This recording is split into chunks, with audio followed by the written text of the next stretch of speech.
Around the World in 80 Days. By Jules Verne. Chapter I. In which Phileas Fogg and Passepartout accept each other. The one as master, the other as man. Mr. Phileas Fogg lived, in 1872, at No. 7, Savile Row, Burlington Gardens. The house in which Sheridan died in 1814. He was one of the most noticeable members of the Reform Club, though he seemed always to avoid attracting attention, an enigmatical personage, about whom little was known, except that he was a polished man of the world. People said that he resembled Byron, at least that his head was Byronic, but he was a bearded, tranquil Byron, who might live on 1,000 years without growing old.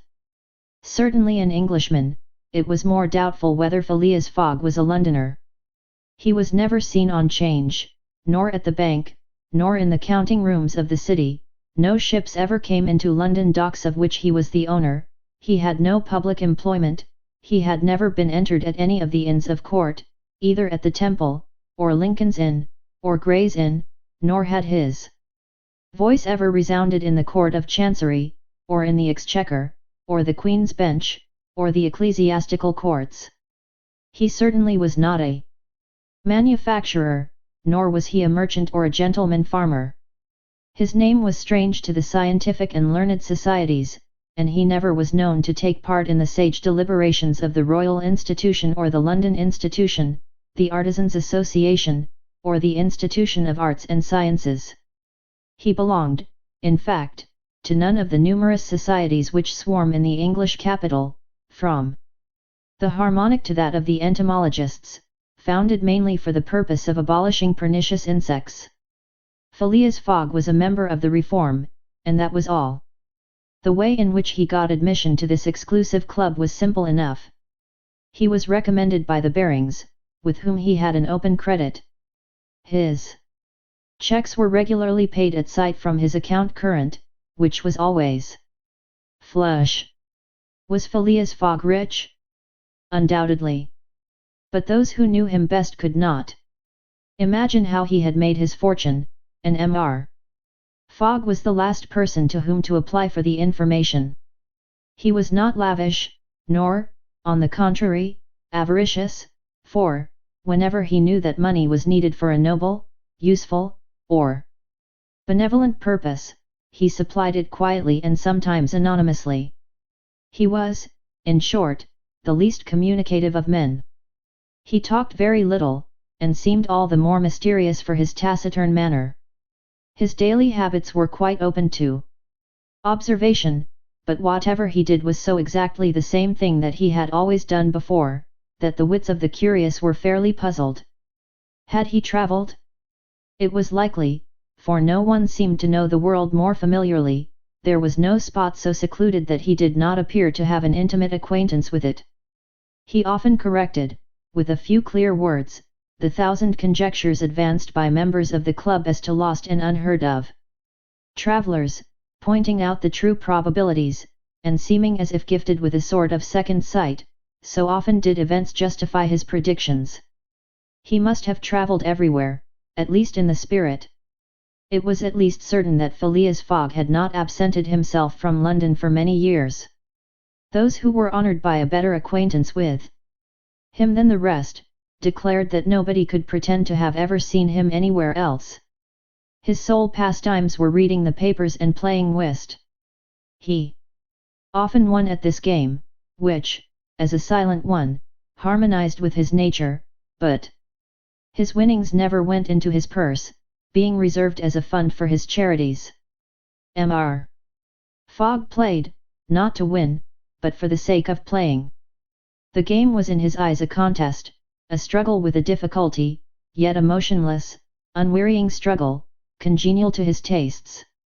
Phileas Fogg was not known to have either wife or children, which may happen to the most honest people, either relatives or near friends, which is certainly more unusual. He lived alone in his house in Savile Row, whither none penetrated. A single domestic sufficed to serve him. He breakfasted and dined at the club, at hours mathematically fixed, in the same room, at the same table, never taking his meals with other members, much less bringing a guest with him. And went home at exactly midnight, only to retire at once to bed. He never used the cozy chambers which the reform provides for its favoured members. He passed 10 hours out of the 24 in Savile Row, either in sleeping or making his toilet. When he chose to take a walk it was with a regular step in the entrance hall with its mosaic flooring, or in the circular gallery with its dome supported by 20 red porphyry Ionic columns, and illumined by blue painted windows. When he breakfasted or dined all the resources of the club, its kitchens and pantries, its buttery and dairy aided to crowd his table with their most succulent stores. He was served by the gravest waiters, in dress coats, and shoes with swanskin soles, who proffered the viands in special porcelain, and on the finest linen, club decanters, of a lost mould, contained his sherry, his port and his cinnamon-spiced claret, while his beverages were refreshingly cooled with ice, brought at great cost from the American lakes. If to live in this style is to be eccentric, it must be confessed that there is something good in eccentricity. The mansion in Savile Row, though not sumptuous, was exceedingly comfortable. The habits of its occupant were such as to demand but little from the sole domestic, but Phileas Fogg required him to be almost superhumanly prompt and regular. On this very 2nd of October he had dismissed James Forster, because that luckless youth had brought him shaving water at 84 degrees Fahrenheit instead of 86, and he was awaiting his successor, who was due at the house between 11 and half past. Phileas Fogg was seated squarely in his armchair, his feet close together like those of a grenadier on parade, his hands resting on his knees, his body straight, his head erect. He was steadily watching a complicated clock which indicated the hours, the minutes, the seconds, the days, the months, and the years. At exactly 11:30 Mr. Fogg would, according to his daily habit, quit Savile Row and repair to the Reform.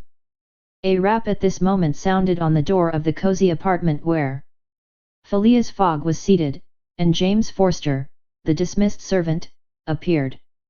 "The new servant," said he. A young man of 30 advanced and bowed. "You are a Frenchman, I believe," asked Phileas Fogg, "and your name is John?" "Jean, if monsieur pleases," replied the newcomer, "Jean Passepartout, a surname which has clung to me because I have a natural aptness for going out of one business into another. I believe I'm honest, monsieur, but, to be outspoken, I've had several trades. I've been an itinerant singer, a circus rider, when I used to vault like Leotard, and dance on a rope like Blondin. Then I got to be a professor of gymnastics, so as to make better use of my talents, and then I was a sergeant fireman at Paris, and assisted at many a big fire. But I quitted France 5 years ago, and, wishing to taste the sweets of domestic life, took service as a valet here in England. Finding myself out of place, and hearing that Monsieur Phileas Fogg was the most exact and settled gentleman in the United Kingdom, I have come to Monsieur in the hope of living with him a tranquil life, and forgetting even the name of Passepartout." "Passepartout suits me," responded Mr. Fogg. "You are well recommended to me, I hear a good report of you. You know my conditions?" "Yes, monsieur." "Good. What time is it?" 22 minutes after 11, returned Passepartout, drawing an enormous silver watch from the depths of his pocket. "You are too slow," said Mr. Fogg. "Pardon me, monsieur, it is impossible. You are 4 minutes too slow." "No matter, it's enough to mention the error.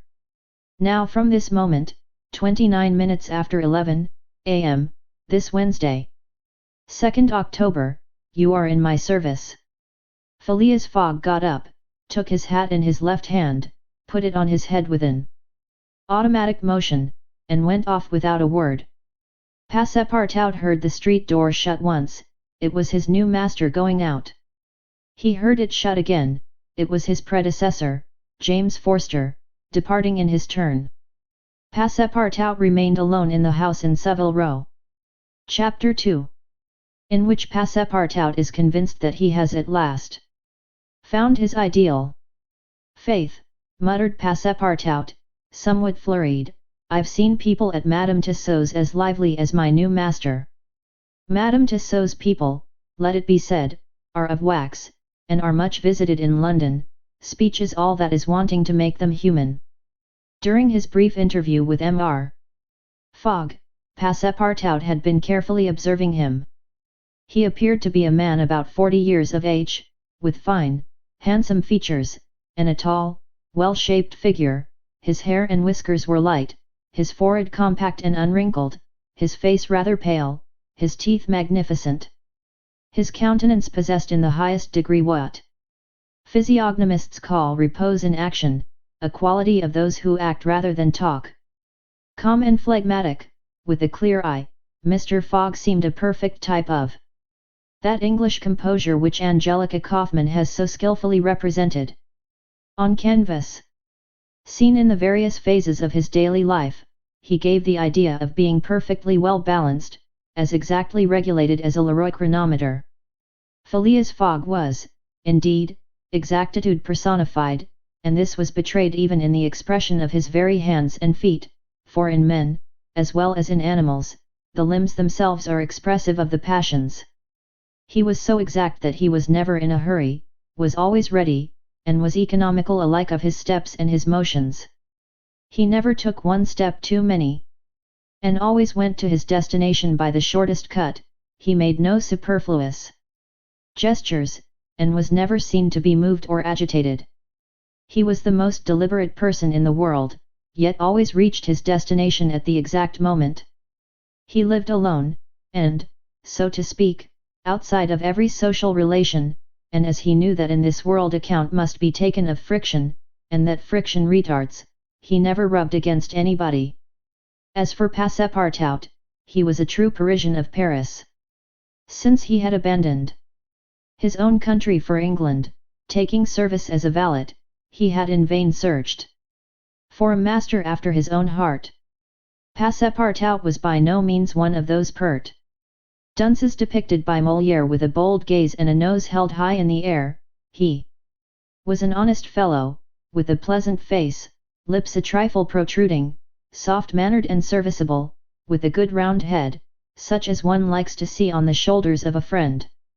His eyes were blue, his complexion rubicund, his figure almost portly and well-built, his body muscular, and his physical powers fully developed by the exercises of his younger days. His brown hair was somewhat tumbled, for, while the ancient sculptors are said to have known 18 methods of arranging Minerva's tresses, Passepartout was familiar with but one. Of dressing his own, 3 strokes of a large tooth comb completed his toilet. It would be rash to predict how Passepartout's lively nature would agree with Mr.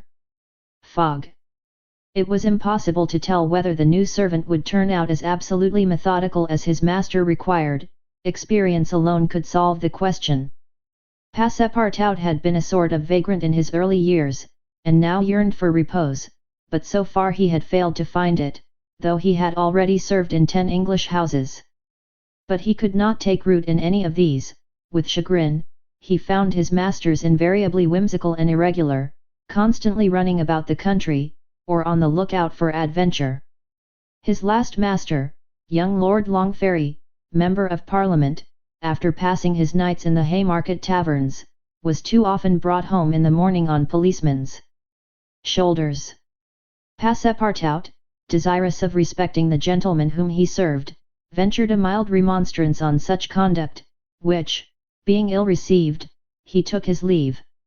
Hearing that Mr. Phileas Fogg was looking for a servant, and that his life was one of unbroken regularity, that he neither travelled nor stayed from home overnight, he felt sure that this would be the place he was after. He presented himself, and was accepted, as has been seen. At 11:30, then, Passepartout found himself alone in the house in Savile Row. He began its inspection without delay, scouring it from cellar to garret. So clean, well arranged, solemn a mansion pleased him, it seemed to him. Like a snail's shell, lighted and warmed by gas, which sufficed for both these purposes. When Passepartout reached the second story he recognized at once the room which he was to inhabit, and he was well satisfied with it. Electric bells and speaking tubes afforded communication with the lower stories, while on the mantel stood an electric clock, precisely like that in Mr. Fogg's bedchamber, both beating the same second at the same instant. "That's good, that'll do," said Passepartout to himself. He suddenly observed, hung over the clock, a card which, upon inspection, proved to be a program of the daily routine of the house. It comprised all that was required of the servant, from 8 in the morning, exactly at which hour Phileas Fogg rose, till 11:30, when he left the house for the Reform Club. All the details of service, the tea and toast at 23 minutes past 8, the shaving water at 37 minutes past 9, and the toilet at 20 minutes before 10. Everything was regulated and foreseen that was to be done from 11:30 a.m. till midnight, the hour at which the methodical gentleman retired. Mr. Fogg's wardrobe was amply supplied and in the best taste.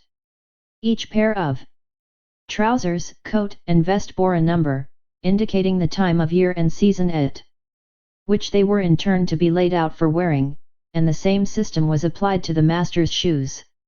In short, the house in Savile Row, which must have been a very temple of disorder and unrest under the illustrious but dissipated Sheridan, was coziness, comfort and method idealized. There was no study, nor were there books, which would have been quite useless to Mr. Fogg. For at the Reform 2 libraries, one of general literature and the other of law and politics, were at his service. A moderate-sized safe stood in his bedroom, constructed so as to defy fire as well as burglars, but Passepartout found neither arms nor hunting weapons anywhere. Everything betrayed the most tranquil and peaceable habits. Having scrutinized the house from top to bottom, he rubbed his hands, a broad smile overspread his features, and he said joyfully, "This is just what I wanted. Ah, we shall get on together, Mr. Fogg and I. What a domestic and regular gentleman! A real machine. Well, I don't mind serving a machine." Chapter 3, in which a conversation takes place which seems likely to cost Phileas Fogg dear.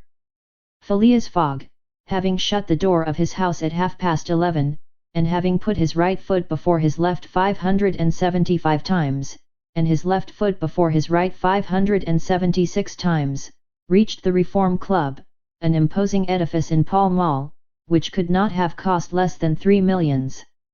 He repaired at once to the dining room, the 9 windows of which open upon a tasteful garden, where the trees were already gilded within autumn colouring, and took his place at the habitual table, the cover of which had already been laid for him.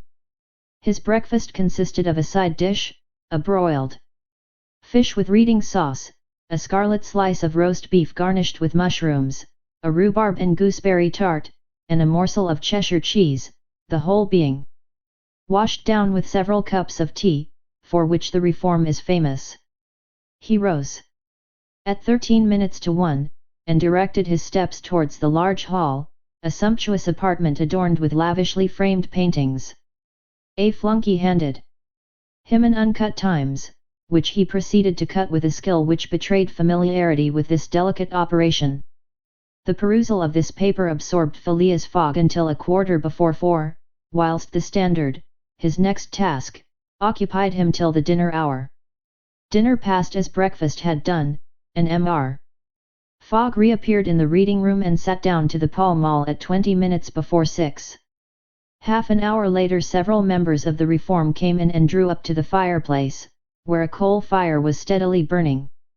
They were Mr.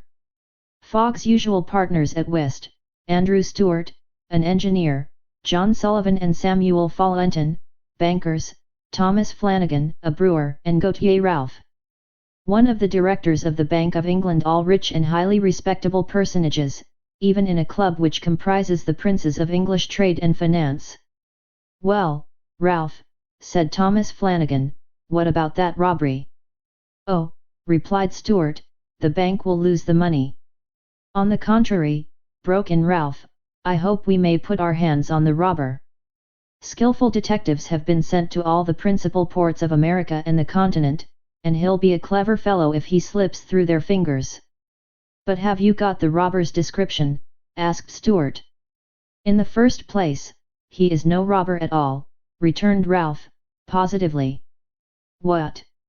A fellow who makes off with £55,000, no robber. No. Perhaps he's a manufacturer, then.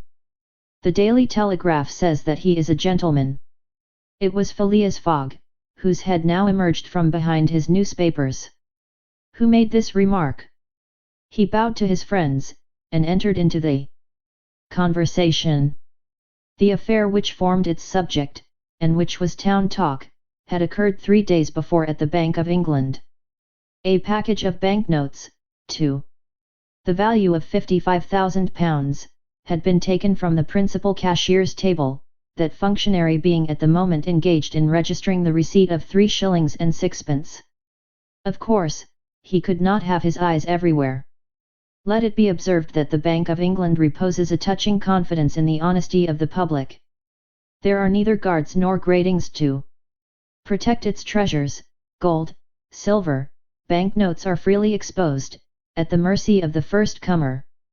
A keen observer of English customs relates that, being in one of the rooms of the bank one day, he had the curiosity to examine a gold ingot weighing some 7 or 8 pounds.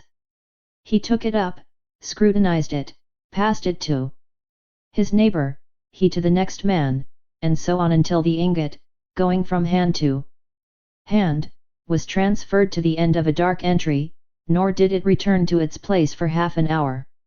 Meanwhile, the cashier had not so much as raised his head. But in the present instance things had not gone so smoothly. The package of notes not being found when 5 o'clock sounded from the ponderous clock in the drawing office, the amount was passed to the account of profit and loss. As soon as the robbery was discovered, picked detectives hastened off to Liverpool, Glasgow, Havre, Suez, Brindisi, New York, and other ports, inspired by the proffered reward of £2,000, and 5% on the sum that might be recovered.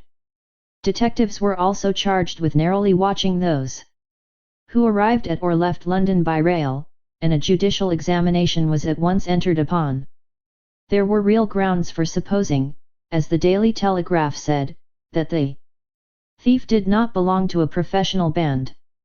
On the day of the robbery a well-dressed gentleman of polished manners, and with a well-to-do air, had been observed going to and fro in the paying room where the crime was committed. A description of him was easily procured and sent to the detectives, and some hopeful spirits, of whom Ralph was one, did not despair of his apprehension. The papers and clubs were full of the affair, and everywhere people were discussing the probabilities of a successful pursuit, and the Reform Club was especially agitated, several of its members being bank officials. Ralph would not concede that the work of the detectives was likely to be in vain, for he thought that the prize offered would greatly stimulate their zeal and activity. But Stuart was far from sharing this confidence, and, as they placed themselves at the whist table, they continued to argue the matter. Stuart and Flanagan played together, while Phileas Fogg had Fallentin for his partner. As the game proceeded the conversation ceased, excepting between the rubbers, when it revived again. I maintain, said Stuart, that the chances are in favour of the thief, who must be a shrewd fellow. Well, but where can he fly to? Asked Ralph. No country is safe for him. Pshaw! Where could he go, then? Oh, I don't know that. The world is big enough. It was once, said Phileas Fogg, in a low tone. Cut, sir, he added, handing the cards to Thomas Flanagan. The discussion fell during the rubber, after which Stuart took up its thread.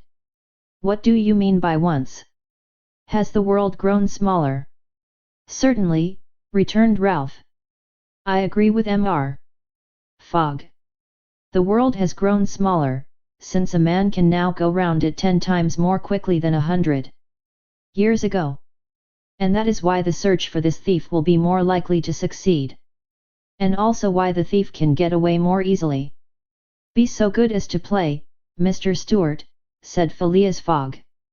But the incredulous steward was not convinced, and when the hand was finished, said eagerly, "You have a strange way, Ralph, of proving that the world has grown smaller. So, because you can go round it in 3 months. In 80 days, interrupted Phileas Fogg. That is true, gentlemen, added John Sullivan. Only 80 days, now that the section between Rothal and Allahabad, on the Great Indian Peninsula Railway, has been opened. Here is the estimate made by the Daily Telegraph. From London to Suez via Mont Cenis and Brindisi by rail and steamboats. 7 days. From Suez to Bombay, by steamer. 13. From Bombay to Calcutta, by rail. 3. From Calcutta to Hong Kong, by steamer. 13. From Hong Kong to Yokohama, Japan, by steamer. 6. From Yokohama to San Francisco, by steamer. 22. From San Francisco to New York, by rail. 7. From New York to London, by steamer and rail. 9. Total. 80 days. Yes, in 80 days, exclaimed Stewart, who in his excitement made a false deal. But that doesn't take into account bad weather, contrary winds, shipwrecks, railway accidents, and so on. All included, returned Phileas Fogg, continuing to play despite the discussion. But suppose the Hindus or Indians pull up the rails, replied Stewart. Suppose they stop the trains, pillage the luggage vans, and scalp the passengers. All included, calmly retorted Fogg, adding, as he threw down the cards. 2 trumps. Stewart, whose turn it was to deal, gathered them up, and went on, "You are right, theoretically, Mr. Fogg, but practically. Practically also, Mr. Stewart. I'd like to see you do it in 80 days. It depends on you. Shall we go? Heaven preserve me. But I would wager £4,000 that such a journey, made under these conditions, is impossible." "Quite possible, on the contrary," returned Mr. Fogg. "Well, make it, then. The journey round the world in 80 days. Yes. I should like nothing better." "When?" "At once. Only I warn you that I shall do it at your expense." "It's absurd!" cried Stewart, who was beginning to be annoyed at the persistency of his friend. "Come, let's go on with the game." "Deal over again, then," said Phileas Fogg. "There's a false deal." Stewart took up the pack with a feverish hand, then suddenly put them down. "Again. Well, Mr. Fogg," said he, "it shall be so, I will wager the 4,000 on it." "Calm yourself, my dear Stewart," said Fallentin. "It's only a joke." "When I say I'll wager," returned Stewart, "I mean it." "All right," said Mr. Fogg, and, turning to the others, he continued, "I have a deposit of 20,000 at Barings which I will willingly risk upon it." £20,000, cried Sullivan. £20,000, which you would lose by a single accidental delay. "The unforeseen does not exist," quietly replied Phileas Fogg. "But, Mr. Fogg, 80 days are only the estimate of the least possible time in which the journey can be made. A well-used minimum suffices for everything. But, in order not to exceed it, you must jump mathematically from the trains upon the steamers, and from the steamers upon the trains again." "I will jump mathematically." "You are joking." "A true Englishman doesn't joke when he is talking about so serious a thing as a wager," replied Phileas Fogg, solemnly. "I will bet £20,000 against anyone who wishes that I will make the tour of the world in 80 days. Or less, in 1920 hours, or 115,200 minutes. Do you accept? We accept, replied Messrs. Stewart, Fallentin, Sullivan, Flanagan, and Ralph, after consulting each other. Good, said Mr. Fogg. The train leaves for Dover at 9:15. I will take it. This very evening? Asked Stewart. This very evening, returned Phileas Fogg. He took out and consulted a pocket almanac, and added, as today is Wednesday, the 2nd of October, I shall be due in London in this very room of the Reform Club, on Saturday, the 21st of December, at 9:15 p.m., or else the £20,000, now deposited in my name at Barings, will belong to you, in fact and in right. Gentlemen, here is a cheque for the amount. A memorandum of the wager was at once drawn up and signed by the 6 parties, during which Phileas Fogg preserved a stoical composure. He certainly did not bet to win, and had only staked the £20,000, half of his fortune, because he foresaw that he might have to expend the other half to carry out this difficult, not to say unattainable, project. As for his antagonists, they seemed much agitated, not so much by the value of their stake, as because they had some scruples about betting under conditions so difficult to their friend. The clock struck 7, and the party offered to suspend the game so that Mr. Fogg might make his preparations for departure. I am quite ready now, was his tranquil response. Diamonds are trumps, be so good as to play, gentlemen. Chapter 4, in which Phileas Fogg astounds Passepartout, his servant. Having won 20 guineas at whist, and taken leave of his friends, Phileas Fogg, at 7:25, left the Reform Club. Passepartout, who had conscientiously studied the programme of his duties, was more than surprised to see his master guilty of the inexactness of appearing at this unaccustomed hour, for, according to rule, he was not due in Savile Row until precisely midnight. Mr. Fogg repaired to his bedroom, and called out, Passepartout. Passepartout did not reply. It could not be he who was called, it was not the right hour. Passepartout, repeated Mr. Fogg, without raising his voice. Passepartout made his appearance. I've called you twice, observed his master. But it is not midnight, responded the other, showing his watch. I know it, I don't blame you. We start for Dover and Calais in 10 minutes. A puzzled grin overspread Passepartout's round face, clearly he had not comprehended his master. Monsieur is going to leave home. Yes, returned Phileas Fogg. We are going round the world. Passepartout opened wide his eyes, raised his eyebrows, held up his hands, and seemed about to collapse, so overcome was he with stupefied astonishment. Round the world, he murmured. In 80 days, responded Mr. Fogg. So we haven't a moment to lose. But the trunks, gasped Passepartout, unconsciously swaying his head from right to left. We'll have no trunks, only a carpet bag, with 2 shirts and 3 pairs of stockings for me, and the same for you. We'll buy our clothes on the way. Bring down my mackintosh and travelling cloak, and some stout shoes, though we shall do little walking. Make haste. Passepartout tried to reply, but could not. He went out, mounted to his own room, fell into a chair, and muttered, That's good, that is. And I, who wanted to remain quiet. He mechanically set about making the preparations for departure. Around the world in 80 days. Was his master a fool? No. Was this a joke, then? They were going to Dover, good. To Calais, good again. After all, Passepartout, who had been away from France 5 years, would not be sorry to set foot on his native soil again. Perhaps they would go as far as Paris, and it would do his eyes good to see Paris once more.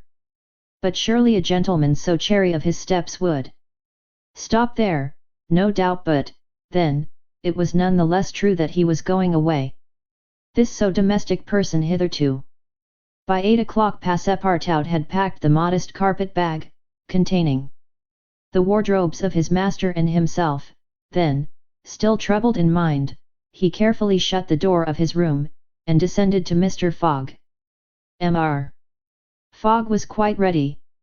Under his arm might have been observed a red-bound copy of Bradshaw's Continental Railway Steam Transit and General Guide, with its timetables showing the arrival and departure of steamers and railways. He took the carpet bag, opened it, and slipped into it a goodly roll of Bank of England notes, which would pass wherever he might go. "You have forgotten nothing?" asked he. "Nothing, monsieur. My mackintosh and cloak. Here they are." "Good. Take this carpet bag," handing it to Passepartout. "Take good care of it, for there are £20,000 in it." Passepartout nearly dropped the bag, as if the £20,000 were in gold, and weighed him down. Master and man then descended. The street door was double locked, and at the end of Savile Row they took a cab and drove rapidly to Charing Cross. The cab stopped before the railway station at 20 minutes past 8.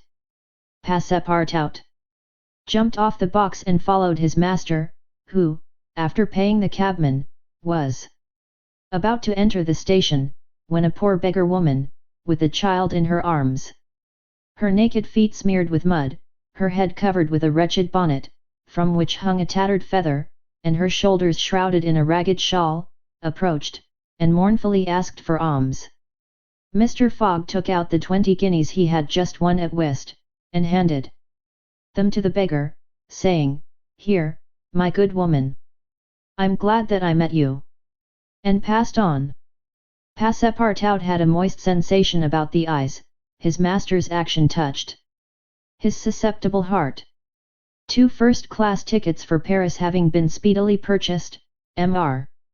Fogg was crossing the station to the train, when he perceived his 5 friends of the Reform. "Well, gentlemen," said he, "I'm off, you see, and, if you will examine my passport when I get back, you will be able to judge whether I have accomplished the journey agreed upon." "Oh, that would be quite unnecessary, Mr. Fogg," said Ralph politely. "We will trust your word, as a gentleman of honour." "You do not forget when you are due in London again?" asked Stuart. "In 80 days, on Saturday, the 21st of December, 1872, at 9:15 p.m. Goodbye, gentlemen." Phileas Fogg and his servant seated themselves in a first-class carriage at 20 minutes before 9. 5 minutes later the whistle screamed, and the train slowly glided out of the station. The night was dark, and a fine, steady rain was falling. Phileas Fogg, snugly ensconced in his corner, did not open his lips. Passepartout, not yet recovered from his stupefaction, clung mechanically to the carpet bag, with its enormous treasure. Just as the train was whirling through Sydenham, Passepartout suddenly uttered a cry of despair. "What's the matter?" asked Mr. Fogg. "Alas! In my hurry I forgot." "What?" "To turn off the gas in my room." "Very well, young man," returned Mr. Fogg, coolly, "it will burn at your expense." Chapter V. In which a new species of funds, unknown to the moneyed men, appears on 'Change. Phileas Fogg rightly suspected that his departure from London would create a lively sensation at the West End. The news of the bet spread through the Reform Club, and afforded an exciting topic of conversation to its members. From the club it soon got into the papers throughout England. The boasted tour of the world was talked about, disputed, argued with as much warmth as if the subject were another Alabama claim. Some took sides with Phileas Fogg, but the large majority shook their heads and declared against him. It was absurd, impossible. They declared that the tour of the world could be made, except theoretically and on paper, in this minimum of time, and with the existing means of travelling. The Times, Standard, Morning Post, and Daily News, and 20 other highly respectable newspapers scouted Mr. Fogg's project as madness. The Daily Telegraph alone hesitatingly supported him. People in general thought him a lunatic, and blamed his Reform Club friends for having accepted a wager which betrayed the mental aberration of its proposer. Articles no less passionate than logical appeared on the question, for geography is one of the pet subjects of the English, and the columns devoted to Phileas Fogg's venture were eagerly devoured by all classes of readers. At first, some rash individuals, principally of the gentler sex, espoused his cause, which became still more popular when the Illustrated London News came out with his portrait, copied from a photograph in the Reform Club. A few readers of the Daily Telegraph even dared to say, "Why not, after all? Stranger things have come to pass." At last a long article appeared, on the 7th of October, in the Bulletin of the Royal Geographical Society, which treated the question from every point of view, and demonstrated the utter folly of the enterprise. Everything, it said, was against the travellers, every obstacle imposed alike by man and by nature. A miraculous agreement of the times of departure and arrival, which was impossible, was absolutely necessary to his success. He might, perhaps, reckon on the arrival of trains at the designated hours, in Europe, where the distances were relatively moderate, but when he calculated upon crossing India in 3 days, and the United States in 7, could he rely beyond misgiving upon accomplishing his task? There were accidents to machinery, the liability of trains to run off the line, collisions, bad weather, the blocking up by snow. Were not all these against Phileas Fogg? Would he not find himself, when travelling by steamer in winter, at the mercy of the winds and fogs? Is it uncommon for the best ocean steamers to be 2 or 3 days behind time? But a single delay would suffice to fatally break the chain of communication.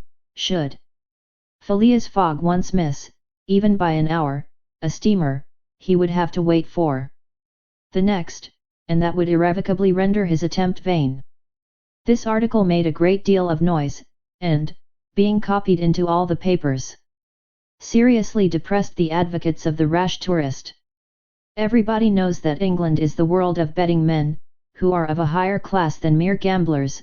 To bet is in the English temperament. Not only the members of the Reform, but the general public, made heavy wagers for or against Phileas Fogg, who was set down in the betting books as if he were a race horse. Bonds were issued, and made their appearance on 'Change. Phileas Fogg bonds were offered at par or at a premium, and a great business was done in them. But 5 days after the article in the Bulletin of the Geographical Society appeared, the demand began to subside. Phileas Fogg declined. They were offered by packages, at first of 5, then of 10, until at last nobody would take less than 20, 50, 100. Lord Albemarle, an elderly paralytic gentleman, was now the only advocate of Phileas Fogg left. This noble lord, who was fastened to his chair, would have given his fortune to be able to make the tour of the world, if it took 10 years, and he bet £5,000 on Phileas Fogg. When the folly as well as the uselessness of the adventure was pointed out to him, he contented himself with replying, "If the thing is feasible, the first to do it ought to be an Englishman." The Fogg party dwindled more and more, everybody was going against him. And the bets stood 150 and 200 to 1, and a week after his departure an incident occurred which deprived him of backers at any price. The Commissioner of Police was sitting in his office at 9 o'clock one evening, when the following telegraphic dispatch was put into his hands. Suez to London. Rowan, Commissioner of Police, Scotland Yard. I've found the bank robber, Phileas Fogg. Send without delay warrant of arrest to Bombay. Fix, detective. The effect of this dispatch was instantaneous. The polished gentleman disappeared to give place to the bank robber.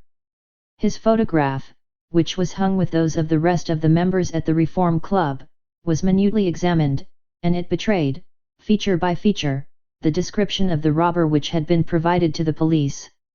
The mysterious habits of Phileas Fogg were recalled, his solitary ways, his sudden departure, and it seemed clear that, in undertaking a tour round the world on the pretext of a wager, he had had no other end in view than to elude the detectives, and throw them off his track. Chapter 6, in which Fix, the detective, betrays a very natural impatience. The circumstances under which this telegraphic dispatch about Phileas Fogg was sent were as follows. The steamer Mongolia, belonging to the Peninsular and Oriental Company, built of iron, of 2,800 tons burden, and 500 horse power, was due at 11 o'clock a.m. on Wednesday, the 9th of October, at Suez. The Mongolia plied regularly between Brindisi and Bombay via the Suez Canal, and was one of the fastest steamers belonging to the company, always making more than 10 knots an hour between Brindisi and Suez, and 9.5 between Suez and Bombay. 2 men were promenading up and down the wharves, among the crowd of natives and strangers who were sojourning at this once straggling village now. Thanks to the enterprise of M. Lesseps, a fast-growing town. One was the British consul at Suez, who, despite the prophecies of the English government, and the unfavourable predictions of Stevenson, was in the habit of seeing, from his office window, English ships daily passing to and fro on the Great Canal, by which the old roundabout route from England to India by the Cape of Good Hope was abridged by at least a half. The other was a small, slight-built personage, with a nervous, intelligent face, and bright eyes peering out from under eyebrows which he was incessantly twitching. He was just now manifesting unmistakable signs of impatience, nervously pacing up and down, and unable to stand still for a moment. This was Fix, one of the detectives who had been dispatched from England in search of the bank robber. It was his task to narrowly watch every passenger who arrived at Suez, and to follow up all who seemed to be suspicious characters, or bore a resemblance to the description of the criminal, which he had received 2 days before from the police headquarters at London. The detective was evidently inspired by the hope of obtaining the splendid reward which would be the prize of success, and awaited with a feverish impatience, easy to understand, the arrival of the steamer Mongolia. "So you say, Consul," asked he for the 20th time, "that this steamer is never behind time?" "No, Mr. Fix," replied the Consul. "She was bespoken yesterday at Port Said, and the rest of the way is of no account to such a craft. I repeat that the Mongolia has been in advance of the time required by the company's regulations, and gained the prize awarded for excess of speed." "Does she come directly from Brindisi?" "Directly from Brindisi, she takes on the Indian mails there, and she left there Saturday at 5 p.m. "Have patience, Mr. Fix, she will not be late." "But really, I don't see how, from the description you have, you will be able to recognize your man, even if he is on board the Mongolia." "A man rather feels the presence of these fellows, Consul, than recognizes them. You must have a scent for them, and a scent is like a sixth sense which combines hearing, seeing, and smelling. I've arrested more than one of these gentlemen in my time, and, if my thief is on board, I'll answer for it, he'll not slip through my fingers." "I hope so, Mr. Fix, for it was a heavy robbery." "A magnificent robbery, Consul, £55,000. We don't often have such windfalls. Burglars are getting to be so contemptible nowadays. A fellow gets hung for a handful of shillings." "Mr. Fix," said the Consul, "I like your way of talking, and hope you'll succeed, but I fear you will find it far from easy. Don't you see, the description which you have there has a singular resemblance to an honest man?" "Consul," remarked the detective, dogmatically, "great robbers always resemble honest folks. Fellows who have rascally faces have only one course to take, and that is to remain honest, otherwise they would be arrested off-hand." The artistic thing is, to unmask honest countenances. It's no light task, I admit, but a real art. Mr. Fix evidently was not wanting in a tinge of self-conceit. Little by little the scene on the quay became more animated. Sailors of various nations, merchants, shipbrokers, porters, fellahs, bustled to and fro as if the steamer were immediately expected. The weather was clear, and slightly chilly. The minarets of the town loomed above the houses in the pale rays of the sun. A jetty pier, some 2,000 yards along, extended into the roadstead. A number of fishing smacks and coasting boats, some retaining the fantastic fashion of ancient galleys, were discernible on the Red Sea. As he passed among the busy crowd, Fix, according to habit, scrutinized the passers-by with a keen, rapid glance. It was now 10:30. "The steamer doesn't come," he exclaimed, as the port clock struck. "She can't be far off now," returned his companion. "How long will she stop at Suez?" "4 hours, long enough to get in her coal.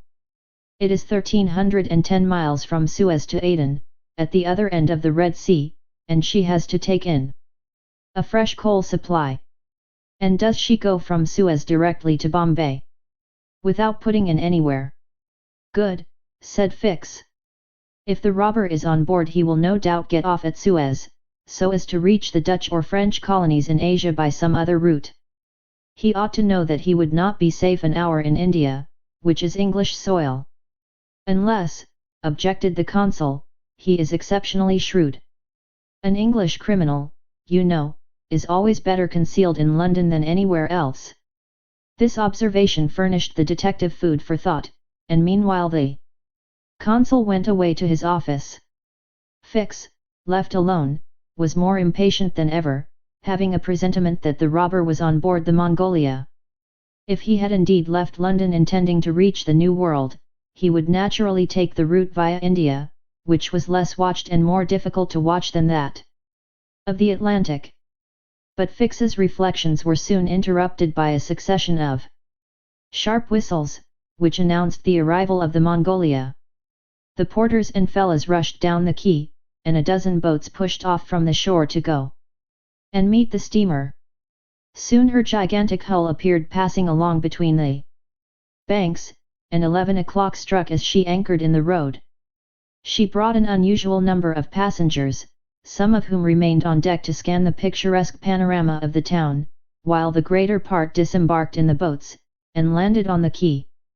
Fix took up a position, and carefully examined each face and figure which made its appearance. Presently one of the passengers, after vigorously pushing his way through the importunate crowd of porters, came up to him and politely asked if he could point out the English consulate, at the same time showing a passport which he wished to have viséed. Fix instinctively took the passport, and with a rapid glance read the description of its bearer. An involuntary motion of surprise nearly escaped him, for the description in the passport was identical with that of the bank robber which he had received from Scotland Yard. "Is this your passport?" asked he. "No, it's my master's." "And your master is?" "He stayed on board. But he must go to the consul's in person, so as to establish his identity." "Oh, is that necessary?" "Quite indispensable." "And where is the consulate?" "There, on the corner of the square," said Fix, pointing to a house 200 steps off. "I'll go and fetch my master, who won't be much pleased, however, to be disturbed." The passenger bowed to Fix, and returned to the steamer. Chapter 7, which once more demonstrates the uselessness of passports as aids to detectives. The detective passed down the quay, and rapidly made his way to the consul's office, where he was at once admitted to the presence of that official. "Consul," said he, without preamble, "I have strong reasons for believing that my man is a passenger on the Mongolia." And he narrated what had just passed. "Concerning the passport." "Well, Mr. Fix," replied the consul, "I shall not be sorry to see the rascal's face, but perhaps he won't come here, that is, if he is the person you suppose him to be. A robber doesn't quite like to leave traces of his flight behind him, and, besides, he is not obliged to have his passport countersigned. If he is as shrewd as I think he is, Consul, he will come to have his passport visaed. Yes. Passports are only good for annoying honest folks, and aiding in the flight of rogues. I assure you it will be quite the thing for him to do, but I hope you will not visa the passport. Why not? If the passport is genuine I have no right to refuse. Still, I must keep this man here until I can get a warrant to arrest him from London. Ah, that's your lookout. But I cannot. The consul did not finish his sentence, for as he spoke a knock was heard at the door, and two strangers entered, one of whom was the servant whom Fix had met on the quay. The other, who was his master, held out his passport with the request that the consul would do him the favour to visa it. The consul took the document and carefully read it, whilst Fix observed, or rather devoured, the stranger with his eyes from a corner of the room. "You are Mr. Phileas Fogg," said the consul, after reading the passport. "I am. And this man is your servant?" "He is, a Frenchman, named Passepartout." "You are from London?" "Yes." "And you are going to Bombay?" "Very good, sir. You know that a visa is useless, and that no passport is required." "I know it, sir," replied Phileas Fogg, "but I wish to prove, by your visa, that I came by Suez." "Very well, sir." The consul proceeded to sign and date the passport, after which he added his official seal. Mr. Fogg paid the customary fee, coldly bowed, and went out, followed by his servant. "Well," queried the detective. "Well, he looks and acts like a perfectly honest man," replied the consul. "Possibly, but that is not the question. Do you think, consul, that this phlegmatic gentleman resembles, feature by feature, the robber whose description I have received?"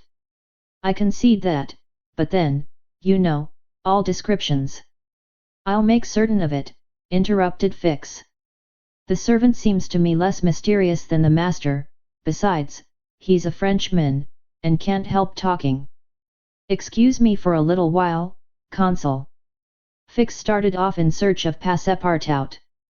Meanwhile Mr. Fogg, after leaving the consulate, repaired to the quay, gave some orders to Passepartout, went off to the Mongolia in a boat, and descended to his cabin. He took up his notebook, which contained the following memoranda. Left London, Wednesday, October 2nd, at 8:45 p.m. Reached Paris, Thursday, October 3rd, at 7:20 a.m. Left Paris, Thursday, at 8:40 a.m. Reached Turin by Montcenis, Friday, October 4th, at 6:35 a.m. Left Turin, Friday, at 7:20 a.m. Arrived at Brindisi, Saturday, October 5th, at 4 p.m. Sailed on the Mongolia, Saturday, at 5 p.m. Reached Suez, Wednesday, October 9th, at 11 a.m. Total of hours spent, 158 plus, or, in days, 6 days and a half. These dates were inscribed in an itinerary divided into columns, indicating the month, the day of the month, and the day for the stipulated and actual arrivals at each principal point: Paris, Brindisi, Suez, Bombay, Calcutta, Singapore, Hong Kong, Yokohama, San Francisco, New York, and London. From the 2nd of October to the 21st of December, and giving a space for setting down the gain made or the loss suffered on arrival at each locality. This methodical record thus contained an account of everything needed, and Mr. Fogg always knew whether he was behindhand or in advance of his time. On this Friday, October 9th, he noted his arrival at Suez, and observed that he had as yet neither gained nor lost. He sat down quietly to breakfast in his cabin, never once thinking of inspecting the town, being one of those Englishmen who are wont to See foreign countries through the eyes of their domestics. Chapter 8. In which Passepartout talks rather more, perhaps, than is prudent. Fix soon rejoined Passepartout, who was lounging and looking about on the quay, as if he did not feel that he, at least, was obliged not to see anything. Well, my friend, said the detective, coming up with him, is your passport vised? Ah, it's you, is it, monsieur? Responded Passepartout. Thanks, yes, the passport is all right. And you are looking about you?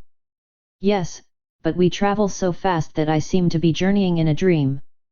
So this is Suez? Yes. In Egypt? Certainly, in Egypt. And in Africa? In Africa. In Africa.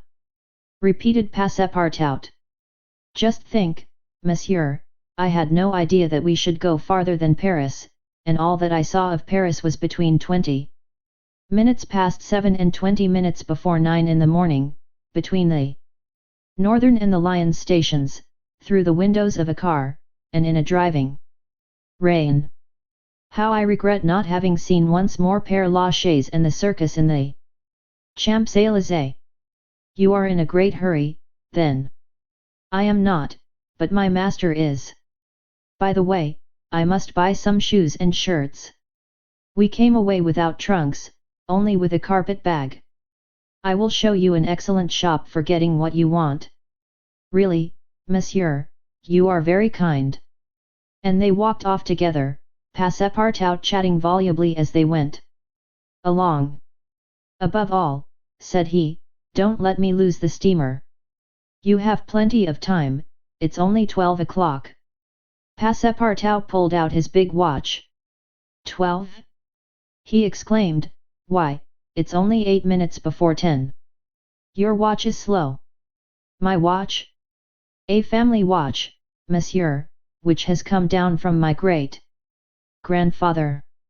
It doesn't vary 5 minutes in the year.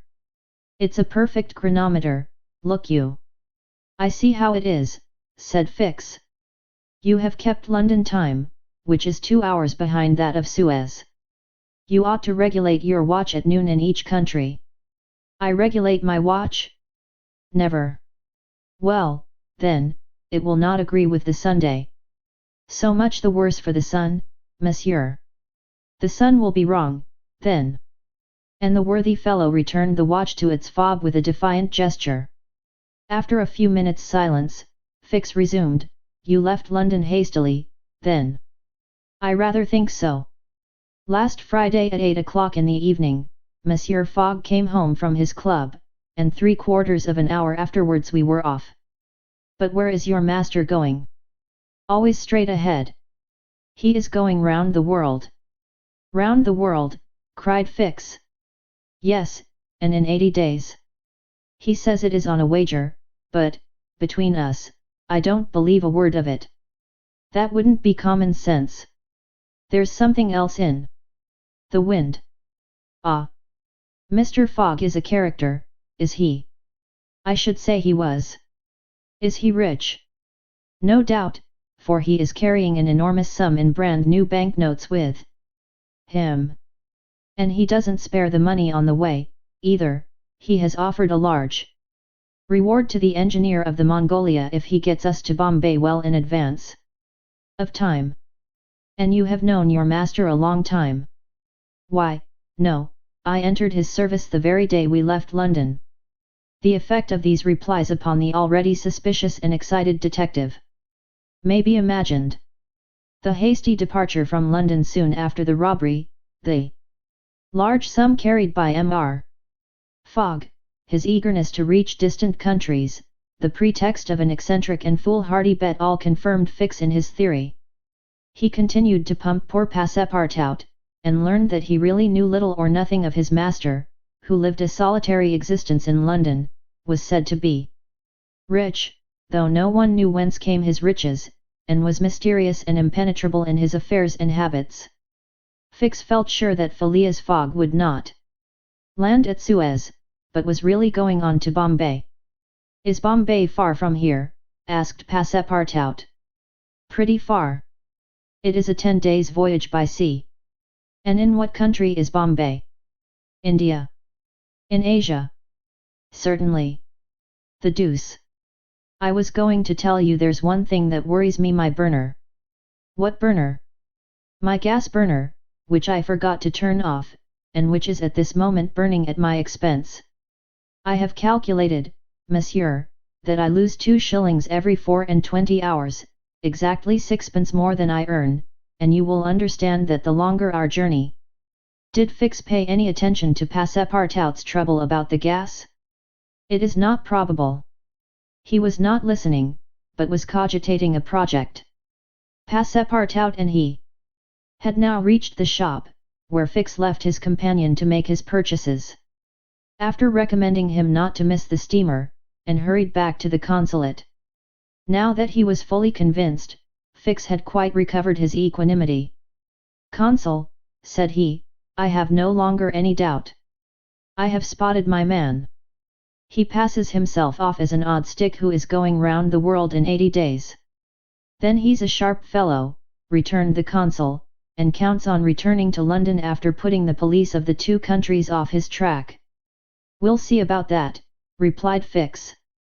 "But are you not mistaken?" "I am not mistaken."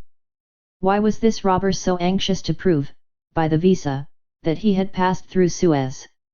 Why? I have no idea, but listen to me. He reported in a few words the most important parts of his conversation with Passepartout. "In short," said the consul, "appearances are wholly against this man." "And what are you going to do?" "Send a dispatch to London for a warrant of arrest to be dispatched instantly to Bombay, take passage on board the Mongolia, follow my rogue to India, and there, on English ground, arrest him politely, with my warrant in my hand, and my hand on his shoulder." Having uttered these words with a cool, careless air, the detective took leave of the consul, and repaired to the telegraph office, whence he sent the dispatch, which we have seen, to the London police office. A quarter of an hour later found Fix, with a small bag in his hand, proceeding on board the Mongolia, and, ere many moments longer, the noble steamer rode out at full steam upon the waters of the Red Sea. Chapter 9. In which the Red Sea and the Indian Ocean prove propitious to the designs of Phileas Fogg. The distance between Suez and Aden is precisely 1310 miles, and the regulations of the company allow the steamers 138 hours in which to traverse it. The Mongolia, thanks to the vigorous exertions of the engineer, seemed likely, so rapid was her speed, to reach her destination considerably within that time. The greater part of the passengers from Brindisi were bound for India, some for Bombay, others for Calcutta by way of Bombay, the nearest route thither, now that a railway crosses the Indian peninsula. Among the passengers was a number of officials and military officers of various grades, the latter being either attached to the regular British forces or commanding the sepoy troops, and receiving high salaries ever since the central government has assumed the powers of the East India Company, for the sub-lieutenants get £280, brigadiers £2,400, and generals of divisions £4,000.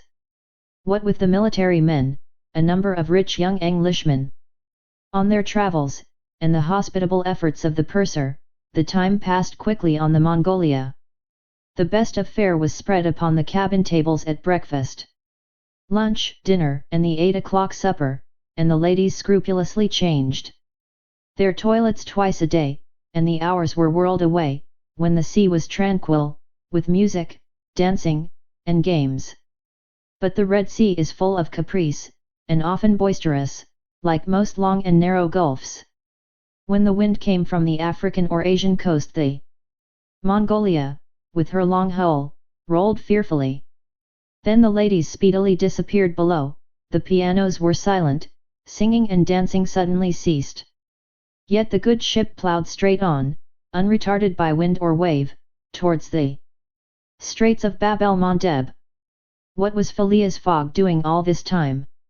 It might be thought that, in his anxiety, he would be constantly watching the changes of the wind, the disorderly raging of the billows every chance, in short, which might force the Mongolia to slacken her speed, and thus interrupt his journey. But, if he thought of these possibilities, he did not betray the fact by any outward sign.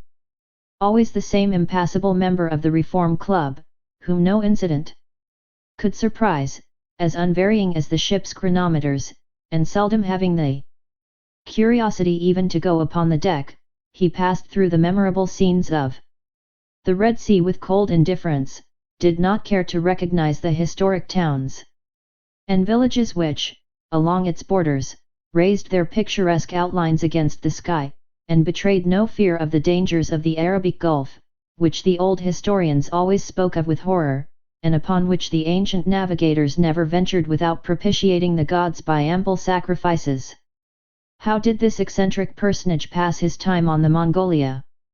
He made his 4 hearty meals every day, regardless of the most persistent rolling and pitching on the part of the steamer, and he played whist indefatigably, for he had found partners as enthusiastic in the game as himself. A tax collector, on the way to his post at Goa, the Rev. Decimus Smith, returning to his parish at Bombay, and a brigadier general of the English army, who was about to rejoin his brigade at Benares, made up the party, and, with Mr. Fogg, played whist by the hour together in absorbing silence. As for Passepartout, he, too, had escaped seasickness, and took his meals conscientiously in the forward cabin.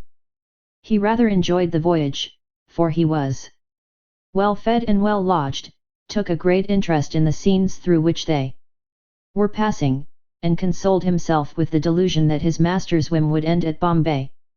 He was pleased, on the day after leaving Suez, to find on deck the obliging person with whom he had walked and chatted on the quays. "If I am not mistaken," said he, approaching this person, with his most amiable smile, "you are the gentleman who so kindly volunteered to guide me at Suez. Ah! I quite recognize you. You are the servant of the strange Englishman." "Just so, Monsieur Fix." "Monsieur Fix," resumed Passepartout, "I'm charmed to find you on board. Where are you bound?" "Like you, to Bombay." "That's capital. Have you made this trip before?" "Several times. I am one of the agents of the Peninsular Company." "Then you know India?" "Why yes," replied Fix, who spoke cautiously. "A curious place, this India." "Oh, very curious. Mosques, minarets, temples, fakirs, pagodas, tigers, snakes, elephants. I hope you will have ample time to see the sights." "I hope so, Monsieur Fix.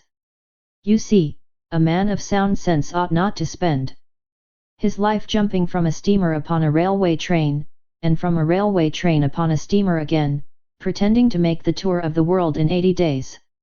No, all these gymnastics, you may be sure, will cease at Bombay." "And Mr. Fogg is getting on well?"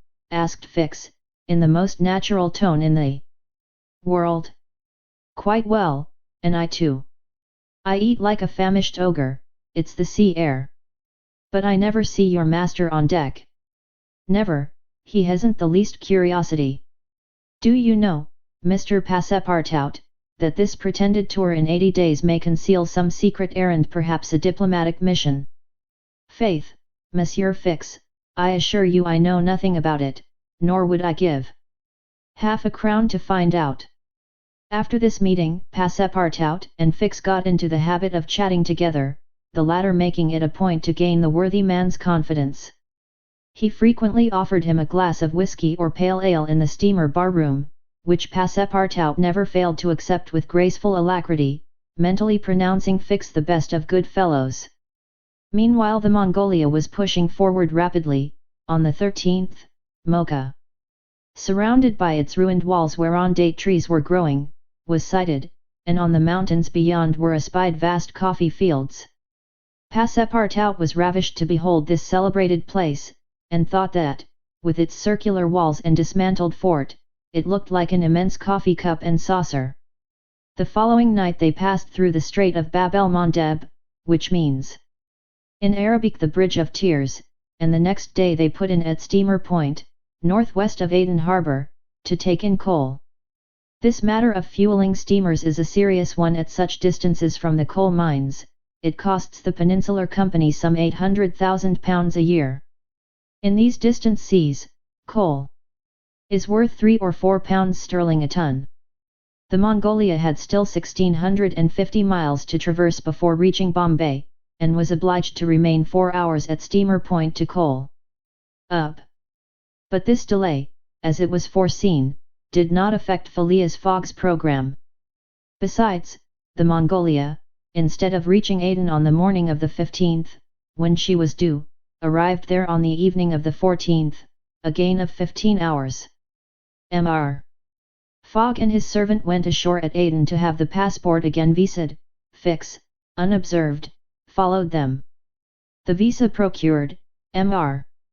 Fogg returned on board to resume his former habits, while Passepartout, according to custom, sauntered about among the mixed population of Somalis, Banyans, Parsis, Jews, Arabs and Europeans who comprise the 25,000 inhabitants of Aden. He gazed with wonder upon the fortifications which make this place the Gibraltar of the Indian Ocean, and the vast cisterns where the English engineers were still at work, 2,000 years after the engineers of Solomon. Very curious, said Passepartout to himself, on returning to the steamer. I see that it is by no means useless to travel, if a man wants to see something new. At 6 p.m. the Mongolia slowly moved out of the roadstead, and was soon once more on the Indian Ocean. She had 168 hours in which to reach Bombay, and the sea was favourable, the wind being in the northwest, and all sails aiding the engine. The steamer rolled but little, the ladies, in fresh toilets, reappeared on deck, and the singing and dancing were resumed. The trip was being accomplished most successfully, and Passepartout was enchanted with the congenial companion which chance had secured him in the person of the delightful Fix. On Sunday, October 20th, towards noon, they came in sight of the Indian coast. 2 hours later the pilot came on board. A range of hills lay against the sky in the horizon, and soon the rows of palms which adorn Bombay came distinctly into view. The steamer entered the road formed by the islands in the bay, and at 4:30 she hauled up at the quays of Bombay. Phileas Fogg was in the act of finishing the 33rd rubber of the voyage, and his partner and himself having, by a bold stroke, captured all 13 of the tricks, concluded this fine campaign with a brilliant victory. The Mongolia was due at Bombay on the 22nd, she arrived on the 20th. This was a gain to Phileas Fogg of 2 days since his departure from London, and he calmly entered the fact in the itinerary, in the column of gains. Chapter X, in which Passepartout is only too glad to get off with the loss of his shoes. Everybody knows that the great reversed triangle of land, with its base in the north and its apex in the south, which is called India, embraces 1,400,000 square miles, upon which is spread unequally a population of 180 millions of souls.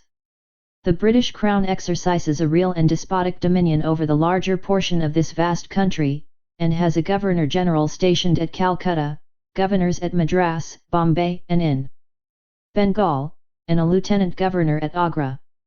But British India, properly so called, only embraces 700,000 square miles, and a population of from 100 to 110 millions of inhabitants.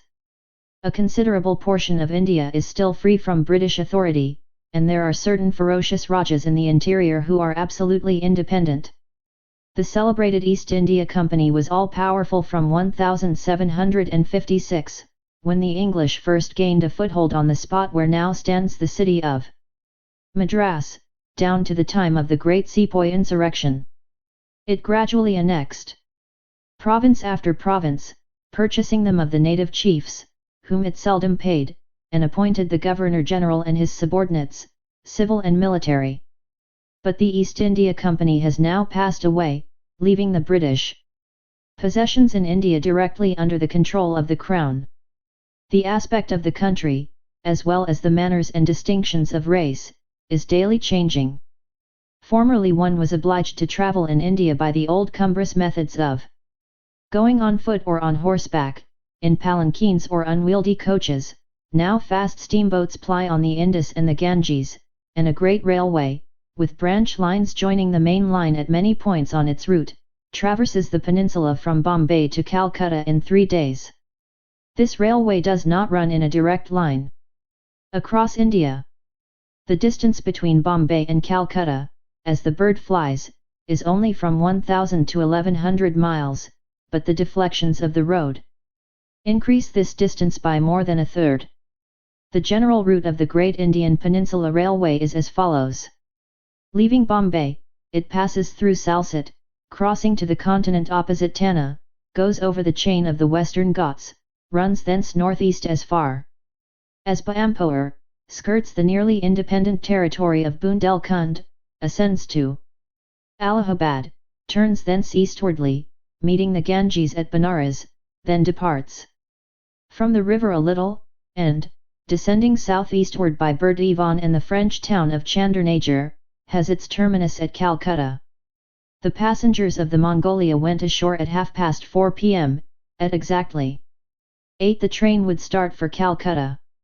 Mr. Fogg, after bidding goodbye to his whist partners, left the steamer, gave his servant several errands to do, urged it upon him to be at the station promptly at 8, and, with his regular step, which beat to the second, like an astronomical clock, directed his steps to the passport office.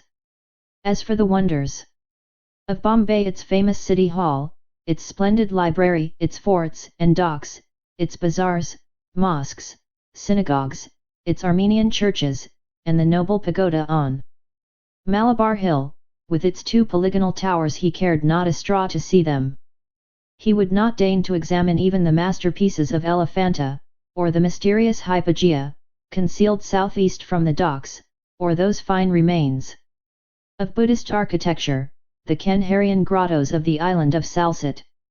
Having transacted his business at the passport office, Phileas Fogg repaired quietly to the railway station, where he ordered dinner.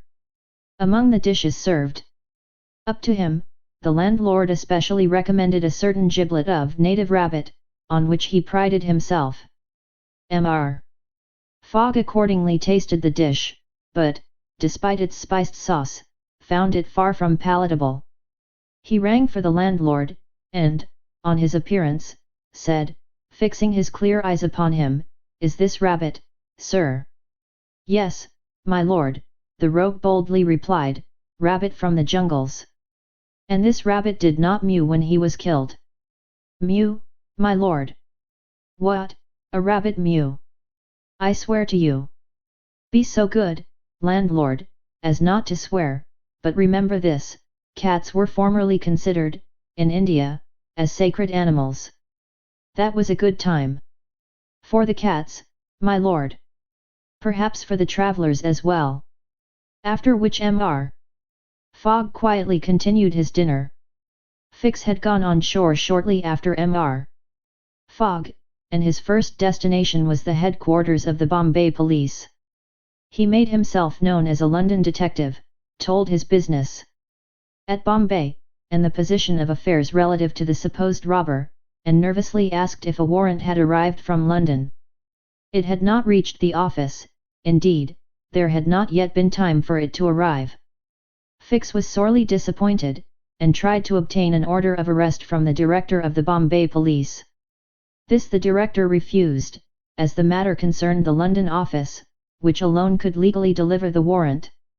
Fix did not insist, and was fain to resign himself to await the arrival of the important document, but he was determined not to lose sight of the mysterious rogue as long as he stayed in Bombay. He did not doubt for a moment, any more than Passepartout, that Phileas Fogg would remain there, at least until it was time for the warrant to arrive. Passepartout, however, had no sooner heard his master's orders on leaving the Mongolia than he saw at once that they were to leave Bombay as they had done Suez and Paris, and that the journey would be extended at least as far as Calcutta, and perhaps beyond that place. He began to ask himself if this bet that Mr. Fogg talked about was not really in good earnest, and whether his fate was not in truth forcing him, despite his love of repose, around the world in 80 days. Having purchased the usual quota of shirts and shoes, he took a leisurely promenade about the streets, where crowds of people of many nationalities, Europeans, Persians with pointed caps, Banyas with round turbans, Sinds with square bonnets, Parsis with black mitres, and long-robed Armenians were collected. It happened to be the day of a Parsi festival. These descendants of the sect of Zoroaster, the most thrifty, civilized, intelligent, and austere of the East Indians, among whom are counted the richest native merchants of Bombay, were celebrating a sort of religious carnival with processions and shows, in the midst of which Indian dancing girls, clothed in rose-colored gauze, looped up with gold and silver, danced airily, but with perfect modesty, to the sound of viols and the clanging of tambourines. It is needless to say that Passepartout watched these curious ceremonies with staring eyes and gaping mouth, and that his countenance was that of the greenest booby imaginable. Unhappily for his master, as well as himself, his curiosity drew him unconsciously farther off than he intended to go. At last, having seen the Parsi carnival wind away in the distance, he was turning his steps towards the station, when he happened to espy the splendid pagoda on Malabar Hill, and was seized with an irresistible desire to see its interior. He was quite ignorant that it is forbidden to Christians to enter certain Indian temples, and that even the faithful must not go in without first leaving their shoes outside the door. It may be said here that the wise policy of the British government severely punishes a disregard of the practices of the native religions. Passepartout, however, thinking no harm, went in like a simple tourist, and was soon lost in admiration of the splendid Brahmin ornamentation which everywhere met his eyes, when of a sudden he found himself sprawling on the sacred flagging. He looked up to behold 3 enraged priests, who forthwith fell upon him, tore off his shoes, and began to beat him with loud, savage exclamations. The agile Frenchman was soon upon his feet again, and lost no time in knocking down 2 of his long-gowned adversaries with his fists and a vigorous application of his toes. Then, rushing out of the pagoda as fast as his legs could carry him, he soon escaped the 3rd priest by mingling with the crowd in the streets. At 5 minutes before 8, Passepartout, hatless, shoeless, and having in the squabble lost his package of shirts and shoes, rushed breathlessly into the station. Fix, who had followed Mr. Fogg to the station, and saw that he was really going to leave Bombay, was there, upon the platform. He had resolved to follow the supposed robber to Calcutta, and farther, if necessary. Passepartout did not observe the detective, who stood in an obscure corner, but Fix heard him relate his adventures in a few words to Mr. Fogg. "I hope that this will not happen again," said Phileas Fogg coldly, as he got into the train. Poor Passepartout, quite crestfallen, followed his master without a word.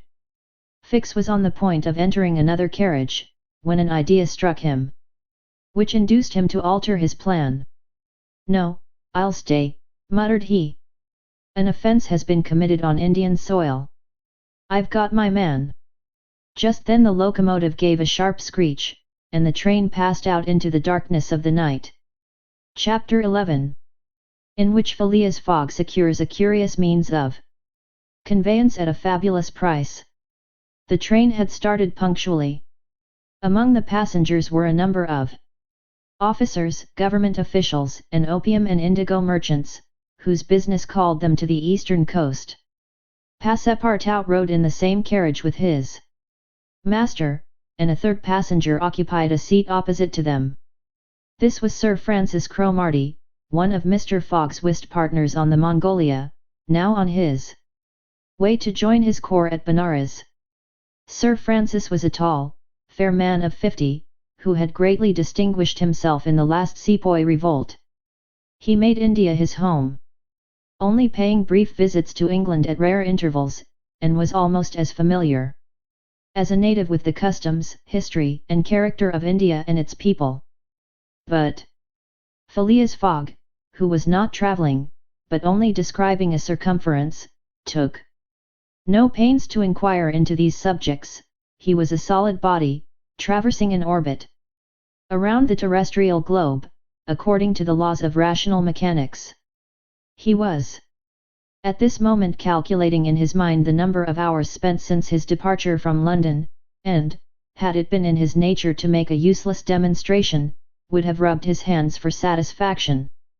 Sir Francis Cromarty had observed the oddity of his travelling companion, although the only opportunity he had for studying him had been while he was dealing the cards, and between two rubbers, and questioned himself whether a human heart really beat beneath this cold exterior, and whether Phileas Fogg had any sense of the beauties of nature. The Brigadier General was free to mentally confess that, of all the eccentric persons he had ever met, none was comparable to this product of the exact sciences. Phileas Fogg had not concealed from Sir Francis his design of going round the world, nor the circumstances under which he set out, and the General only saw in the wager a useless eccentricity and a lack of sound common sense. In the way this strange gentleman was going on, he would leave the world without having done any good to himself or anybody else. An hour after leaving Bombay the train had passed the viaducts and the island of Salsette, and had got into the open country. At Kalyan they reached the junction of the branch line which descends towards southeastern India by Kandala and Poona, and, passing Powell, they entered the defile of the mountains, with their basalt bases, and their summits crowned with thick and verdant forests. Phileas Fogg and Sir Francis Cromarty exchanged a few words from time to time, and now Sir Francis, reviving the conversation, observed: "Some years ago, Mr. Fogg, you would have met with a delay at this point which would probably have lost you your wager." "How so, Sir Francis?" "Because the railway stopped at the base of these mountains, which the passengers were obliged to cross in palanquins or on ponies to Kandala, on the other side." "Such a delay would not have deranged my plans in the least," said Mr. Fogg. "I have constantly foreseen the likelihood of certain obstacles." "But, Mr. Fogg," pursued Sir Francis, "you run the risk of having some difficulty about this worthy fellow's adventure at the pagoda. Passepartout, his feet comfortably wrapped in his travelling blanket, was sound asleep and did not dream that anybody was talking about him. The government is very severe upon that kind of offence. It takes particular care that the religious customs of the Indians should be respected, and if your servant were caught—" "Very well, Sir Francis," replied Mr. Fogg, "if he had been caught he would have been condemned and punished, and then would have quietly returned to Europe. I don't see how this affair could have delayed his master." The conversation fell again. During the night the train left the mountains behind, and passed Nasik, and the next day proceeded over the flat, well-cultivated country of the Khandaj, with its straggling villages, above which rose the minarets of the pagodas. This fertile territory is watered by numerous small rivers and limpid streams, mostly tributaries of the Godavari. Passepartout, on waking and looking out, could not realize that he was actually crossing India in a railway train. The locomotive, guided by an English engineer and fed with English coal, threw out its smoke upon cotton, coffee, nutmeg, clove and pepper plantations, while the steam curled in spirals around groups of palm trees, in the midst of which were seen picturesque bungalows, viharis, sort of abandoned monasteries, and marvellous temples enriched by the exhaustless ornamentation of Indian architecture. Then they came upon vast tracts extending to the horizon, with jungles inhabited by snakes and tigers, which fled at the noise of the train, succeeded by forests penetrated by the railway, and still haunted by elephants which, with pensive eyes, gazed at the train as it passed. The travellers crossed, beyond Milligam, the fatal country so often stained with blood by the sectaries of the goddess Kali. Not far off rose Ellora, with its graceful pagodas, and the famous Aurangabad, capital of the ferocious Aurangzeb, now the chief town of one of the detached provinces of the kingdom of the Nizam. It was thereabouts that Faringhia, the Thuggee chief, king of the Stranglers, held his sway. These ruffians, united by a secret bond, strangled victims of every age in honor of the goddess Death, without ever shedding blood. There was a period when this part of the country could scarcely be travelled over without corpses being found in every direction. The English government has succeeded in greatly diminishing these murders, though the Thuggees still exist, and pursue the exercise of their horrible rights. At 12:30 the train stopped at Baampoor where Passepartout was able to purchase some Indian slippers, ornamented with false pearls, in which, with evident vanity, he proceeded to encase his feet. The travellers made a hasty breakfast and started off for Asirgur, after skirting for a little the banks of the small river Tapti, which empties into the Gulf of Cambrai, near Surat. Passepartout was now plunged into absorbing reverie. Up to his arrival at Bombay, he had entertained hopes that their journey would end there, but, now that they were plainly whirling across India at full speed, a sudden change had come over the spirit of his dreams. His old vagabond nature returned to him, the fantastic ideas of his youth once more took possession of him. He came to regard his master's project as intended in good earnest, believed in the reality of the bet, and therefore in the tour of the world and the necessity of making it without fail within the designated period. Already he began to worry about possible delays and accidents which might happen on the way. He recognized himself as being personally interested in the wager, and trembled at the thought that he might have been the means of losing it by his unpardonable folly of the night before. Being much less cool-headed than Mr. Fogg, he was much more restless. Counting and recounting the days passed over, uttering maledictions when the train stopped, and accusing it of sluggishness, and mentally blaming Mr. Fogg for not having bribed the engineer. The worthy fellow was ignorant that, while it was possible by such means to hasten the rate of a steamer, it could not be done on the railway. The train entered the defile of the Sutpur Mountains, which separate the Khandaish from Bundelkhand, towards evening. The next day Sir Francis Cromarty asked Passepartout what time it was, to which, on consulting his watch, he replied that it was 3 in the morning. This famous timepiece, always regulated on the Greenwich meridian, which was now some 77 degrees westward, was at least 4 hours slow. Sir Francis corrected Passepartout's time, whereupon the latter made the same remark that he had done to Fix, and upon the general insisting that the watch should be regulated in each new meridian, since he was constantly going eastward, that is in the face of the sun, and therefore the days were shorter by 4 minutes for each degree gone over, Passepartout obstinately refused to alter his watch, which he kept at London time. It was an innocent delusion which could harm no one. The train stopped, at 8 o'clock, in the midst of a glade some 15 miles beyond Rothal, where there were several bungalows, and workmen's cabins. The conductor, passing along the carriages, shouted, "Passengers will get out here." Phileas Fogg looked at Sir Francis Cromarty for an explanation, but the general could not tell what meant a halt in the midst of this forest of dates and acacias. Passepartout, not less surprised, rushed out and speedily returned, crying, "Monsieur, no more railway." "What do you mean?" asked Sir Francis. "I mean to say that the train isn't going on."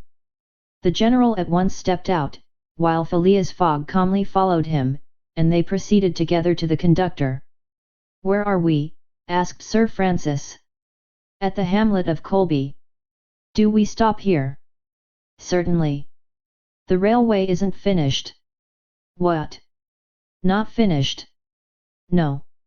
There's still a matter of 50 miles to be laid from here to Allahabad, where the line begins again." But the papers announced the opening of the railway throughout. What would you have, officer?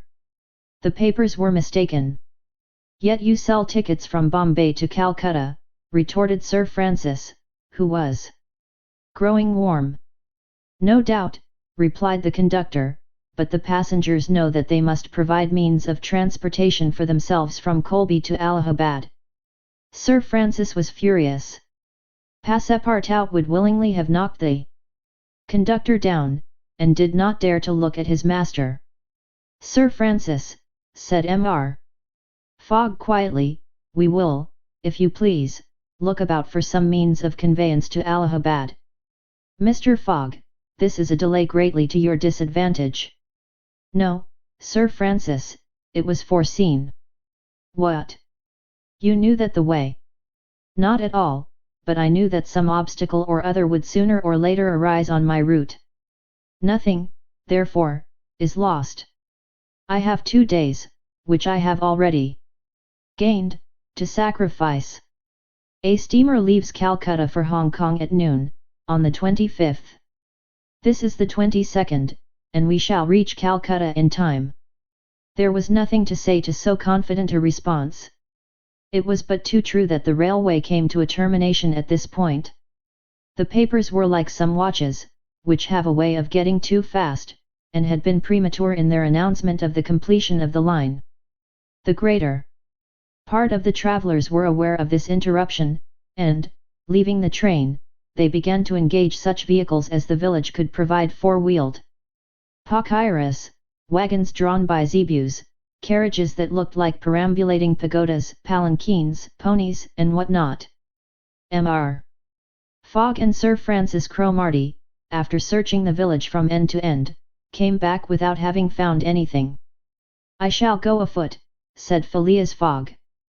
Passepartout, who had now rejoined his master, made a wry grimace, as he thought of his magnificent, but too frail Indian shoes. Happily he too had been looking about him, and, after a moment's hesitation, said, Monsieur, I think I have found a means of conveyance. What? An elephant. An elephant that belongs to an Indian who lives but 100 steps from here. Let's go and see the elephant, replied Mr. Fogg. They soon reached a small hut, near which, enclosed within some high palings, was the animal in question. An Indian came out of the hut, and, at their request, conducted them within the enclosure. The elephant, which its owner had reared, not for a beast of burden, but for warlike purposes, was half domesticated. The Indian had begun already, by often irritating him, and feeding him every 3 months on sugar and butter, to impart to him a ferocity not in his nature, this method being often employed by those who train the Indian elephants for battle. Happily, however, for Mr. Fogg, the animal's instruction in this direction had not gone far, and the elephant still preserved his natural gentleness. Kayunai, this was the name of the beast, could doubtless travel rapidly for a long time, and, in default of any other means of conveyance, Mr. Fogg resolved to hire him. But elephants are far from cheap in India, where they are becoming scarce. The males, which alone are suitable for circus shows, are much sought, especially as but few of them are domesticated. When therefore Mr. Fogg proposed to the Indian to hire Kayunai, he refused point blank. Mr. Fogg persisted, offering the excessive sum of £10 an hour for the loan of the beast to Allahabad. Refused. £20? Refused also. £40? Still refused. Passepartout jumped at each advance, but the Indian declined to be tempted. Yet the offer was an alluring one, for, supposing it took the elephant 15 hours to reach Allahabad, his owner would receive no less than £600 sterling. Phileas Fogg, without getting in the least flurried, then proposed to purchase the animal outright, and at first offered £1,000 for him. The Indian perhaps thinking he was going to make a great bargain, still refused. Sir Francis Cromarty took Mr. Fogg aside, and begged him to reflect before he went any further, to which that gentleman replied that he was not in the habit of acting rashly, that a bet of £20,000 was at stake, that the elephant was absolutely necessary to him, and that he would secure him if he had to pay 20 times his value. Returning to the Indian, whose small, sharp eyes, glistening with avarice, betrayed that with him it was only a question of how great a price he could obtain. Mr.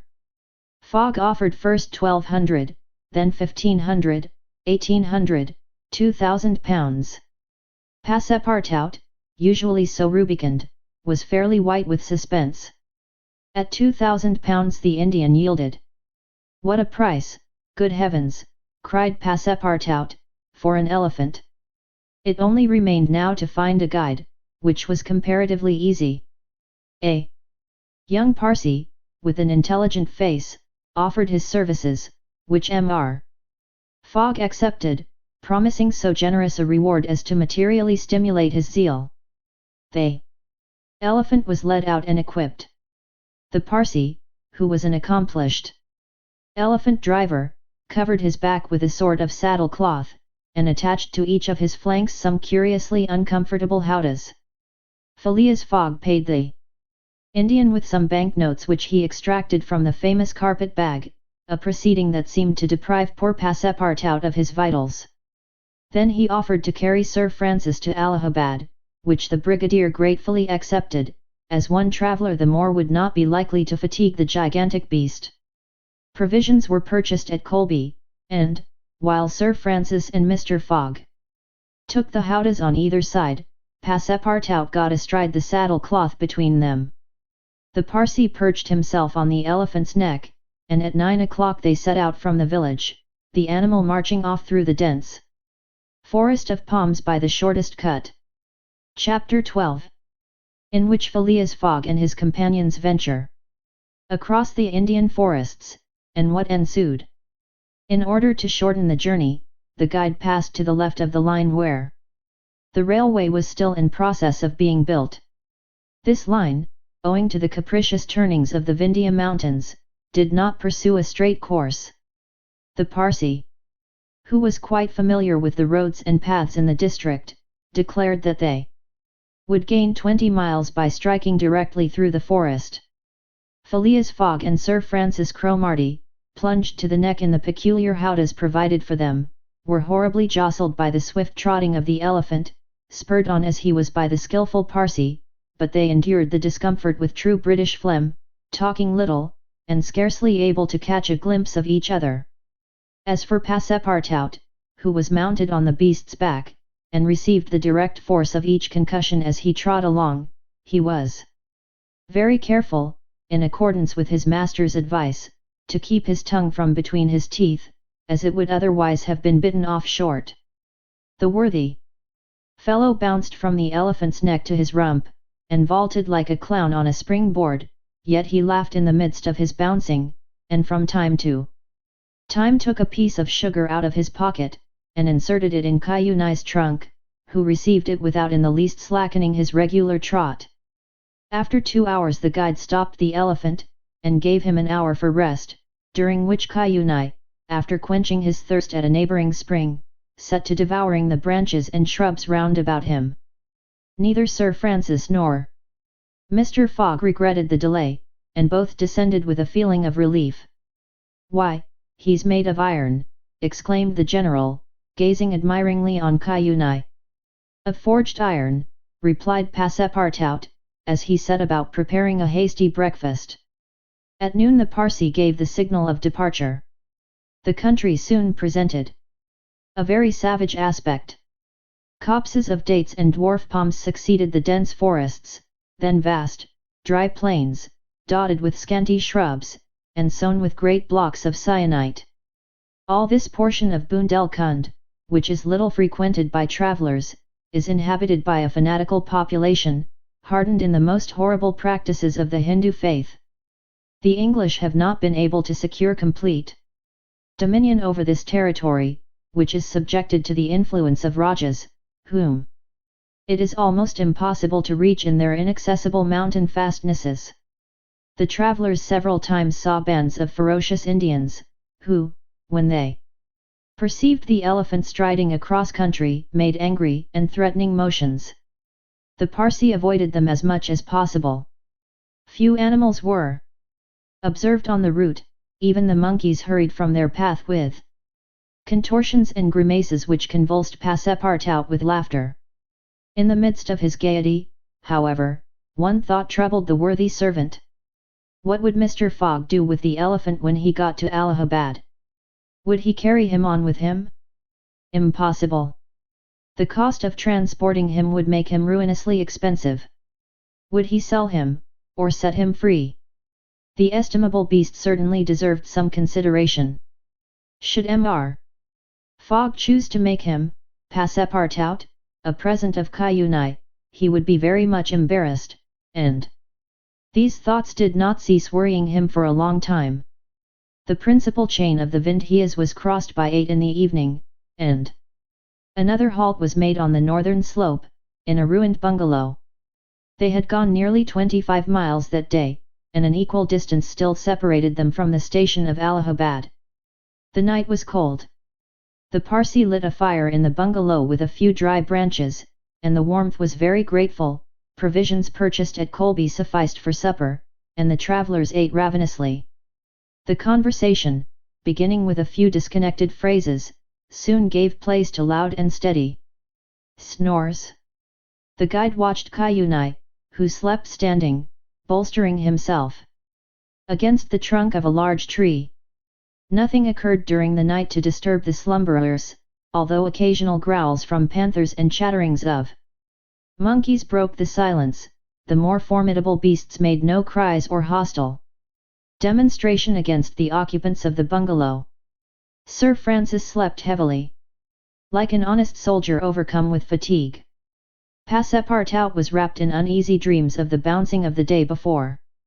As for Mr. Fogg, he slumbered as peacefully as if he had been in his serene mansion in Savile Row. The journey was resumed at 6 in the morning. The guide hoped to reach Allahabad by evening. In that case, Mr. Fogg would only lose a part of the 48 hours saved since the beginning of the tour.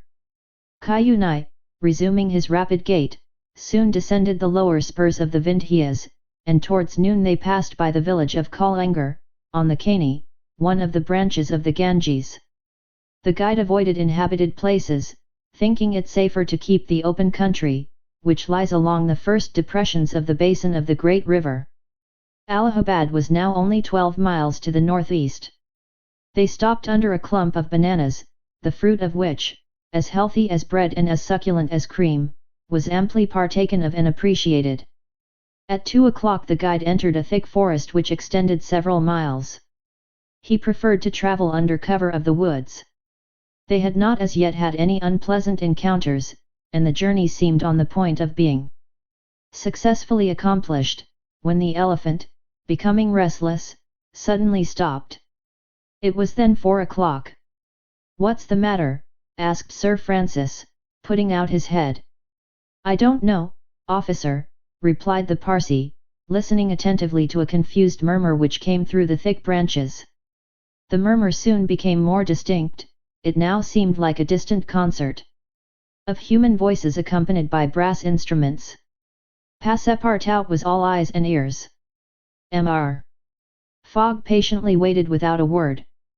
The Parsi jumped to the ground, fastened the elephant to a tree, and plunged into the thicket.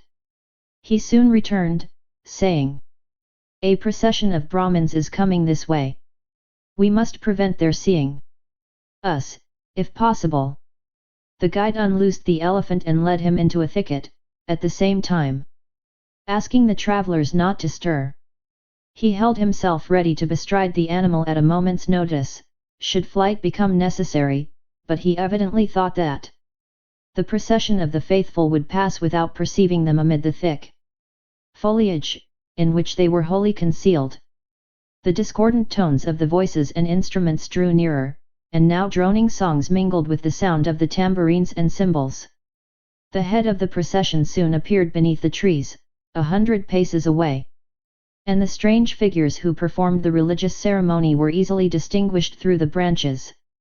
First came the priests, with mitres on their heads, and clothed in long lace robes. They were surrounded by men, women, and children, who sang a kind of lugubrious psalm, interrupted at regular intervals by the tambourines and cymbals, while behind them was drawn a car with large wheels, the spokes of which represented serpents entwined with each other. Upon the car, which was drawn by 4 richly caparisoned zebus, stood a hideous statue with 4 arms, the body coloured a dull red, with haggard eyes, dishevelled hair, protruding tongue, and lips tinted with beetle. It stood upright upon the figure of a prostrate and headless giant. Sir Francis, recognizing the statue, whispered, "The goddess Kali, the goddess of love and death." "Of death, perhaps," muttered back Passepartout, "but of love, that ugly old hag? Never." The Parsi made a motion to keep silence. A group of old fakirs were capara'ing and making a wild ado round the statue. These were striped with ochre, and covered with cuts whence their blood issued. Drop by drop, stupid fanatics, who, in the great Indian ceremonies, still throw themselves under the wheels of Juggernaut. Some Brahmins, clad in all the sumptuousness of Oriental apparel, and leading a woman who faltered at every step, followed. This woman was young, and as fair as a European. Her head and neck, shoulders, ears, arms, hands, and toes were loaded down with jewels and gems, with bracelets, earrings, and rings, while a tunic bordered with gold, and covered with a light muslin robe, betrayed the outline of her form. The guards who followed the young woman presented a violent contrast to her, armed as they were with naked sabres hung at their waists, and long damascened pistols, and bearing a corpse on a palanquin. It was the body of an old man, gorgeously arrayed in the habiliments of a Raja, wearing, as in life, a turban embroidered with pearls, a robe of tissue of silk and gold, a scarf of cashmere sewed with diamonds, and the magnificent weapons of a Hindu prince.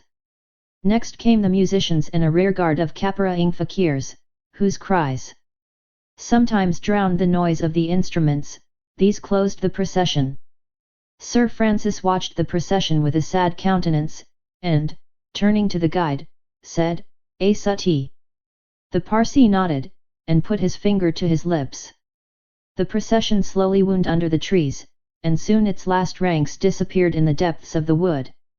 The songs gradually died away, occasionally cries were heard in the distance, until at last all was silence again.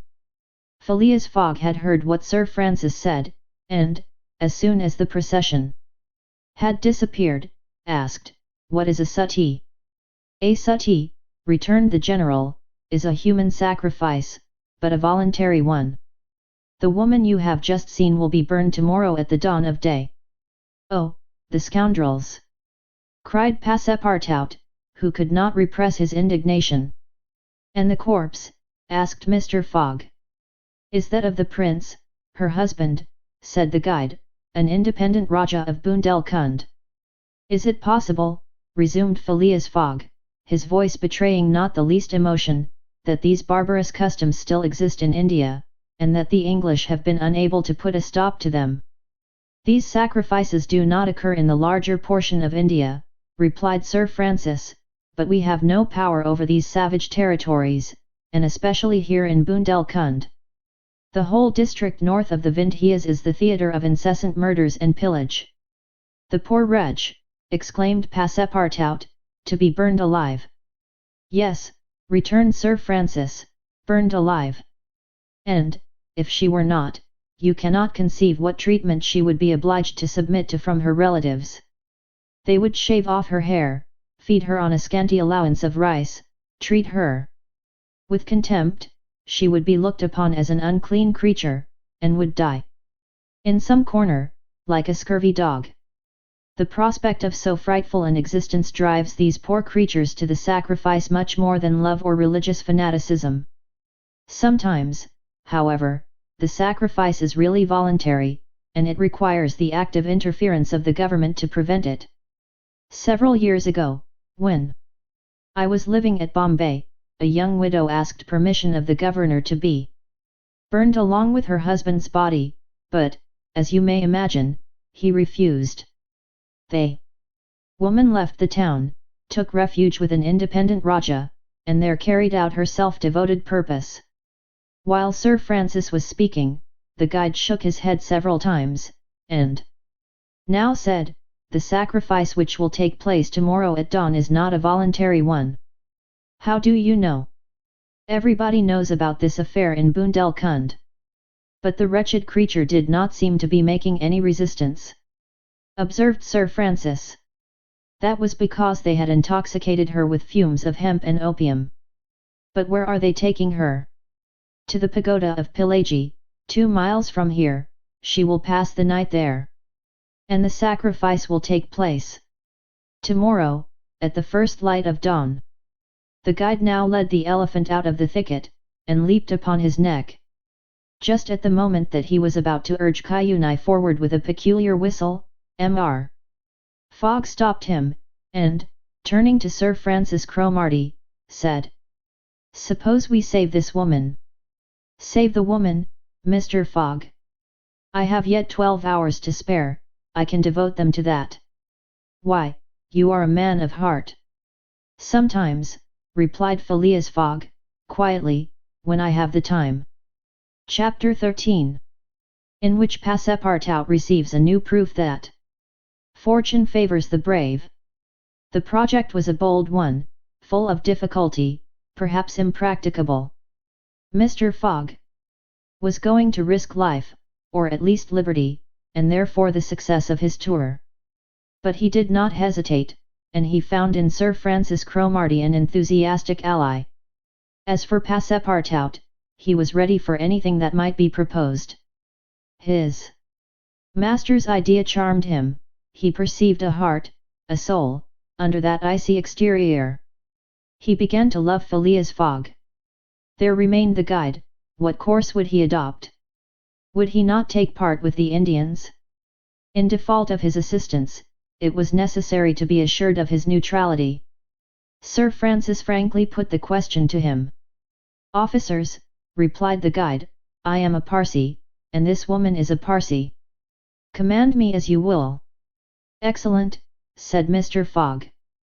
"However," resumed the guide, "it is certain, not only that we shall risk our lives, but horrible tortures, if we are taken." "That is foreseen," replied Mr. Fogg. "I think we must wait till night before acting." "I think so," said the guide. The worthy Indian then gave some account of the victim, who, he said, was a celebrated beauty of the Parsee race, and the daughter of a wealthy Bombay merchant. She had received a thoroughly English education in that city, and, from her manners and intelligence, would be thought an European. Her name was Adida. Left an orphan, she was married against her will to the old Raja of Bundelkund, and, knowing the fate that awaited her, she escaped, was retaken, and devoted by the Raja's relatives, who had an interest in her death, to the sacrifice from which it seemed she could not escape. The Parsee's narrative only confirmed Mr. Fogg and his companions in their generous design. It was decided that the guide should direct the elephant towards the pagoda of Pillaji, which he accordingly approached as quickly as possible. They halted, half an hour afterwards, in a copse, some 500 feet from the pagoda, where they were well concealed, but they could hear the groans and cries of the fakirs distinctly. They then discussed the means of getting at the victim. The guide was familiar with the pagoda of Pillaji, in which, as he declared, the young woman was imprisoned. Could they enter any of its doors while the whole party of Indians was plunged in a drunken sleep, or was it safer to attempt to make a hole in the walls? This could only be determined at the moment and the place themselves, but it was certain that the abduction must be made that night, and not when, at break of day, the victim was led to her funeral pyre. Then no human intervention could save her. As soon as night fell, about 6 o'clock, they decided to make a reconnaissance around the pagoda. The cries of the fakirs were just ceasing. The Indians were in the act of plunging themselves into the drunkenness caused by liquid opium mingled with hemp, and it might be possible to slip between them to the temple itself. The Parsi, leading the others, noiselessly crept through the wood, and in 10 minutes they found themselves on the banks of a small stream, whence, by the light of the rosin torches, they perceived a pyre of wood, on the top of which lay the embalmed body of the Raja, which was to be burned with his wife. The pagoda, whose minarets loomed above the trees in the deepening dusk, stood 100 steps away. "Come," whispered the guide. He slipped more cautiously than ever through the brush, followed by his companions. The silence around was only broken by the low murmuring of the wind among the branches. Soon the Parsi stopped on the borders of the glade, which was lit up by the torches. The ground was covered by groups of the Indians, motionless in their drunken sleep. It seemed a battlefield strewn with the dead. Men, women, and children lay together. In the background, among the trees, the pagoda of Pillaji loomed distinctly. Much to the guide's disappointment, the guards of the Raja, lighted by torches, were watching at the doors and marching to and fro with naked sabres, probably. The priests, too, were watching within. The Parsi, now convinced that it was impossible to force an entrance to the temple, advanced no farther, but led his companions back again. Phileas Fogg and Sir Francis Cromarty also saw that nothing could be attempted in that direction. They stopped, and engaged in a whispered colloquy. "It is only 8 now," said the brigadier, "and these guards may also go to sleep." "It is not impossible," returned the Parsi. They lay down at the foot of a tree, and waited. The time seemed long. The guide ever and anon left them to take an observation on the edge of the wood, but the guards watched steadily by the glare of the torches, and a dim light crept through the windows of the pagoda. They waited till midnight, but no change took place among the guards, and it became apparent that their yielding to sleep could not be counted on. The other plan must be carried out. An opening in the walls of the pagoda must be made. It remained to ascertain whether the priests were watching by the side of their victim as assiduously as were the soldiers at the door. After a last consultation, the guide announced that he was ready for the attempt, and advanced, followed by the others. They took a roundabout way, so as to get at the pagoda on the rear. They reached the walls about 12:30, without having met anyone. Here there was no guard, nor were there either windows or doors. The night was dark. The moon, on the wane, scarcely left the horizon, and was covered with heavy clouds. The height of the trees deepened the darkness. It was not enough to reach the walls, an opening in them must be accomplished, and to attain this purpose the party only had their pocket knives. Happily the temple walls were built of brick and wood, which could be penetrated with little difficulty. After one brick had been taken out, the rest would yield easily. They set noiselessly to work, and the Parsi on one side and Passepartout on the other began to loosen the bricks so as to make an aperture 2 feet wide. They were getting on rapidly, when suddenly a cry was heard in the interior of the temple, followed almost instantly by other cries replying from the outside. Passepartout and the guide stopped. Had they been heard? Was the alarm being given? Common prudence urged them to retire, and they did so, followed by Phileas Fogg and Sir Francis. They again hid themselves in the wood, and waited till the disturbance, whatever it might be, ceased, holding themselves ready to resume their attempt without delay. But, awkwardly enough, the guards now appeared at the rear of the temple, and there installed themselves, in readiness to prevent a surprise. It would be difficult to describe the disappointment of the party, thus interrupted in their work. They could not now reach the victim. How, then, could they save her? Sir Francis shook his fists. Passepartout was beside himself, and the guide gnashed his teeth with rage. The tranquil Fogg waited, without betraying any emotion. "We have nothing to do but to go away," whispered Sir Francis. "Nothing but to go away," echoed the guide. "Stop," said Fogg. "I am only due at Allahabad tomorrow before noon." "But what can you hope to do?" asked Sir Francis. "In a few hours it will be daylight, and the chance which now seems lost may present itself at the last moment." Sir Francis would have liked to read Phileas Fogg's eyes. What was this cool Englishman thinking of? Was he planning to make a rush for the young woman at the very moment of the sacrifice, and boldly snatch her from her executioners? This would be utter folly, and it was hard to admit that Fogg was such a fool. Sir Francis consented, however, to remain to the end of this terrible drama. The guide led them to the rear of the glade, where they were able to observe the sleeping groups. Meanwhile Passepartout, who had perched himself on the lower branches of a tree, was resolving an idea which had at first struck him like a flash, and which was now firmly lodged in his brain. He had commenced by saying to himself, "What folly," and then he repeated, "Why not, after all? It's a chance, perhaps the only one, and with such thoughts." Thinking thus, he slipped, with the suppleness of a serpent, to the lowest branches, the ends of which bent almost to the ground. The hours passed, and the lighter shades now announced the approach of day, though it was not yet light. This was the moment.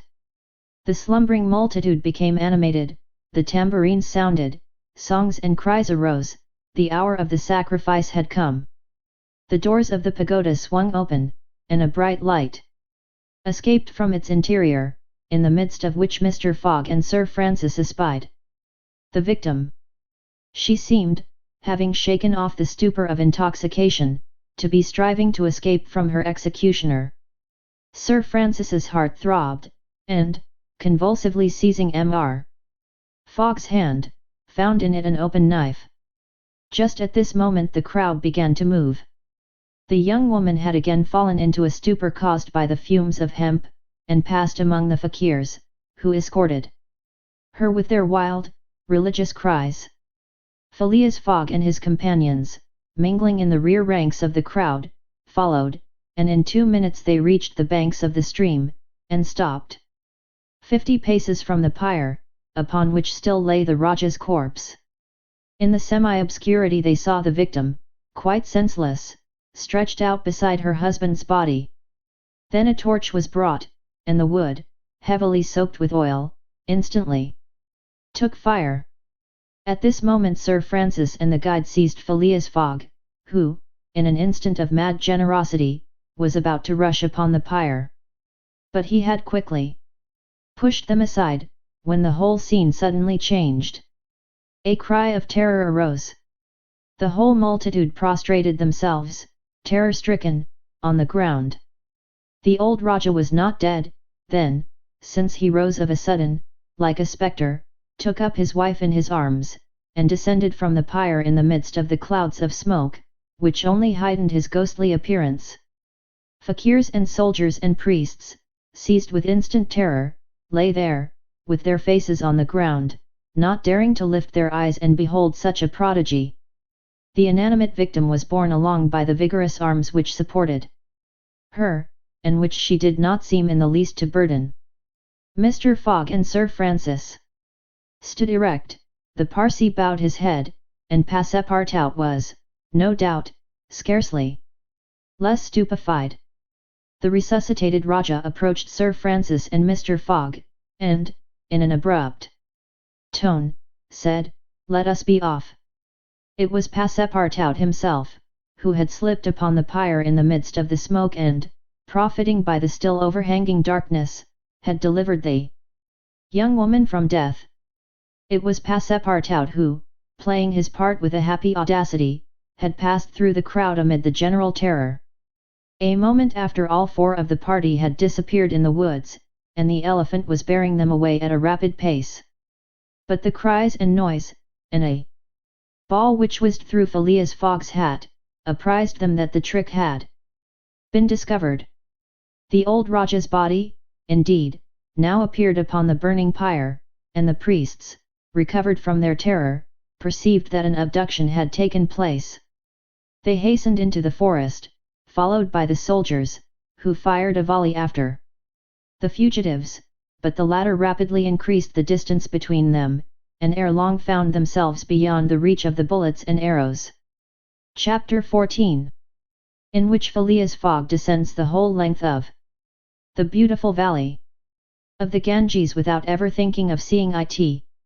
The rash exploit had been accomplished, and for an hour Passepartout laughed gaily at his success.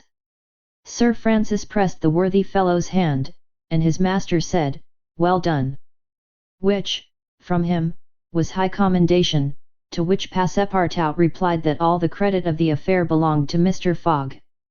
As for him, he had only been struck with a queer idea, and he laughed to think that for a few moments he, Passepartout, the ex-gymnast, ex-sergeant fireman, had been the spouse of a charming woman, a venerable, embalmed Raja. As for the young Indian woman, she had been unconscious throughout of what was passing, and now, wrapped up in a travelling blanket, was reposing in one of the howdahs.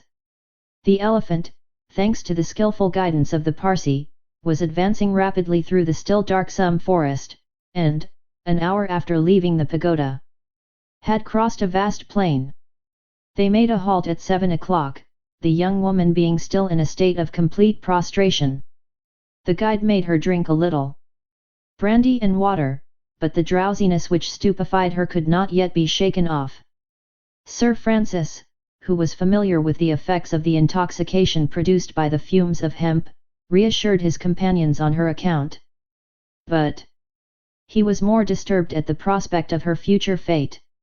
He told Phileas Fogg that, should Ada remain in India, she would inevitably fall again into the hands of her executioners. These fanatics were scattered throughout the county, and would, despite the English police, recover their victim at Madras, Bombay, or Calcutta. She would only be safe by quitting India forever. Phileas Fogg replied that he would reflect upon the matter. The station at Allahabad was reached about 10 o'clock, and, the interrupted line of railway being resumed, would enable them to reach Calcutta in less than 24 hours. Phileas Fogg would thus be able to arrive in time to take the steamer which left Calcutta the next day, October 25, at noon, for Hong Kong. The young woman was placed in one of the waiting rooms of the station, whilst Passepartout was charged with purchasing for her various articles of toilet, a dress, shawl, and some furs, for which his master gave him unlimited credit. Passepartout started off forthwith, and found himself in the streets of Allahabad, that is, the city of God, one of the most venerated in India, being built at the junction of the two sacred rivers, Ganges and Jumna, the waters of which attract pilgrims from every part of the peninsula. The Ganges, according to the legends of the Ramayana, rises in heaven, whence, owing to Brahma's agency, it descends to the earth. Passepartout made it a point, as he made his purchases, to take a good look at the city. It was formerly defended by a noble fort, which has since become a state prison. Its commerce has dwindled away, and Passepartout in vain looked about him for such a bazaar as he used to frequent in Regent Street. At last he came upon an elderly, crusty Jew, who sold second-hand articles, and from whom he purchased a dress of Scotch stuff, a large mantle, and a fine otter-skin pelisse, for which he did not hesitate to pay £75. He then returned triumphantly to the station. The influence to which the priests of Pillaji had subjected Ada began gradually to yield, and she became more herself, so that her fine eyes resumed all their soft Indian expression. When the poet king, Pakaf Udal, celebrates the charms of the Queen of Amarnagara, he speaks thus: her shining tresses, divided in two parts, encircle the harmonious contour of her white and delicate cheeks, brilliant in their glow and freshness. Her ebony brows have the form and charm of the bow of Kama, the god of love, and beneath her long silken lashes the purest reflections in a celestial light swim, as in the sacred lakes of Himalaya, in the black pupils of her great clear eyes. Her teeth, fine, equal, and white, glitter between her smiling lips like dewdrops in a passion flower's half-enveloped breast. Her delicately formed ears, her vermilion hands, her little feet, curved and tender as the lotus bud, glitter with the brilliancy of the loveliest pearls of Ceylon, the most dazzling diamonds of Golconda.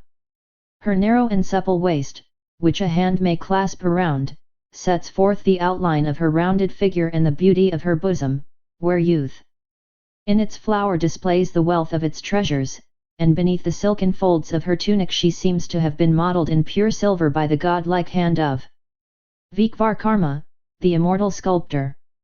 It is enough to say, without applying this poetical rhapsody to Adida, that she was a charming woman, in all the European acceptation of the phrase.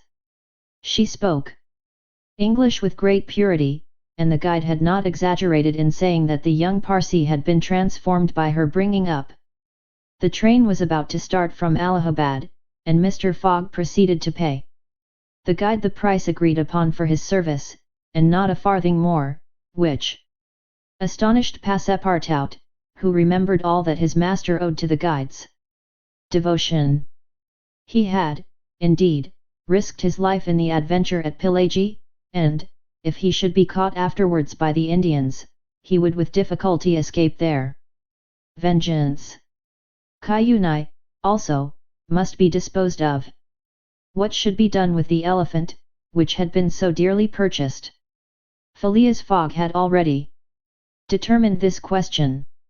Parsi, said he to the guide, you have been serviceable and devoted. I have paid for your service, but not for your devotion. Would you like to have this elephant? He is yours.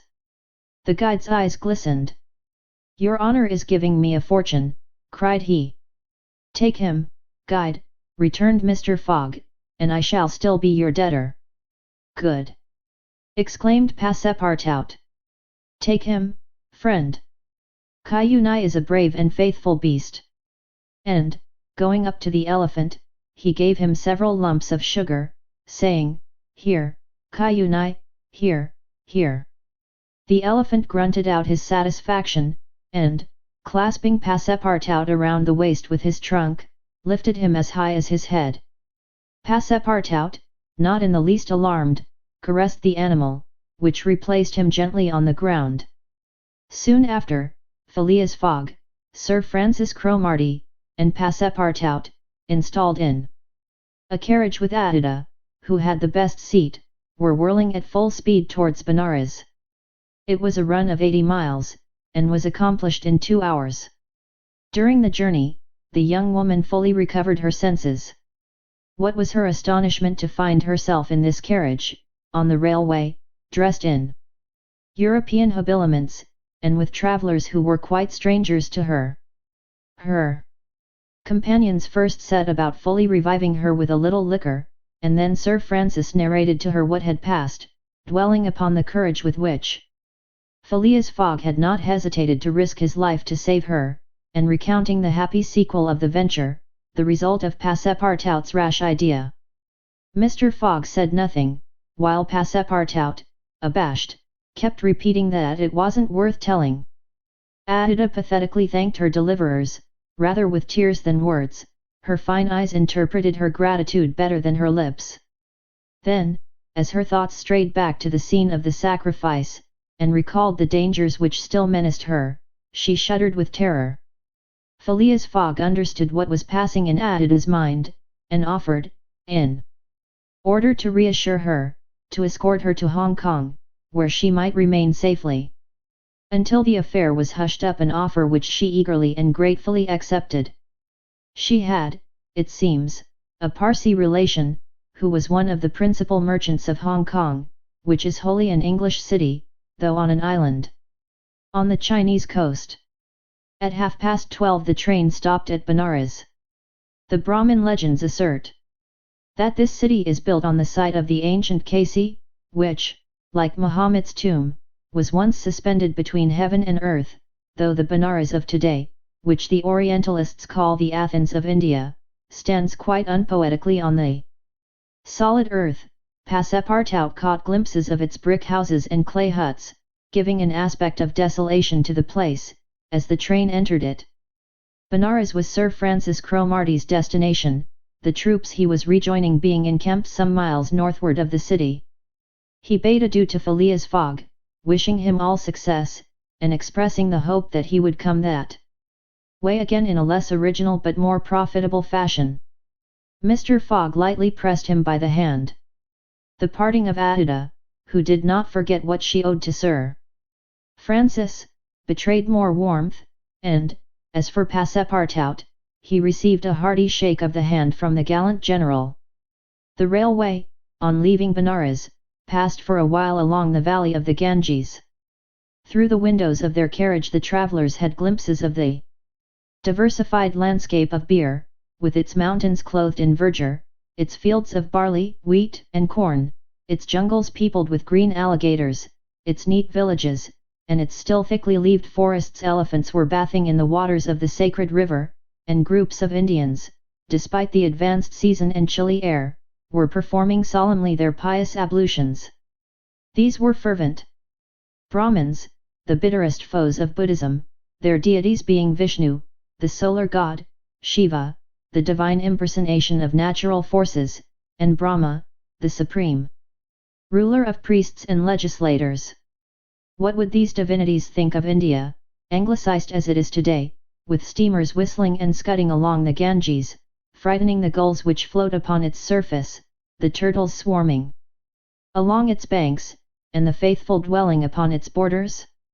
The panorama passed before their eyes like a flash, save when the steam concealed it fitfully from the view.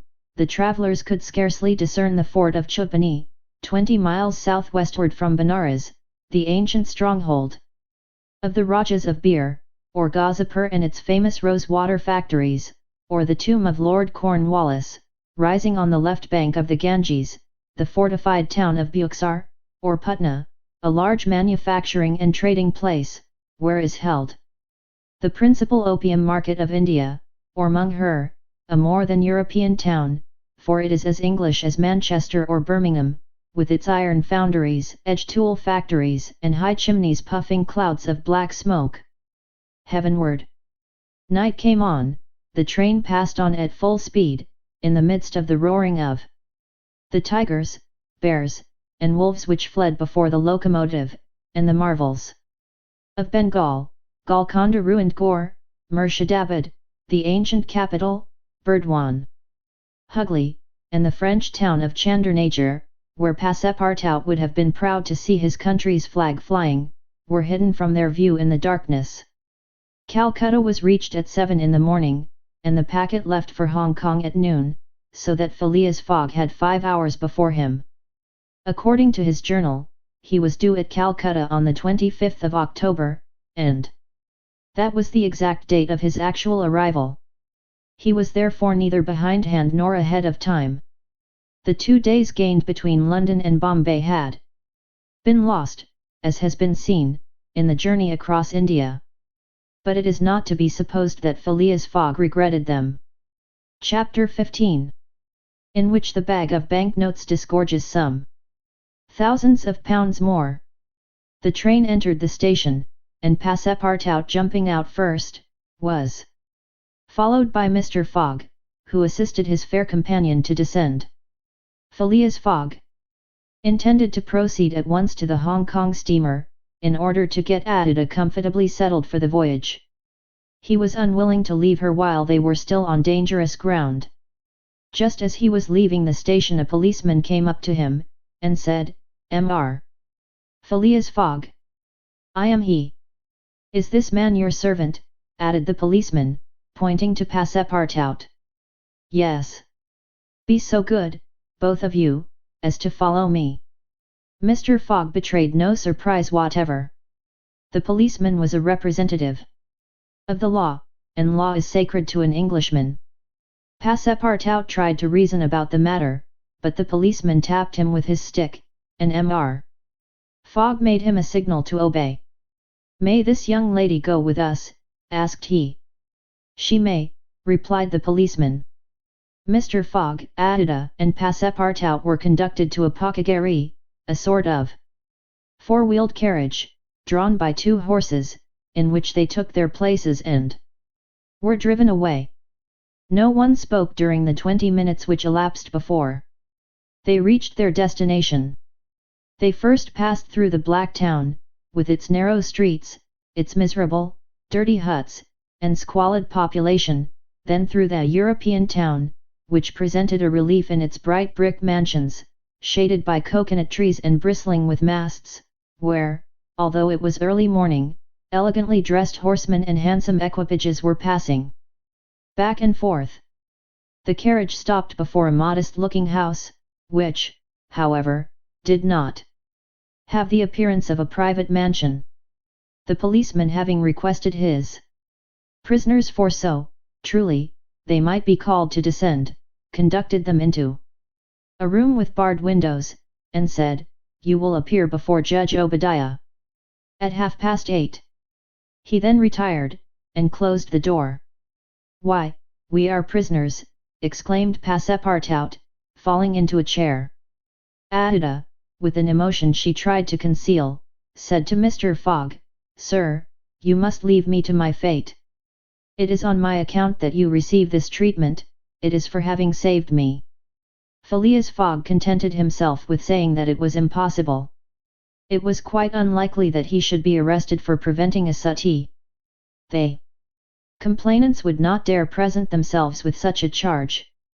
There was some mistake. Moreover, he would not, in any event, abandon Adida, but would escort her to Hong Kong. "But the steamer leaves at noon," observed Passepartout, nervously. "We shall be on board by noon," replied his master, placidly. It was said so positively that Passepartout could not help muttering to himself, "Parbleu, that's certain. Before noon we shall be on board." But he was by no means reassured. At 8:30 the door opened, the policeman appeared, and, requesting them to follow him, led the way to an adjoining hall. It was evidently a courtroom, and a crowd of Europeans and natives already occupied the rear of the apartment. Mr. Fogg and his two companions took their places on a bench opposite the desks of the magistrate and his clerk. Immediately after, Judge Obadiah, a fat, round man, followed by the clerk, entered. He proceeded to take down a wig which was hanging on a nail, and put it hurriedly on his head. "The first case," said he. Then, putting his hand to his head, he exclaimed, "Hat! This is not my wig." "No, your worship," returned the clerk, "it is mine." "My dear Mr. Oysterpuff, how can a judge give a wise sentence in a clerk's wig?" The wigs were exchanged. Passepartout was getting nervous, for the hands on the face of the big clock over the judge seemed to go around with terrible rapidity. "The first case," repeated Judge Obadiah. "Phileas Fogg?" demanded Oysterpuff. "I am here," replied Mr. Fogg. "Passepartout?" "Present," responded Passepartout. "Good," said the judge. "You have been looked for, prisoners, for 2 days on the trains from Bombay." "But of what are we accused?"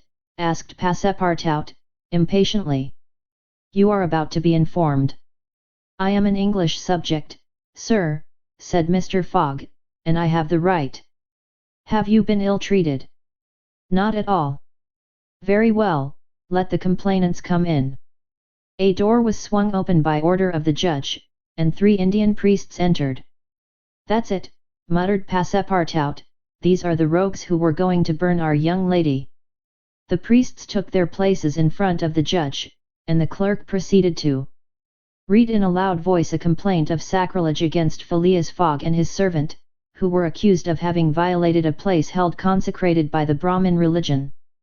"You hear the charge?" asked the judge. "Yes, sir," replied Mr. Fogg, consulting his watch, "and I admit it." "You admit it?" "I admit it, and I wish to hear these priests admit, in their turn, what they were going to do at the pagoda of Pillaji." The priests looked at each other, they did not seem to understand what was said. Yes, cried Passepartout, warmly, at the pagoda of Pilagi, where they were on the point of burning their victim. The judge stared with astonishment, and the priests were stupefied. What victim? Said Judge Obadiah. Burn whom? In Bombay itself. Bombay, cried Passepartout. Certainly. We are not talking of the pagoda of Pilagi, but of the pagoda of Malabar Hill, at Bombay. And as a proof, added the clerk, here are the desecrator's very shoes, which he left behind him. Whereupon he placed a pair of shoes on his desk. My shoes! Cried Passepartout, in his surprise permitting this imprudent exclamation to escape him. The confusion of master and man, who had quite forgotten the affair at Bombay, for which they were now detained at Calcutta, may be imagined. Fix the detective had foreseen the advantage which Passepartout's escapade gave him, and, delaying his departure for 12 hours, had consulted the priests of Malabar Hill. Knowing that the English authorities dealt very severely with this kind of misdemeanour, he promised them a goodly sum in damages, and sent them forward to Calcutta by the next train. Owing to the delay caused by the rescue of the young widow, Fix and the priests reached the Indian capital before Mr. Fogg and his servant, the magistrates having been already warned by a dispatch to arrest them should they arrive. Fix's disappointment when he learned that Phileas Fogg had not made his appearance in Calcutta may be imagined. He made up his mind that the robber had stopped somewhere on the route and taken refuge in the southern provinces. For 24 hours Fix watched the station. With feverish anxiety, at last he was rewarded by seeing Mr. Fogg and Passepartout arrive, accompanied by a young woman, whose presence he was wholly at a loss to explain. He hastened for a policeman, and this was how the party came to be arrested and brought before Judge Obadiah. Had Passepartout been a little less preoccupied, he would have espied the detective ensconced in a corner of the courtroom, watching the proceedings with an interest easily understood, for the warrant had failed to reach him at Calcutta, as it had done at Bombay and Suez. Judge Obadiah had unfortunately caught Passepartout's rash exclamation, which the poor fellow would have given the world to recall. The facts are admitted, asked the judge. Admitted, replied Mr. Fogg, coldly. Inasmuch, resumed the judge, as the English law protects equally and sternly the religions of the Indian people, and as the man Passepartout has admitted that he violated the sacred pagoda of Malabar Hill, at Bombay, on the 20th of October, I condemn the said Passepartout to imprisonment for 15 days and a fine of £300. 300 pounds! Cried Passepartout, startled at the largeness of the sum. Silence! Shouted the constable. And inasmuch, continued the judge, as it is not proved that the act was not done by the connivance of the master with the servant, and as the master in any case must be held responsible for the acts of his paid servant, I condemn Phileas Fogg to a week's imprisonment and a fine of £150. Fix rubbed his hands softly with satisfaction. If Phileas Fogg could be detained in Calcutta a week, it would be more than time for the warrant to arrive. Passepartout was stupefied. This sentence ruined his master. A wager of £20,000 lost, because he, like a precious fool, had gone into that abominable pagoda. Phileas Fogg, as self-composed as if the judgment did not in the least concern him, did not even lift his eyebrows while it was being pronounced. Just as the clerk was calling the next case, he rose, and said, I offer bail. You have that right, returned the judge. Fix's blood ran cold, but he resumed his composure when he heard the judge announce that the bail required for each prisoner would be £1,000. I will pay it at once, said Mr. Fogg, taking a roll of bank bills from the carpet bag, which Passepartout had by him, and placing them on the clerk's desk. This sum will be restored to you upon your release from prison, said the judge. Meanwhile, you are liberated on bail. Come, said Phileas Fogg to his servant. "But let them at least give me back my shoes," cried Passepartout angrily.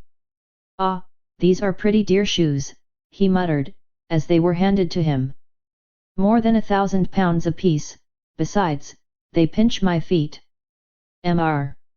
Fogg, offering his arm to Adida, then departed, followed by the crestfallen Passepartout. Fix still nourished hopes that the robber would not, after all, leave the £2,000 behind him, but would decide to serve out his week in jail, and issued forth on Mr. Fogg's traces. That gentleman took a carriage, and the party were soon landed on one of the quays.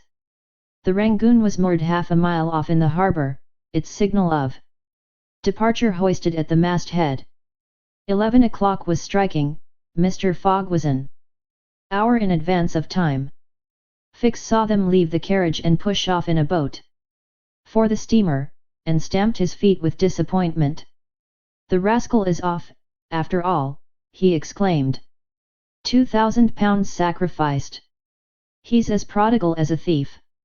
I'll follow him to the end of the world if necessary, but, at the rate he is going on, the stolen money will soon be exhausted."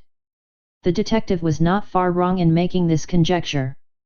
Since leaving London, what with travelling expenses, bribes, the purchase of the elephant, bails and fines, Mr. Fogg had already spent more than £5,000 on the way, and the percentage of the sum recovered from the bank robber promised to the detectives, was rapidly diminishing. Chapter 16. In which Fix does not seem to understand in the least what is said to him. The Rangoon, one of the Peninsular and Oriental Company's boats plying in the Chinese and Japanese seas, was a screw steamer, built of iron, weighing about 1,770 tons, and with engines of 400 horsepower. She was as fast, but not as well fitted up, as the Mongolia, and Adida was not as comfortably provided for on board of her as Phileas Fogg could have wished. However, the trip from Calcutta to Hong Kong only comprised some 3,500 miles, occupying from 10 to 12 days, and the young woman was not difficult to please. During the first days of the journey Adida became better acquainted with her protector, and constantly gave evidence of her deep gratitude for what he had done. The phlegmatic gentleman listened to her, apparently at least, with coldness, neither his voice nor his manner betraying the slightest emotion, but he seemed to be always on the watch that nothing should be wanting to Adida's comfort. He visited her regularly each day at certain hours, not so much to talk himself, as to sit and hear her talk. He treated her with the strictest politeness, but with the precision of an automaton, the movements of which had been arranged for this purpose. Adida did not quite know what to make of him, though Passepartout had given her some hints of his master's eccentricity, and made her smile by telling her of the wager which was sending him round the world. After all, she owed Phileas Fogg her life, and she always regarded him through the exalting medium of her gratitude. Adida confirmed the Parsi guide's narrative of her touching history. She did, indeed, belong to the highest of the native races of India. Many of the Parsi merchants have made great fortunes there by dealing in cotton, and one of them, Sir James C. Jejeebhoy, was made a baronet by the English government. Adida was a relative of this great man, and it was his cousin, Gigi, whom she hoped to join at Hong Kong. Whether she would find a protector in him she could not tell, but Mr. Fogg essayed to calm her anxieties, and to assure her that everything would be mathematically, he used the very word arranged. Adida fastened her great eyes, clear as the sacred lakes of the Himalaya, upon him, but the intractable Fogg, as reserved as ever, did not seem at all inclined to throw himself into this lake. The first few days of the voyage passed prosperously, amid favourable weather and propitious winds, and they soon came in sight of the Great Andaman, the principal of the islands in the Bay of Bengal, with its picturesque Saddle Peak, 2,400 feet high, looming above the waters. The steamer passed along near the shores, but the savage Papuans, who are in the lowest scale of humanity, but are not, as has been asserted, cannibals, did not make their appearance. The panorama of the islands, as they steamed by them, was superb. Vast forests of palms, arcs, bamboo, teakwood, of the gigantic mimosa, and tree-like ferns covered the foreground, while behind, the graceful outlines of the mountains were traced against the sky, and along the coasts swarmed by thousands the precious swallows whose nests furnish a luxurious dish to the tables of the celestial empire. The varied landscape afforded by the Andaman Islands was soon passed, however, and the Rangoon rapidly approached the Straits of Malacca, which gave access to the China Seas. What was Detective Fix, so unluckily drawn on from country to country, doing all this while? He had managed to embark on the Rangoon at Calcutta without being seen by Passepartout, after leaving orders that, if the warrant should arrive, it should be forwarded to him at Hong Kong, and he hoped to conceal his presence to the end of the voyage. It would have been difficult to explain why he was on board without awakening Passepartout's suspicions, who thought him still at Bombay. But necessity impelled him, nevertheless, to renew his acquaintance with the worthy servant, as will be seen. All the detective's hopes and wishes were now centered on Hong Kong, for the steamer's stay at Singapore would be too brief to enable him to take any steps there. The arrest must be made at Hong Kong, or the robber would probably escape him forever. Hong Kong was the last English ground on which he would set foot. Beyond, China, Japan, America offered to Fogg an almost certain refuge. If the warrant should at last make its appearance at Hong Kong, Fix could arrest him and give him into the hands of the local police, and there would be no further trouble. But beyond Hong Kong, a simple warrant would be of no avail. An extradition warrant would be necessary, and that would result in delays and obstacles, of which the rascal would take advantage to elude justice. Fix thought over these probabilities during the long hours which he spent in his cabin, and kept repeating to himself, "Now, either the warrant will be at Hong Kong, in which case I shall arrest my man, or it will not be there, and this time it is absolutely necessary that I should delay his departure. I have failed at Bombay, and I have failed at Calcutta.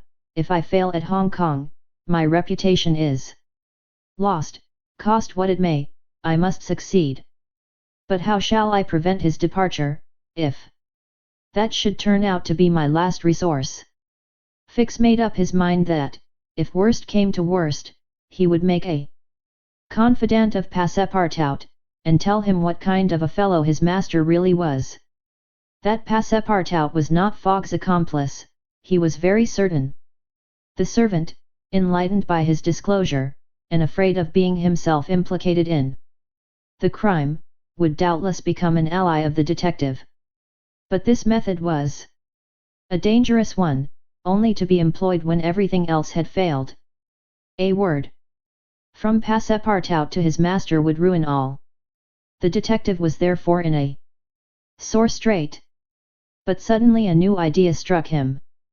The presence of Adida on the Rangoon, in company with Phileas Fogg, gave him new material for reflection. Who was this woman? What combination of events had made her Fogg's travelling companion? They had evidently met somewhere between Bombay and Calcutta, but where? Had they met accidentally, or had Fogg gone into the interior purposely in quest of this charming damsel? Fix was fairly puzzled. He asked himself whether there had not been a wicked elopement, and this idea so impressed itself upon his mind that he determined to make use of the supposed intrigue. Whether the young woman were married or not, he would be able to create such difficulties for Mr. Fogg at Hong Kong that he could not escape by paying any amount of money. But could he even wait till they reached Hong Kong? Fogg had an abominable way of jumping from one boat to another, and, before anything could be effected, might get full under way again for Yokohama. Fix decided that he must warn the English authorities, and signal the Rangoon before her arrival. This was easy to do, since the steamer stopped at Singapore, whence there is a telegraphic wire to Hong Kong. He finally resolved, moreover, before acting more positively, to question Passepartout. It would not be difficult to make him talk, and, as there was no time to lose, Fix prepared to make himself known. It was now the 30th of October, and on the following day the Rangoon was due at Singapore.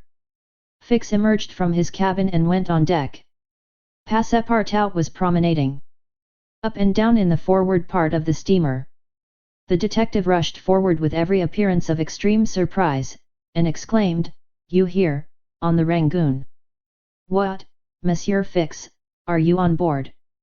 returned the really astonished Passepartout, recognizing his crony of the Mongolia. "Why, I left you at Bombay, and here you are, on the way to Hong Kong. Are you going round the world too?" "No, no," replied Fix, "I shall stop at Hong Kong at least for some days." Said Passepartout, who seemed for an instant perplexed. "But how is it I have not seen you on board since we left Calcutta?" "Oh, a trifle of seasickness. I've been staying in my berth. The Gulf of Bengal does not agree with me as well as the Indian Ocean." "And how is Mr. Fogg?" "As well and as punctual as ever, not a day behind time." "But, Monsieur Fix, you don't know that we have a young lady with us." "A young lady," replied the detective, not seeming to comprehend what was said. Passepartout thereupon recounted his history, the affair at the Bombay Pagoda, the purchase of the elephant for £2,000, the rescue, the arrest and sentence of the Calcutta court, and the restoration of Mr. Fogg and himself to liberty on bail. Fix, who was familiar with the last events, seemed to be equally ignorant of all that Passepartout related, and the latter was charmed to find so interested a listener. "But does your master propose to carry this young woman to Europe?" "Not at all. We are simply going to place her under the protection of one of her relatives, a rich merchant at Hong Kong." "Nothing to be done there," said Fix to himself, concealing his disappointment. "A glass of gin, Mr. Passepartout?" "Willingly, Monsieur Fix. We must at least have a friendly glass on board the Rangoon." Chapter 17. Showing what happened on the voyage from Singapore to Hong Kong. The detective and Passepartout met often on deck after this interview, though Fix was reserved, and did not attempt to induce his companion to divulge any more facts concerning Mr. Fogg. He caught a glimpse of that mysterious gentleman once or twice, but Mr. Fogg usually confined himself to the cabin, where he kept a company, or, according to his inveterate habit, took a hand at whist.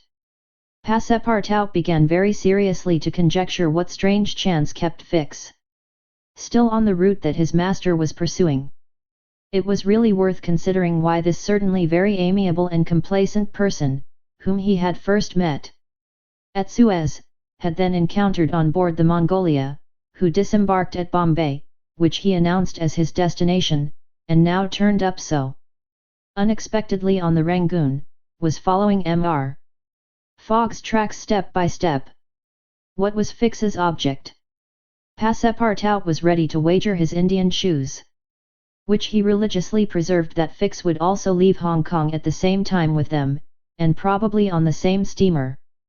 Passepartout might have cudgelled his brain for a century without hitting upon the real object which the detective had in view. He never could have imagined that Phileas Fogg was being tracked as a robber around the globe. But, as it is in human nature to attempt the solution of every mystery, Passepartout suddenly discovered an explanation of Fix's movements, which was in truth far from unreasonable. Fix, he thought, could only be an agent of Mr. Fogg's friends at the Reform Club, sent to follow him up, and to ascertain that he really went round the world as had been agreed upon. "It's clear," repeated the worthy servant to himself, proud of his shrewdness. "He's a spy sent to keep us in view. That isn't quite the thing, either, to be spying Mr. Fogg, who is so honourable a man. Ah, "Gentlemen of the Reform, this shall cost you dear." Passepartout, enchanted with his discovery, resolved to say nothing to his master, lest he should be justly offended at this mistrust on the part of his adversaries. But he determined to chaff Fix, when he had the chance, with mysterious allusions, which, however, need not betray his real suspicions. During the afternoon of Wednesday, 30th October, the Rangoon entered the Strait of Malacca, which separates the peninsula of that name from Sumatra. The mountainous and craggy islets intercepted the beauties of this noble island from the view of the travellers. The Rangoon weighed anchor at Singapore the next day at 4 am, to receive coal, having gained half a day on the prescribed time of her arrival. Phileas Fogg noted this gain in his journal, and then, accompanied by Adida, who betrayed a desire for a walk on shore, disembarked. Fix, who suspected Mr. Fogg's every movement, followed them cautiously. Without being himself perceived, while Passepartout, laughing in his sleeve at Fix's manoeuvres, went about his usual errands. The island of Singapore is not imposing in aspect, for there are no mountains. Yet its appearance is not without attractions. It is a park checkered by pleasant highways and avenues. A handsome carriage, drawn by a sleek pair of New Holland horses, carried Phileas Fogg and Adida into the midst of rows of palms, with brilliant foliage, and of clove trees, whereof the cloves form the heart of a half-open flower. Pepper plants replaced the prickly hedges of European fields.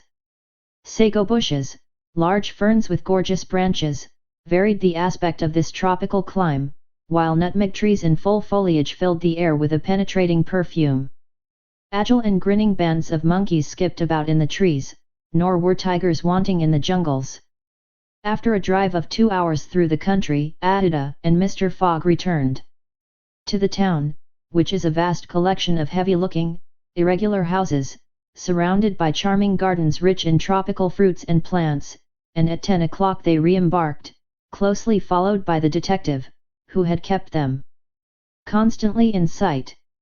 Passepartout, who had been purchasing several dozen mangoes, a fruit as large as good-sized apples, of a dark brown color outside and a bright red within, and whose white pulp, melting in the mouth, affords gourmands a delicious sensation, was waiting for them on deck. He was only too glad to offer some mangoes to Adida, who thanked him very gracefully for them. At 11 o'clock the Rangoon rode out of Singapore harbour, and in a few hours the high mountains of Malacca, with their forests, inhabited by the most beautifully furred tigers in the world, were lost to view. Singapore is distant some 1,300 miles from the island of Hong Kong, which is a little English colony near the Chinese coast. Phileas Fogg hoped to accomplish the journey in 6 days, so as to be in time for the steamer which would leave on the 6th of November for Yokohama, the principal Japanese port. The Rangoon had a large quota of passengers, many of whom disembarked at Singapore, among them a number of Indians, Ceylonese, Chinamen, Malays, and Portuguese, mostly second-class travellers. The weather, which had hitherto been fine, changed with the last quarter of the moon. The sea rolled heavily, and the wind at intervals rose almost to a storm, but happily blew from the southwest, and thus aided the steamer's progress. The captain as often as possible put up his sails, and under the double action of steam and sail the vessel made rapid progress along the coasts of Annam and Cochin China, owing to the defective construction of the Rangoon. However, unusual precautions became necessary in unfavourable weather, but the loss of time which resulted from this cause, while it nearly drove Passepartout out of his senses, did not seem to affect his master in the least. Passepartout blamed the captain, the engineer, and the crew, and consigned all who were connected with the ship to the land where the pepper grows. Perhaps the thought of the gas, which was remorselessly burning at his expense in Saville Row, had something to do with his hot impatience. "You are in a great hurry, then," said Fix to him one day, "to reach Hong Kong." "A very great hurry. Mr. Fogg, I suppose, is anxious to catch the steamer for Yokohama." Terribly anxious. You believe in this journey around the world, then? Absolutely. Don't you, Mr. Fix? I don't believe a word of it. You're a sly dog, said Passepartout, winking at him. This expression rather disturbed Fix, without his knowing why. Had the Frenchman guessed his real purpose? He knew not what to think. But how could Passepartout have discovered that he was a detective? Yet, in speaking as he did, the man evidently meant more than he expressed. Passepartout went still further the next day. He could not hold his tongue. Mr. Fix, said he, in a bantering tone, shall we be so unfortunate as to lose you when we get to Hong Kong? Why, responded Fix, a little embarrassed, I don't know, perhaps. Ah, if you would only go on with us. An agent of the Peninsular Company. You know, can't stop on the way. You were only going to Bombay, and here you are in China. America is not far off, and from America to Europe is only a step. Fix looked intently at his companion, whose countenance was as serene as possible, and laughed with him. But Passepartout persisted in chaffing him by asking him if he made much by his present occupation. Yes, and no, returned Fix, there is good and bad luck in such things. But you must understand that I don't travel at my own expense. Oh, I am quite sure of that, cried Passepartout, laughing heartily. Fix, fairly puzzled, descended to his cabin and gave himself up to his reflections. He was evidently suspected. Somehow or other the Frenchman had found out that he was a detective. But had he told his master? What part was he playing in all this? Was he an accomplice or not? Was the game, then, up? Fix spent several hours turning these things over in his mind, sometimes thinking that all was lost, then persuading himself that Fogg was ignorant of his presence, and then undecided what course it was best to take.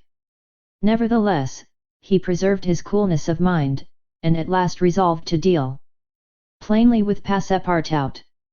If he did not find it practicable to arrest Fogg at Hong Kong, and if Fogg made preparations to leave that last foothold of English territory, he, Fix, would tell Passepartout all. Either the servant was the accomplice of his master, and in this case the master knew of his operations, and he should fail, or else the servant knew nothing about the robbery, and then his interest would be to abandon the robber. Such was the situation between Fix and Passepartout.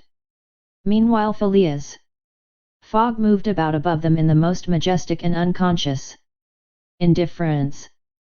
He was passing methodically in his orbit around the world, regardless of the lesser stars which gravitated around him. Yet there was nearby what the astronomers would call a disturbing star, which might have produced an agitation in this gentleman's heart. But no. The charms of Attila failed to act, to Passepartout's great surprise, and the disturbances, if they existed, would have been more difficult to calculate than those of Uranus which led to the discovery of Neptune. It was every day an increasing wonder to Passepartout, who read in Attila's eyes the depths of her gratitude to his master. Phileas Fogg, though brave and gallant, must be, he thought, quite heartless. As to the sentiment which this journey might have awakened in him, there was clearly no trace of such a thing. While poor Passepartout existed in perpetual reveries. One day he was leaning on the railing of the engine room, and was observing the engine, when a sudden pitch of the steamer threw the screw out of the water. The steam came hissing out of the valves, and this made Passepartout indignant. "The valves are not sufficiently charged," he exclaimed. "We are not going. Oh, these English! If this was an American craft, we should blow up, perhaps, but we should at all events go faster." Chapter 18, in which Phileas Fogg, Passepartout, and Fix go each about his business. The weather was bad during the latter days of the voyage. The wind, obstinately remaining in the northwest, blew a gale, and retarded the steamer. The Rangoon rolled heavily and the passengers became impatient of the long, monstrous waves which the wind raised before their path. A sort of tempest arose on the 3rd of November, the squall knocking the vessel about with fury, and the waves running high. The Rangoon reefed all her sails, and even the rigging proved too much, whistling and shaking amid the squall. The steamer was forced to proceed slowly, and the captain estimated that she would reach Hong Kong 20 hours behind time, and more if the storm lasted. Phileas Fogg gazed at the tempestuous sea, which seemed to be struggling especially to delay him, with his habitual tranquillity.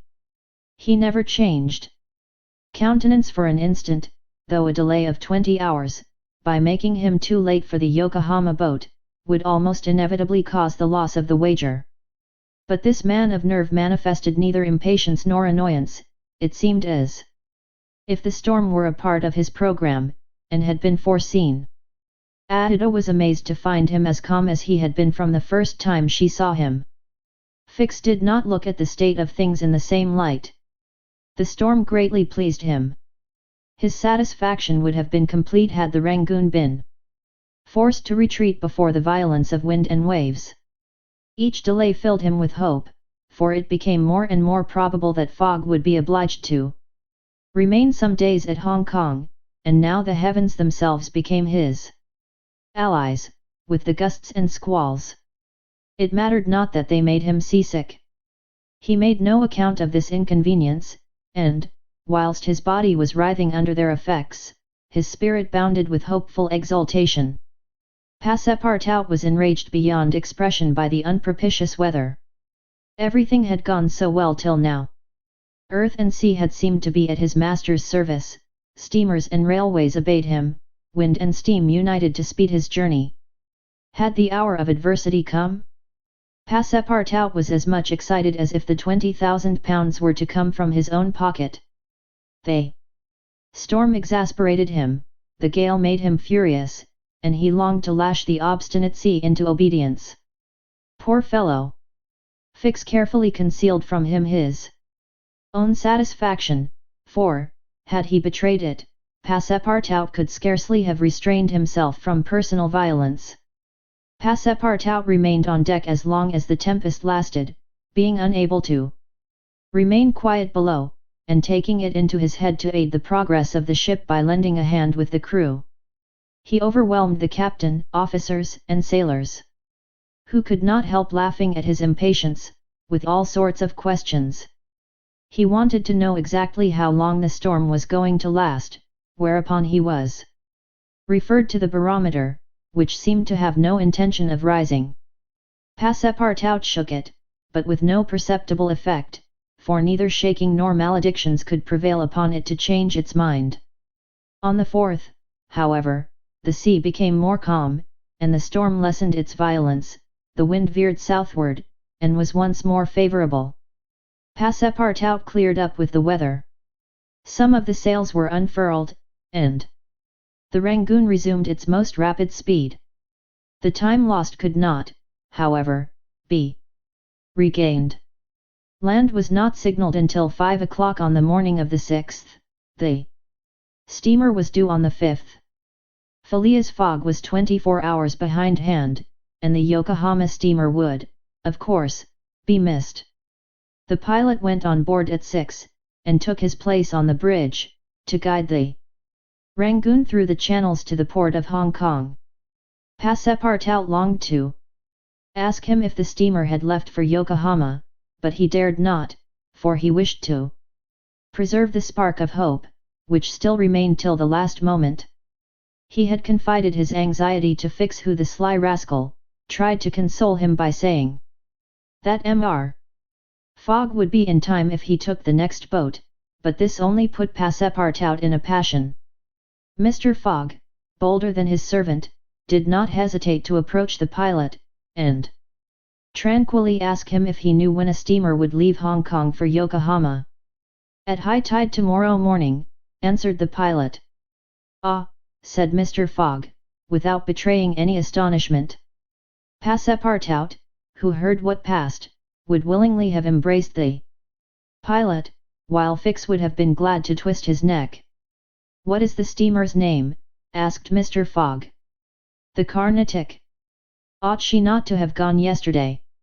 Yes, sir, but they had to repair one of her boilers, and so her departure was postponed till tomorrow.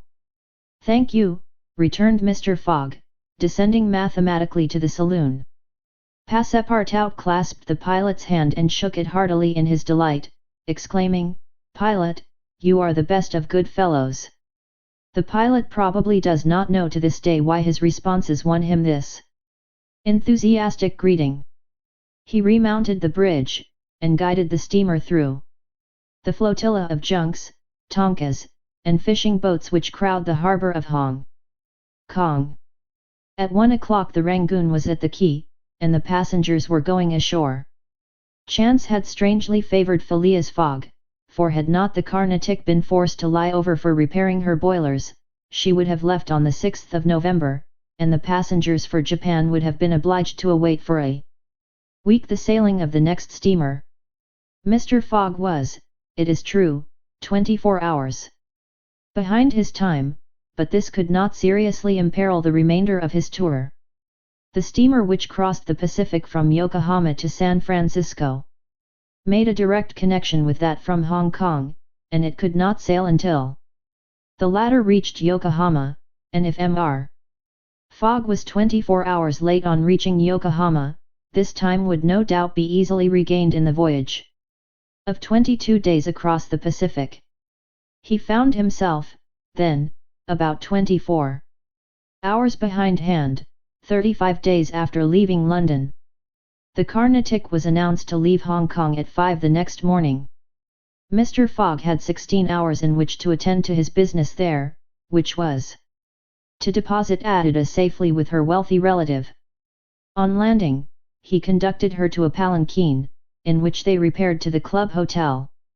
A room was engaged for the young woman, and Mr. Fogg, after seeing that she wanted for nothing, set out in search of her cousin Gigi. He instructed Passepartout to remain at the hotel until his return, that Adida might not be left entirely alone. Mr. Fogg repaired to the exchange, where, he did not doubt, everyone would know so wealthy and considerable a personage as the Parsi merchant.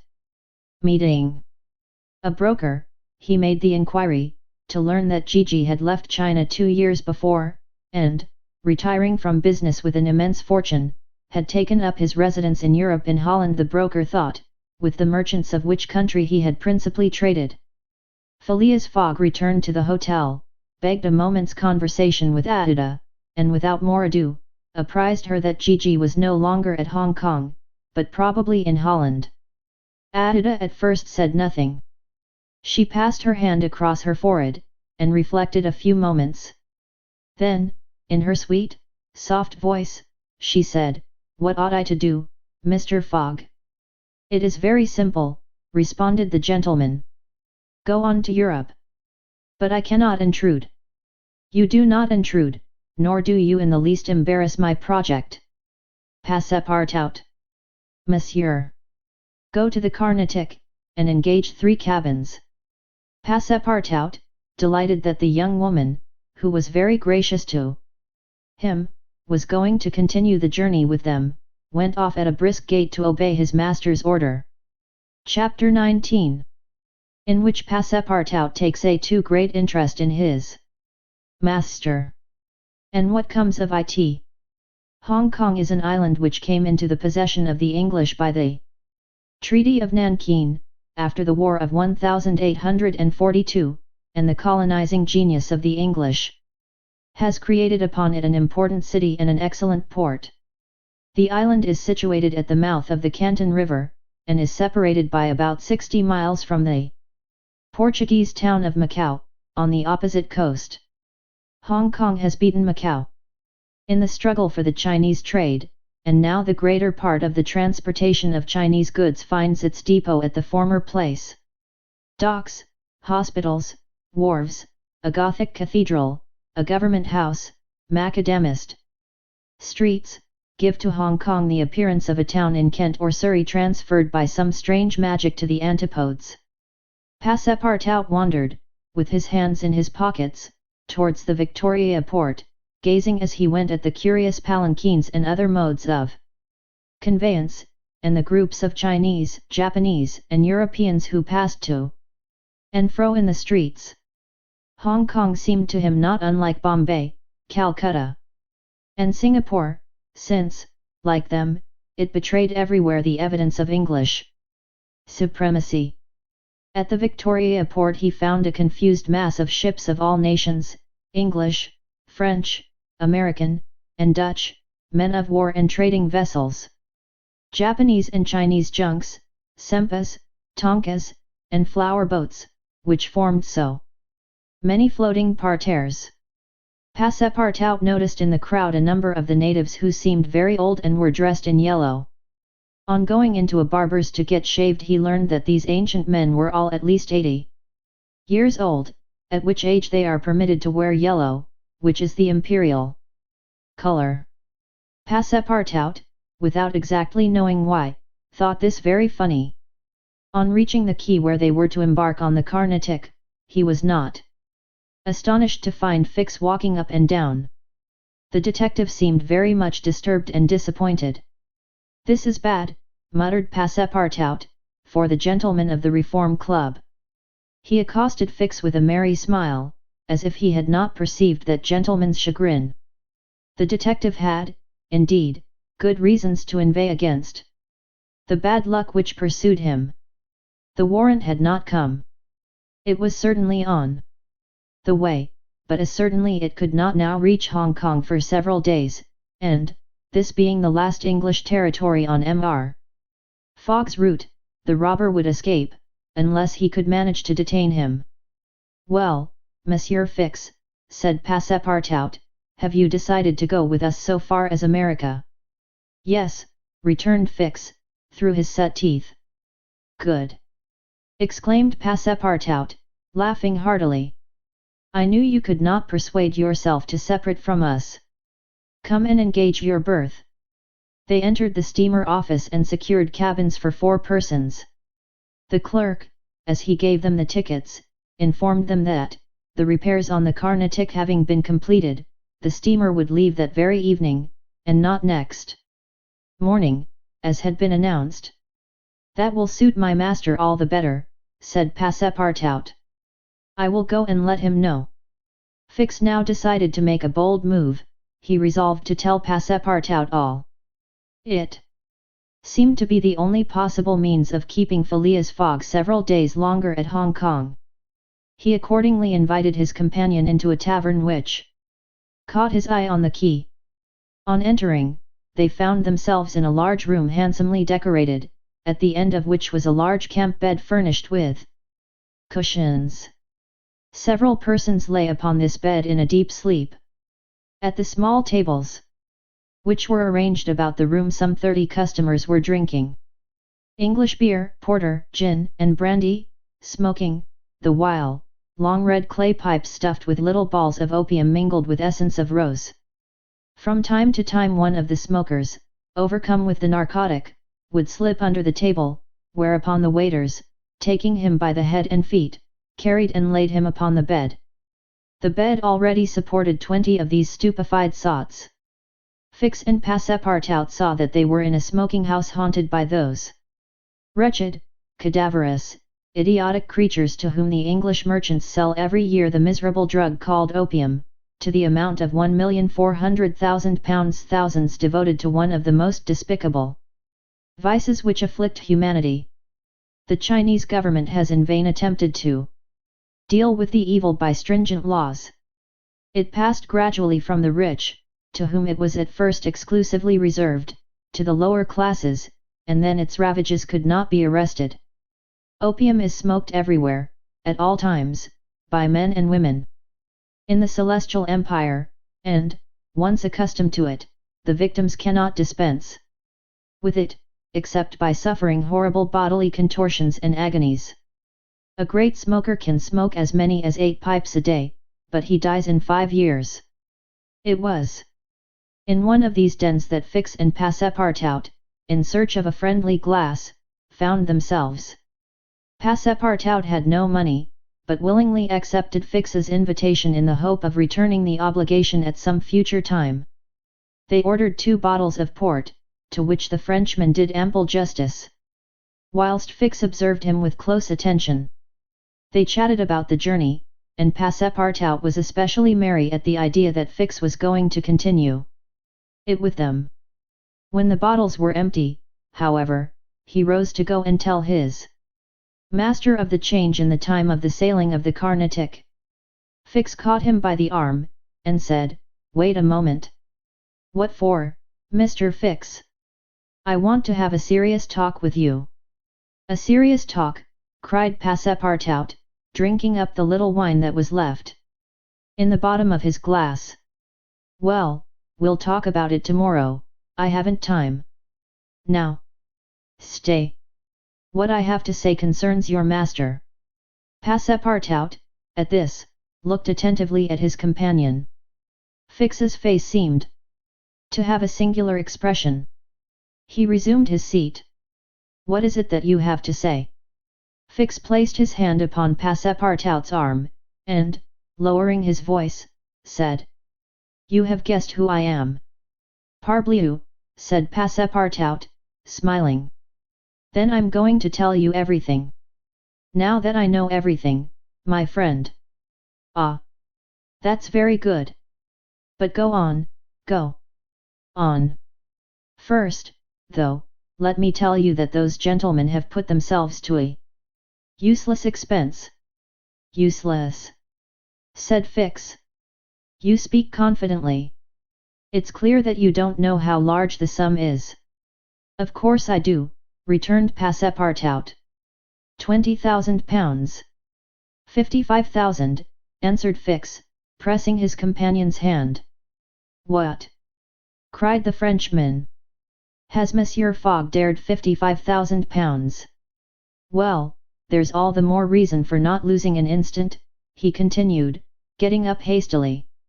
Fix pushed Passepartout back in his chair, and resumed, £55,000, and if I succeed, I get £2,000. If you'll help me, I'll let you have 500 of them." "Help you?" cried Passepartout, whose eyes were standing wide open. "Yes, help me keep Mr. Fogg here for 2 or 3 days.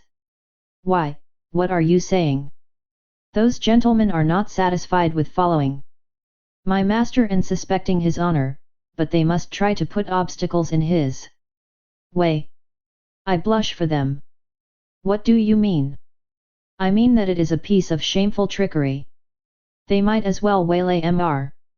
Fogg and put his money in their pockets." "That's just what we count on doing." "It's a conspiracy, then," cried Passepartout, who became more and more excited as the liquor mounted in his head, for he drank without perceiving it. "A real conspiracy. And gentlemen, too." "Bah!" Fix began to be puzzled. "Members of the Reform Club," continued Passepartout. "You must know, Monsieur Fix, that my master is an honest man, and that, when he makes a wager, he tries to win it fairly." "But who do you think I am?" asked Fix, looking at him intently. "Parbleu! An agent of the members of the Reform Club, sent out here to interrupt my master's journey. But, though I found you out some time ago, I've taken good care to say nothing about it to Mr. Fogg." "He knows nothing, then?" "Nothing," replied Passepartout, again emptying his glass.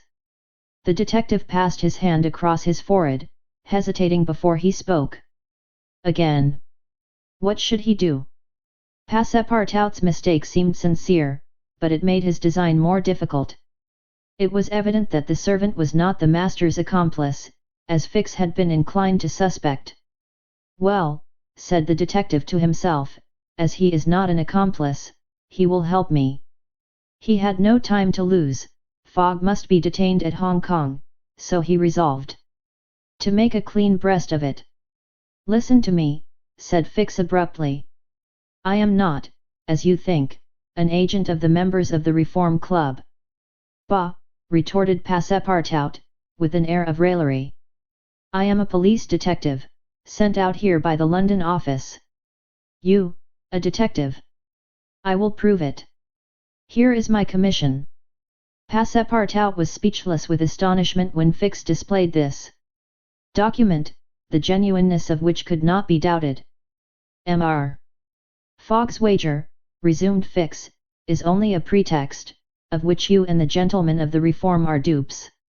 He had a motive for securing your innocent complicity. But why? Listen. On the 28th of last September a robbery of £55,000 was committed at the Bank of England by a person whose description was fortunately secured. Here is his description, it answers exactly to that of Mr. Phileas Fogg. What nonsense! Cried Passepartout, striking the table with his fist. My master is the most honourable of men. How can you tell? You know scarcely anything about him.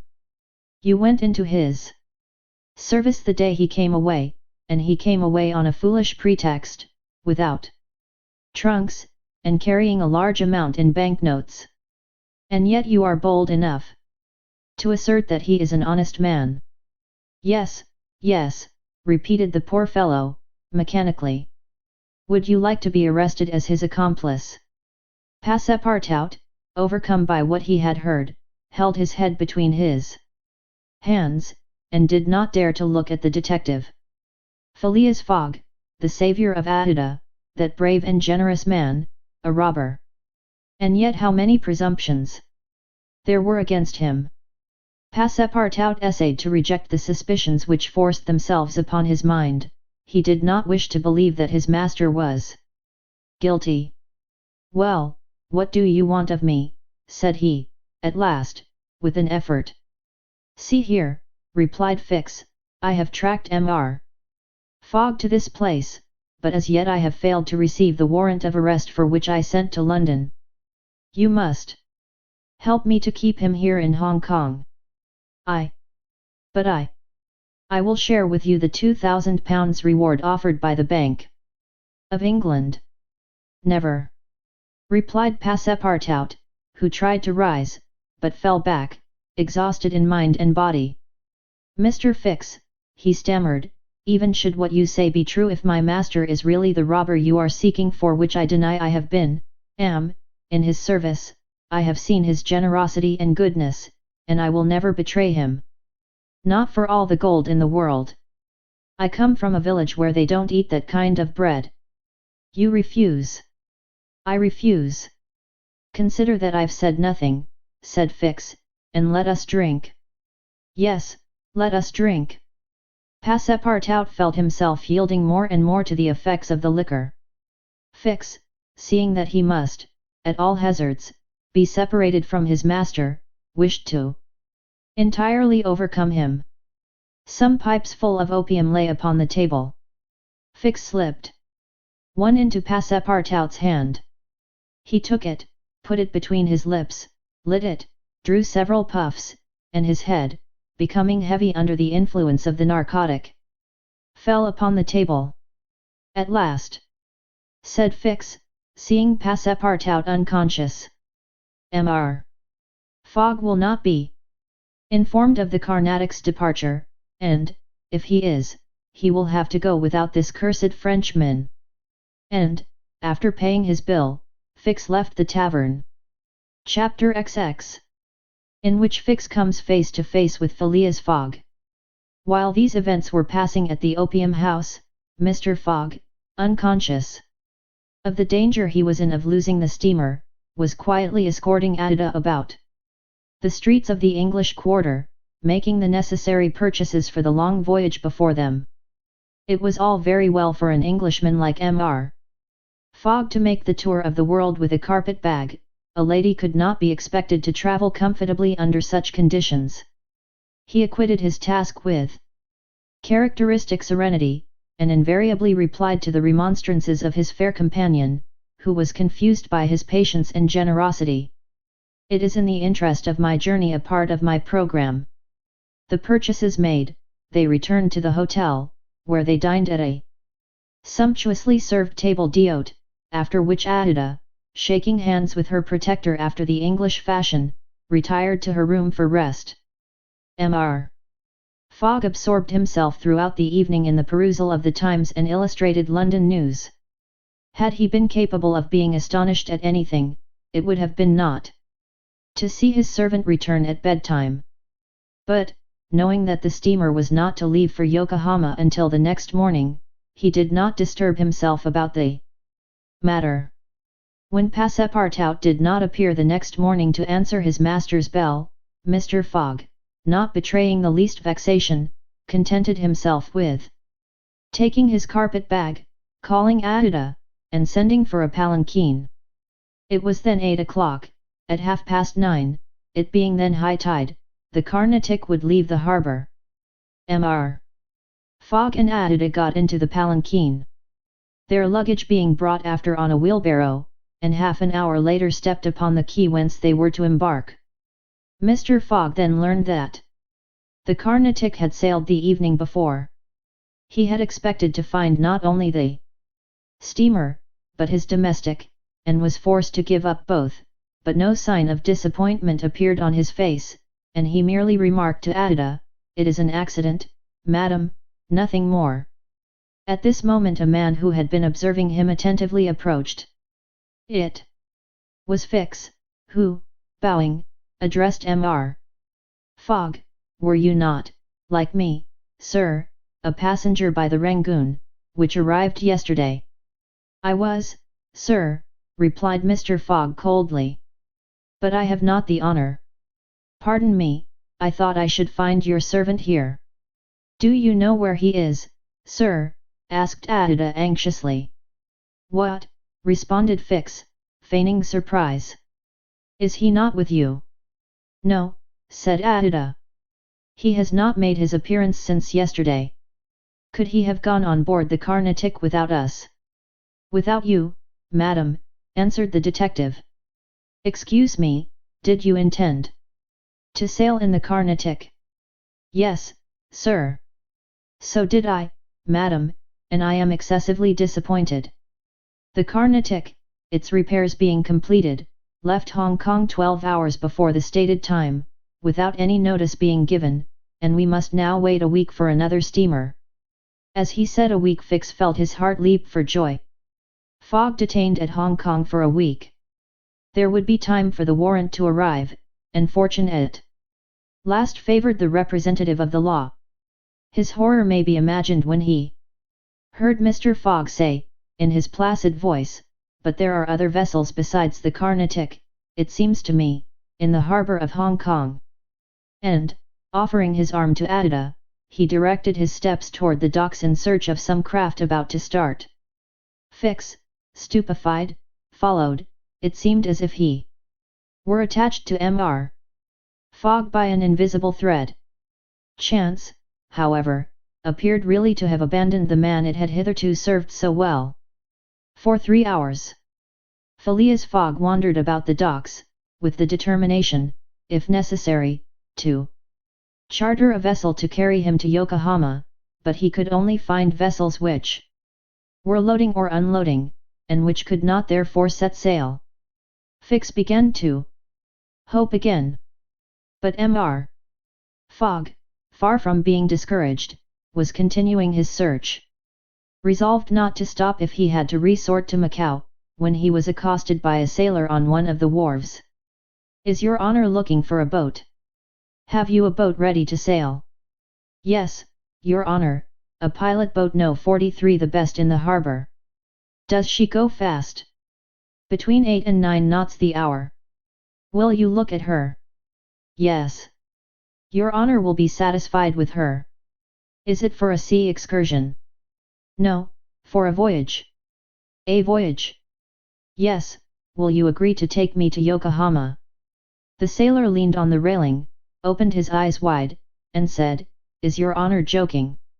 "No, I have missed the Carnatic, and I must get to Yokohama by the 14th at the latest, to take the boat for San Francisco." "I am sorry," said the sailor, "but it is impossible. I offer you £100 per day, and an additional reward of £200 if I reach Yokohama in time." "Are you in earnest?" "Very much so." The pilot walked away a little distance, and gazed out to sea, evidently struggling between the anxiety to gain a large sum and the fear of venturing so far. Fix was in mortal suspense. Mr. Fogg turned to Adida and asked her, "You would not be afraid, would you, madam?" "Not with you, Mr. Fogg," was her answer. The pilot now returned, shuffling his hat in his hands. "Well, pilot," said Mr. Fogg. "Well, your honor," replied he, "I could not risk myself, my men, or my little boat of scarcely 20 tons on so long a voyage at this time of year. Besides, we could not reach Yokohama in time, for it is 1660 miles from Hong Kong." "Only 1600, said Mr. Fogg. "It's the same thing." Fix breathed more freely. "But," added the pilot, "it might be arranged another way." Fix ceased to breathe at all. "How?" asked Mr. Fogg. "By going to Nagasaki, at the extreme south of Japan, or even to Shanghai, which is only 800 miles from here. In going to Shanghai we should not be forced to sail wide of the Chinese coast, which would be a great advantage, as the currents run northward, and would aid us." "Pilot," said Mr. Fogg, "I must take the American steamer at Yokohama, and not at Shanghai or Nagasaki." "Why not?" returned the pilot. "The San Francisco steamer does not start from Yokohama. It puts in at Yokohama and Nagasaki, but it starts from Shanghai." "You are sure of that?" "Perfectly." "And when does the boat leave Shanghai?" "On the 11th, at 7 in the evening. We have, therefore, 4 days before us, that is 96 hours, and in that time, if we had good luck and a southwest wind, and the sea was calm, we could make those 800 miles to Shanghai." "And you could go?" "In an hour, as soon as provisions could be got aboard and the sails put up." "It is a bargain." "Are you the master of the boat?" "Yes, John Bunsby, master of the Tankadere." "Would you like some earnest money?" "If it would not put your honour out." "Here are £200 on account, sir," added Phileas Fogg, turning to Fix, "if you would like to take advantage." "Thanks, sir, I was about to ask the favour." "Very well. In half an hour we shall go on board." "But poor Passepartout," urged Adida, who was much disturbed by the servant's disappearance. "I shall do all I can to find him," replied Phileas Fogg. While Fix, in a feverish, nervous state, repaired to the pilot boat, the others directed their course to the police station at Hong Kong. Phileas Fogg there gave Passepartout's description, and left a sum of money to be spent in the search for him. The same formalities having been gone through at the French consulate, and the palanquin having stopped at the hotel for the luggage, which had been sent back there, they returned to the wharf. It was now 3 o'clock, and pilot boat No. 43, with its crew on board, and its provisions stored away, was ready for departure. The Tankadere was a neat little craft of 20 tons, as gracefully built as if she were a racing yacht. Her shining copper sheathing, her galvanized iron work, her deck, white as ivory, betrayed the pride taken by John Bunsby in making her presentable.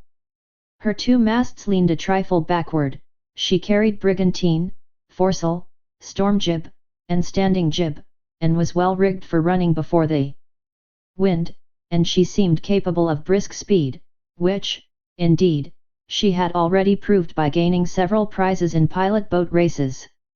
The crew of the Tankadere was composed of John Bunsby, the master, and 4 hardy mariners, who were familiar with the Chinese seas. John Bunsby, himself, a man of 45 or thereabouts, vigorous, sunburnt, with the sprightly expression of the eye, an energetic and self-reliant countenance, would have inspired confidence in the most timid. Phileas Fogg and Adida went on board, where they found Fix already installed.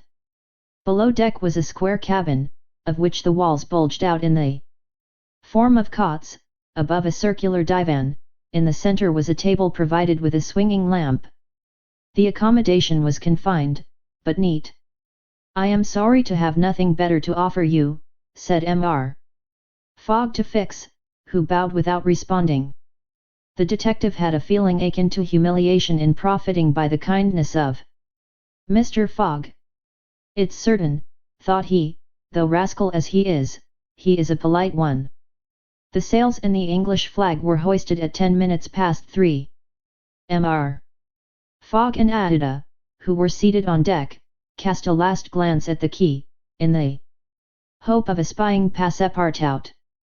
Fix was not without his fears lest chance should direct the steps of the unfortunate servant, whom he had so badly treated, in this direction, in which case an explanation the reverse of satisfactory to the detective must have ensued. But the Frenchman did not appear, and, without doubt, was still lying under the stupefying influence of the opium. John Bunsby, master, at length gave the order to start, and the Tankadere, taking the wind under her brigantine, foresail and standing jib, bounded briskly forward over the waves. Chapter XXI, in which the master of the Tankadere runs great risk of losing a reward of £200. This voyage of 800 miles was a perilous venture on a craft of 20 tons, and at that season of the year. The Chinese seas are usually boisterous, subject to terrible gales of wind, and especially during the equinoxes, and it was now early November. It would clearly have been to the master's advantage to carry his passengers to Yokohama, since he was paid a certain sum per day, but he would have been rash to attempt such a voyage, and it was imprudent even to attempt to reach Shanghai. But John Bunsby believed in the Tankadere, which rode on the waves like a seagull, and perhaps he was not wrong. Late in the day they passed through the capricious channels of Hong Kong, and the Tankadere, impelled by favourable winds, conducted herself admirably. "I do not need, pilot," said Phileas Fogg, when they got into the open sea, "to advise you to use all possible speed. Trust me, your honour. We are carrying all the sail the wind will let us. The poles would add nothing, and are only used when we are going into port. It's your trade, not mine, pilot, and I confide in you." Phileas Fogg, with body erect and legs wide apart, standing like a sailor, gazed without staggering at the swelling waters. The young woman, who was seated aft, was profoundly affected as she looked out upon the ocean, darkening now with the twilight, on which she had ventured in so frail a vessel. Above her head rustled the white sails, which seemed like great white wings. The boat, carried forward by the wind, seemed to be flying in the air. Night came. The moon was entering her first quarter, and her insufficient light would soon die out in the mist on the horizon. Clouds were rising from the east, and already overcast a part of the heavens. The pilot had hung out his lights, which was very necessary in these seas crowded with vessels bound landward, for collisions are not uncommon occurrences, and, at the speed she was going, the least shock would shatter the gallant little craft. Fix, seated in the bow, gave himself up to meditation. He kept apart from his fellow travellers, knowing Mr. Fogg's taciturn tastes. Besides, he did not quite like to talk to the man whose favours he had accepted. He was thinking, too, of the future. It seemed certain that Fogg would not stop at Yokohama, but would at once take the boat for San Francisco, and the vast extent of America would ensure him impunity and safety. Fogg's plan appeared to him the simplest in the world. Instead of sailing directly from England to the United States, like a common villain, he had traversed 3/4 of the globe, so as to gain the American continent more surely, and there, after throwing the police off his track, he would quietly enjoy himself with the fortune stolen from the bank. But, once in the United States, what should he, Fix, do? Should he abandon this man? No, 100 times no. Until he had secured his extradition, he would not lose sight of him for an hour. It was his duty, and he would fulfill it to the end. At all events, there was one thing to be thankful for: Passepartout was not with his master, and it was above all important, after the confidences Fix had imparted to him, that the servant should never have speech with his master.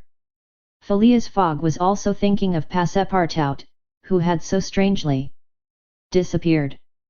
Looking at the matter from every point of view, it did not seem to him impossible that, by some mistake, the man might have embarked on the Carnatic at the last moment, and this was also Ada's opinion, who regretted very much the loss of the worthy fellow to whom she owed so much. They might then find him at Yokohama, for, if the Carnatic was carrying him thither, it would be easy to ascertain if he had been on board. A brisk breeze arose about 10 o'clock, but, though it might have been prudent to take in a reef, the pilot, after carefully examining the heavens, let the craft remain rigged as before. The Tankadere bore sail admirably, as she drew a great deal of water, and everything was prepared for high speed in case of a gale. Mr. Fogg and Ada descended into the cabin at midnight, having been already preceded by Fix, who had lain down on one of the cots. The pilot and crew remained on deck all night. At sunrise the next day, which was 8th November, the boat had made more than 100 miles. The log indicated a mean speed of between 8 and 9 miles. The Tankadere still carried all sail, and was accomplishing her greatest capacity of speed. If the wind held as it was, the chances would be in her favor. During the day she kept along the coast, where the currents were favorable, the coast, irregular in profile, and visible sometimes across the clearings, was at most 5 miles distant. The sea was less boisterous, since the wind came off land, a fortunate circumstance for the boat, which would suffer, owing to its small tonnage, by a heavy surge on the sea. The breeze subsided a little towards noon, and set in from the southwest. The pilot put up his poles, but took them down again within 2 hours, as the wind freshened up anew. Mr. Fogg and Ada, happily unaffected by the roughness of the sea, ate with a good appetite, Fix being invited to share their repast, which he accepted with secret chagrin. To travel at this man's expense and live upon his provisions was not palatable to him. Still, he was obliged to eat, and so he ate. When the meal was over, he took Mr. Fogg apart, and said, "Sir, this sir," scorched his lips, and he had to control himself to avoid collaring this gentleman. "Sir, you have been very kind to give me a passage on this boat. But, though my means will not admit of my expending them as freely as you, I must ask to pay my share." "Let us not speak of that, sir," replied Mr. Fogg. "But, if I insist—" "No, sir," repeated Mr. Fogg, in a tone which did not admit of a reply. "This enters into my general expenses." Fix, as he bowed, had a stifled feeling, and, going forward, where he ensconced himself, did not open his mouth for the rest of the day. Meanwhile they were progressing famously, and John Bunsby was in high hope. He several times assured Mr. Fogg that they would reach Shanghai in time, to which that gentleman responded that he counted upon it. The crew set to work in good earnest, inspired by the reward to be gained. There was not a sheet which was not tightened, not a sail which was not vigorously hoisted, not a lurch could be charged to the man at the helm. They worked as desperately as if they were contesting in a royal yacht regatta. By evening, the log showed that 220 miles had been accomplished from Hong Kong, and Mr. Fogg might hope that he would be able to reach Yokohama without recording any delay in his journal, in which case, the many misadventures which had overtaken him since he left London would not seriously affect his journey. The Tankadere entered the Straits of Fokien, which separate the island of Formosa from the Chinese coast, in the small hours of the night, and crossed the Tropic of Cancer. The sea was very rough in the straits, full of eddies formed by the counter-currents, and the chopping waves broke her course, whilst it became very difficult to stand on deck. At daybreak the wind began to blow hard again, and the heavens seemed to predict a gale. The barometer announced a speedy change, the mercury rising and falling capriciously. The sea also, in the southeast, raised long surges which indicated a tempest. The sun had set the evening before in a red mist, in the midst of the phosphorescent scintillations of the ocean. John Bunsby long examined the threatening aspect of the heavens, muttering indistinctly between his teeth. At last he said in a low voice to Mr. Fogg, "Shall I speak out to your honour?" "Of course." "Well, we are going to have a squall." "Is the wind north or south?" asked Mr. Fogg quietly. "South." "Look! A typhoon is coming up." "Glad it's a typhoon from the south, for it will carry us forward." "Oh, if you take it that way," said John Bunsby, "I've nothing more to say." John Bunsby's suspicions were confirmed.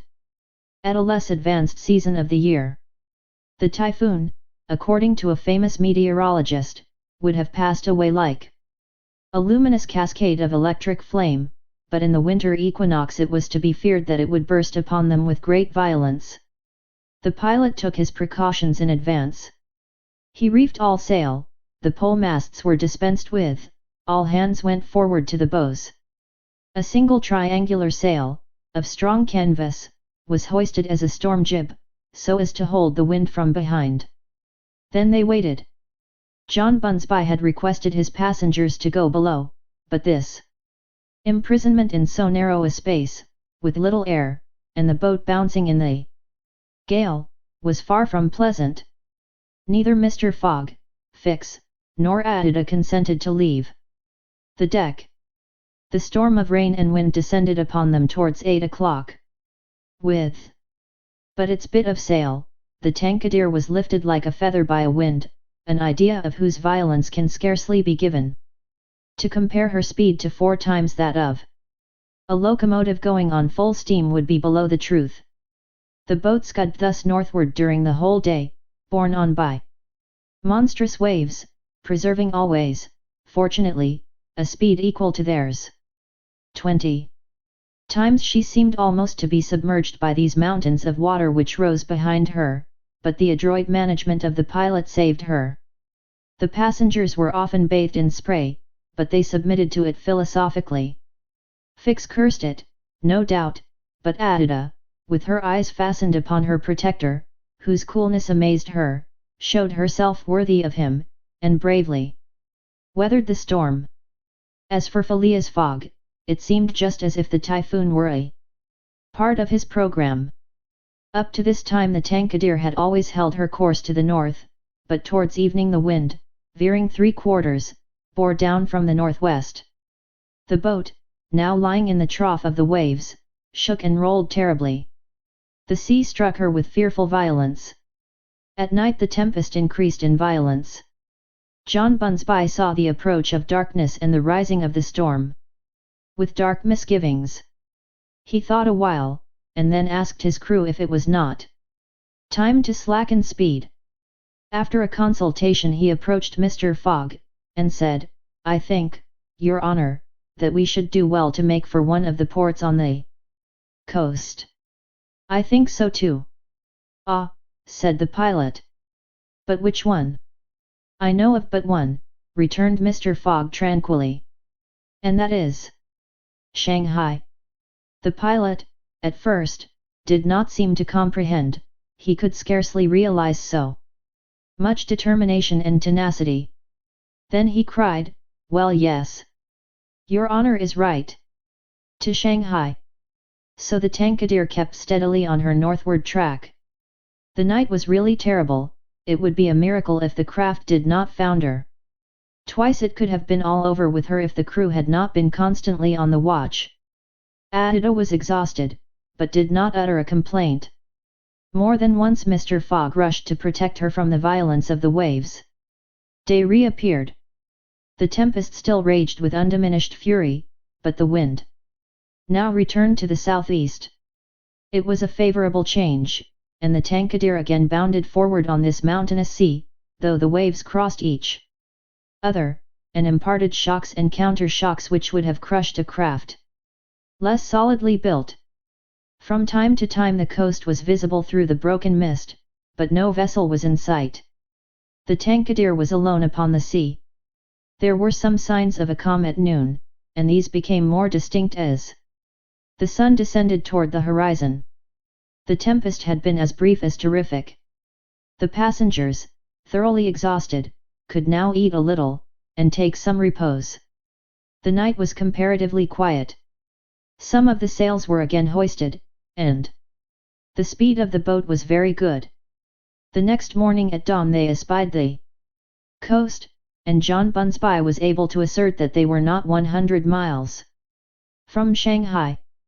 100 miles, and only 1 day to traverse them. That very evening Mr. Fogg was due at Shanghai, if he did not wish to miss the steamer to Yokohama.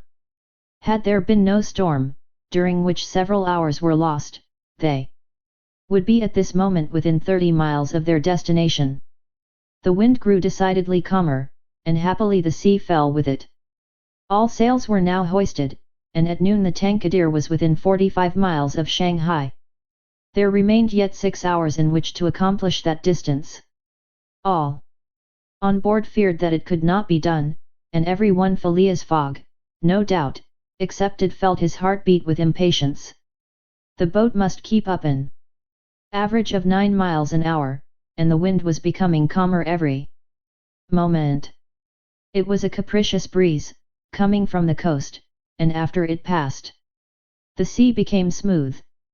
Still, the Tankadere was so light, and her fine sails caught the fickle zephyrs so well, that, with the aid of the currents, John Bunsby found himself at 6 o'clock not more than 10 miles from the mouth of Shanghai River.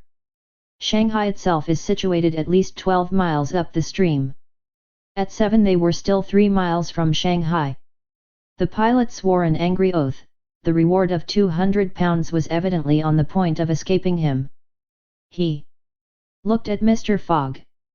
Mr. Fogg was perfectly tranquil, and yet his whole fortune was at this moment at stake.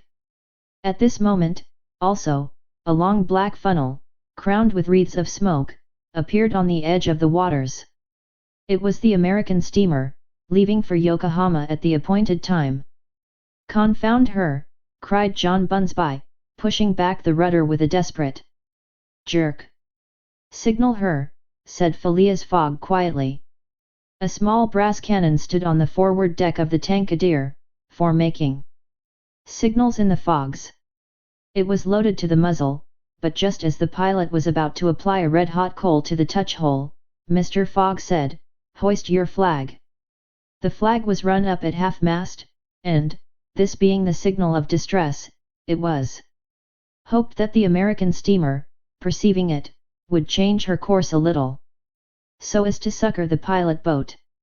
"Fire," said Mr. Fogg.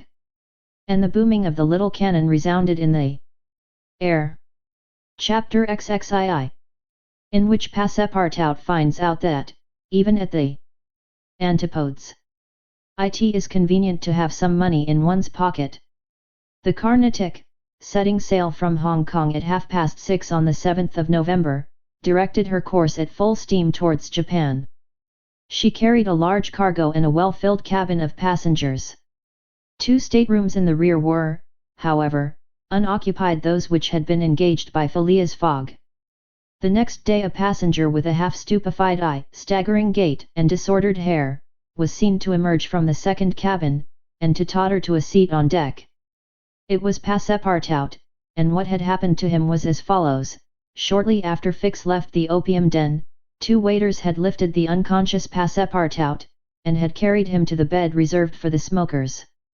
3 hours later, pursued even in his dreams by a fixed idea, the poor fellow awoke, and struggled against the stupefying influence of the narcotic.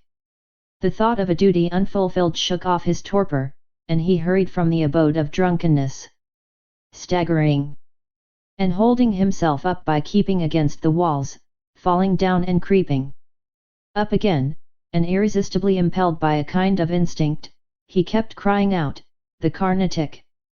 The Carnatic!" The steamer lay puffing alongside the quay, on the point of starting. Passepartout had but few steps to go, and, rushing upon the plank, he crossed it, and fell unconscious on the deck, just as the Carnatic was moving off. Several sailors, who were evidently accustomed to this sort of scene, carried the poor Frenchman down into the second cabin, and Passepartout did not wake until they were 150 miles away from China. Thus he found himself the next morning on the deck of the Carnatic, and eagerly inhaling the exhilarating sea breeze. The pure air sobered him. He began to collect his sense, which he found a difficult task, but at last he recalled the events of the evening before, Fix's revelation, and the opium house. "It is evident," said he to himself, "that I have been abominably drunk. What will Mr. Fogg say? At least I have not missed the steamer, which is the most important thing." Then, as Fix occurred to him, "As for that rascal, I hope we are well rid of him, and that he has not dared, as he proposed, to follow us on board the Carnatic. A detective on the track of Mr. Fogg, accused of robbing the Bank of England. Pshaw! Mr. Fogg is no more a robber than I am a murderer. Should he divulge Fix's real errand to his master? Would it do to tell the part the detective was playing? Would it not be better to wait until Mr. Fogg reached London again, and then impart to him that an agent of the Metropolitan Police had been following him round the world, and have a good laugh over it?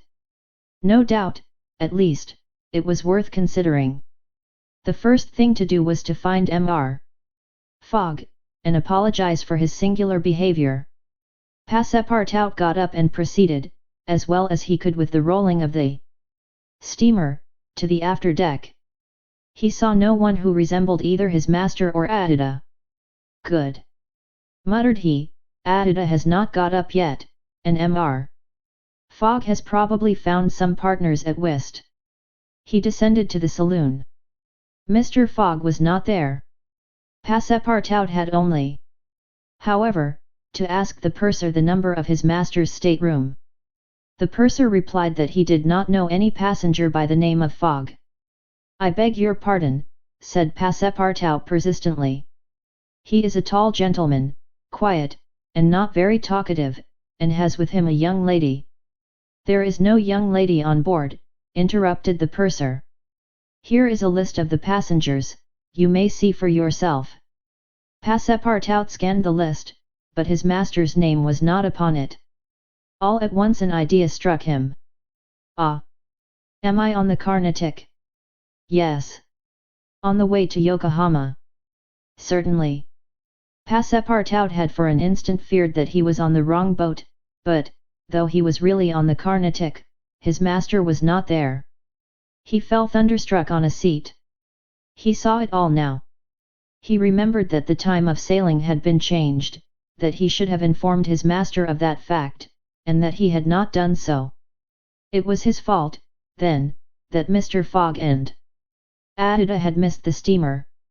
Yes, but it was still more the fault of the traitor, who, in order to separate him from his master, and detain the latter at Hong Kong, had inveigled him into getting drunk.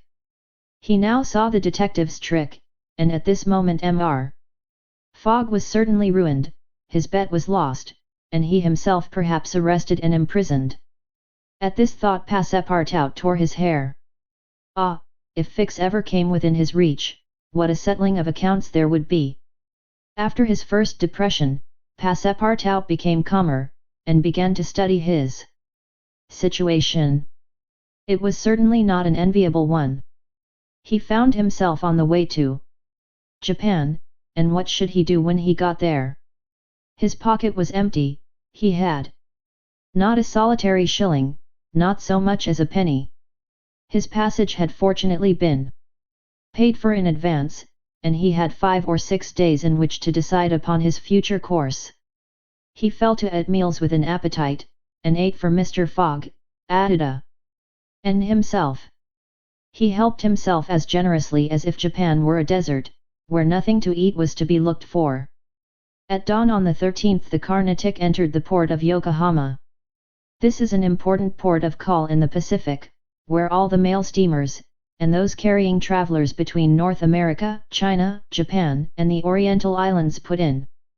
It is situated in the Bay of Yedo, and at but a short distance from that second capital of the Japanese Empire, and the residence of the Tycoon, the civil emperor, before the Mikado, the spiritual emperor, absorbed his office in his own.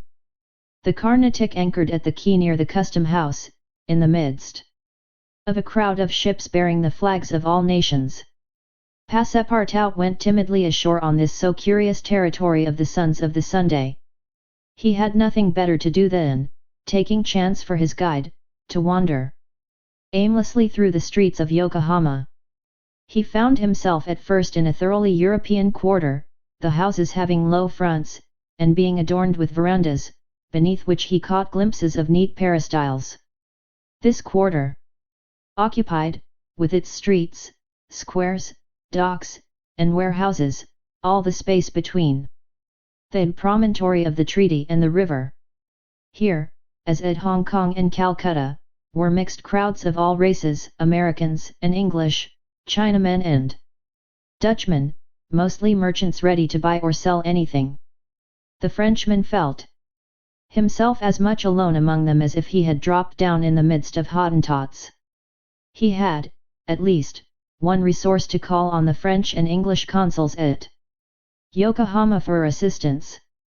But he shrank from telling the story of his adventures, intimately connected as it was with that of his master, and, before doing so, he determined to exhaust all other means of aid. As chance did not favor him in the European quarter, he penetrated that inhabited by the native Japanese, determined, if necessary, to push on to Yedo. The Japanese quarter of Yokohama is called Benten, after the goddess of the sea, who is worshipped on the islands round about.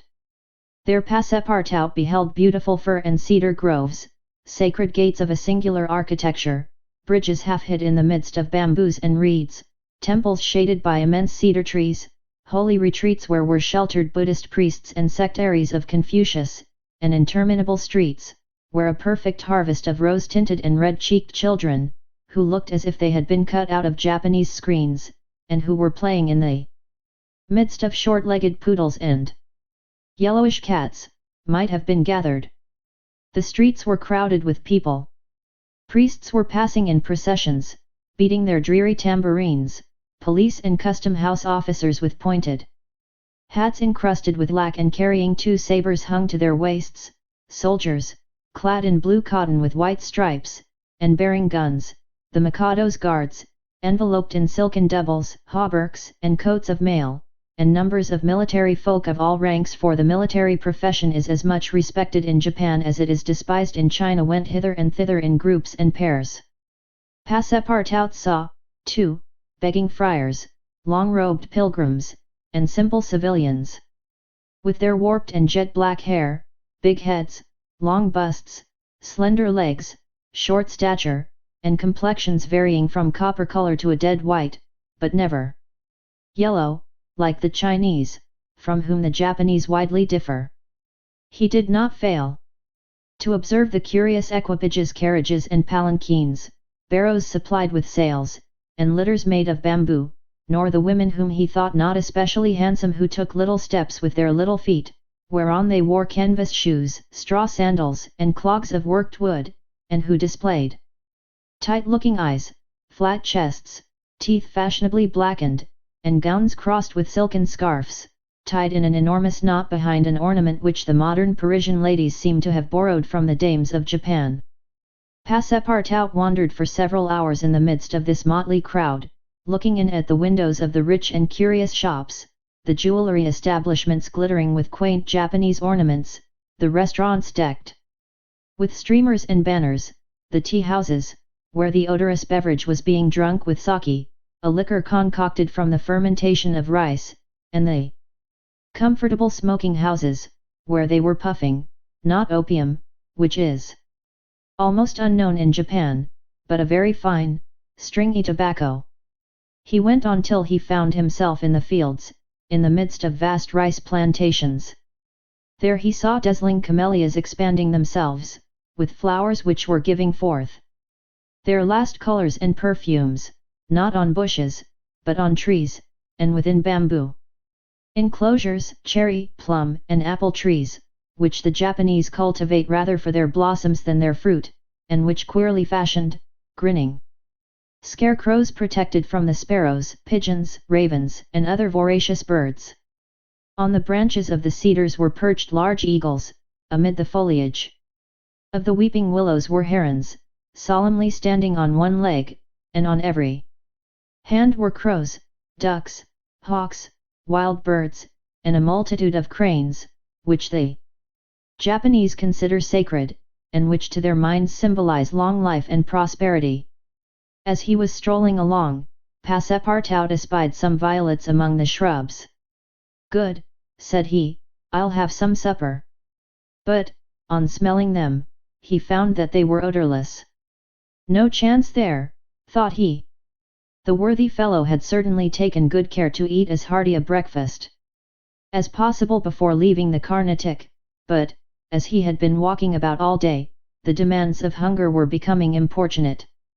He observed that the butcher's stalls contained neither mutton, goat, nor pork, and, knowing also that it is a sacrilege to kill cattle, which are preserved solely for farming, he made up his mind that meat was far from plentiful in Yokohama, nor was he mistaken. And, in default of butcher's meat, he could have wished for a quarter of wild boar or deer, a partridge or some quails, some game or fish, which, with rice, the Japanese eat almost exclusively. But he found it necessary to keep up a stout heart, and to postpone the meal he craved till the following morning. Night came, and Passepartout re-entered the native quarter, where he wandered through the streets, lit by vari-colored lanterns, looking on at the dancers, who were executing skillful steps and boundings, and the astrologers who stood in the open air with their telescopes. Then he came to the harbour, which was lit up by the resin torches of the fishermen, who were fishing from their boats. The streets at last became quiet, and the patrol, the officers of which, in their splendid costumes, and surrounded by their suites, Passepartout thought seemed like ambassadors, succeeded the bustling crowd. Each time a company passed, Passepartout chuckled and said to himself, "Good! Another Japanese embassy departing for Europe." Chapter XXIII, in which Passepartout's nose becomes outrageously long. The next morning poor, jaded, famished Passepartout said to himself that he must get something to eat at all hazards, and the sooner he did so the better. He might, indeed, sell his watch, but he would have starved first. Now or never he must use the strong, if not melodious voice which nature had bestowed upon him. He knew several French and English songs, and resolved to try them upon the Japanese, who must be lovers of music, since they were forever pounding on their cymbals, tam-tams, and tambourines, and could not but appreciate European talent. It was, perhaps, rather early in the morning to get up a concert, and the audience prematurely aroused from their slumbers, might not possibly pay their entertainer with coin bearing the Mikado's features. Passepartout therefore decided to wait several hours, and, as he was sauntering along, it occurred to him that he would seem rather too well dressed for a wandering artist. The idea struck him to change his garments for clothes more in harmony with his project, by which he might also get a little money to satisfy the immediate cravings of hunger. The resolution taken, it remained to carry it out. It was only after a long search that Passepartout discovered a native dealer in old clothes, to whom he applied for an exchange. The man liked the European costume, and ere long Passepartout issued from his shop accoutred in an old Japanese coat, and a sort of one-sided turban, faded with long use. A few small pieces of silver, moreover, jingled in his pocket. "Good," thought he. "I will imagine I am at the carnival." His first care, after being thus Japanesed, was to enter a tea-house of modest appearance, and, upon half a bird and a little rice, to breakfast like a man for whom dinner was as yet a problem to be solved. Now, thought he, when he had eaten heartily, I mustn't lose my head. I can't sell this costume again for one still more Japanese. I must consider how to leave this country of the sun, of which I shall not retain the most delightful of memories, as quickly as possible. It occurred to him to visit the steamers which were about to leave for America. He would offer himself as a cook or servant, in payment of his passage and meals. Once at San Francisco, he would find some means of going on. The difficulty was, how to traverse the 4,700 miles of the Pacific which lay between Japan and the New World. Passepartout was not the man to let an idea go begging, and directed his steps towards the docks. But, as he approached them, his project, which at first had seemed so simple, began to grow more and more formidable to his mind. What need would they have of a cook or servant on an American steamer, and what confidence would they put in him, dressed as he was? What references could he give? As he was reflecting in this wise, his eyes fell upon an immense placard which a sort of clown was carrying through the streets. This placard, which was in English, read as follows: Acrobatic Japanese Troupe. Honorable William Badalkar, Proprietor. Last representations. Prior to their departure to the United States, of the Long Noses. Long Noses. Under the direct patronage of the god Tingu. Great attraction.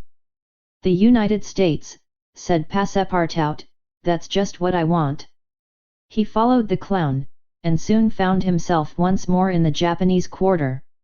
A quarter of an hour later he stopped before a large cabin, adorned with several clusters of streamers, the exterior walls of which were designed to represent, in violent colors and without perspective, a company of jugglers. This was the Honorable William Badalkar's establishment.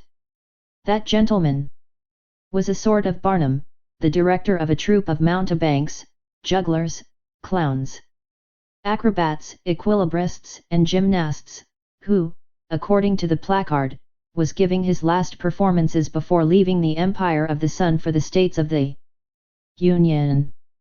Passepartout entered and asked for Mr. Badalkar, who straightway appeared in person. What do you want? Said he to Passepartout, whom he at first took for a native. Would you like a servant, sir? Asked Passepartout. A servant?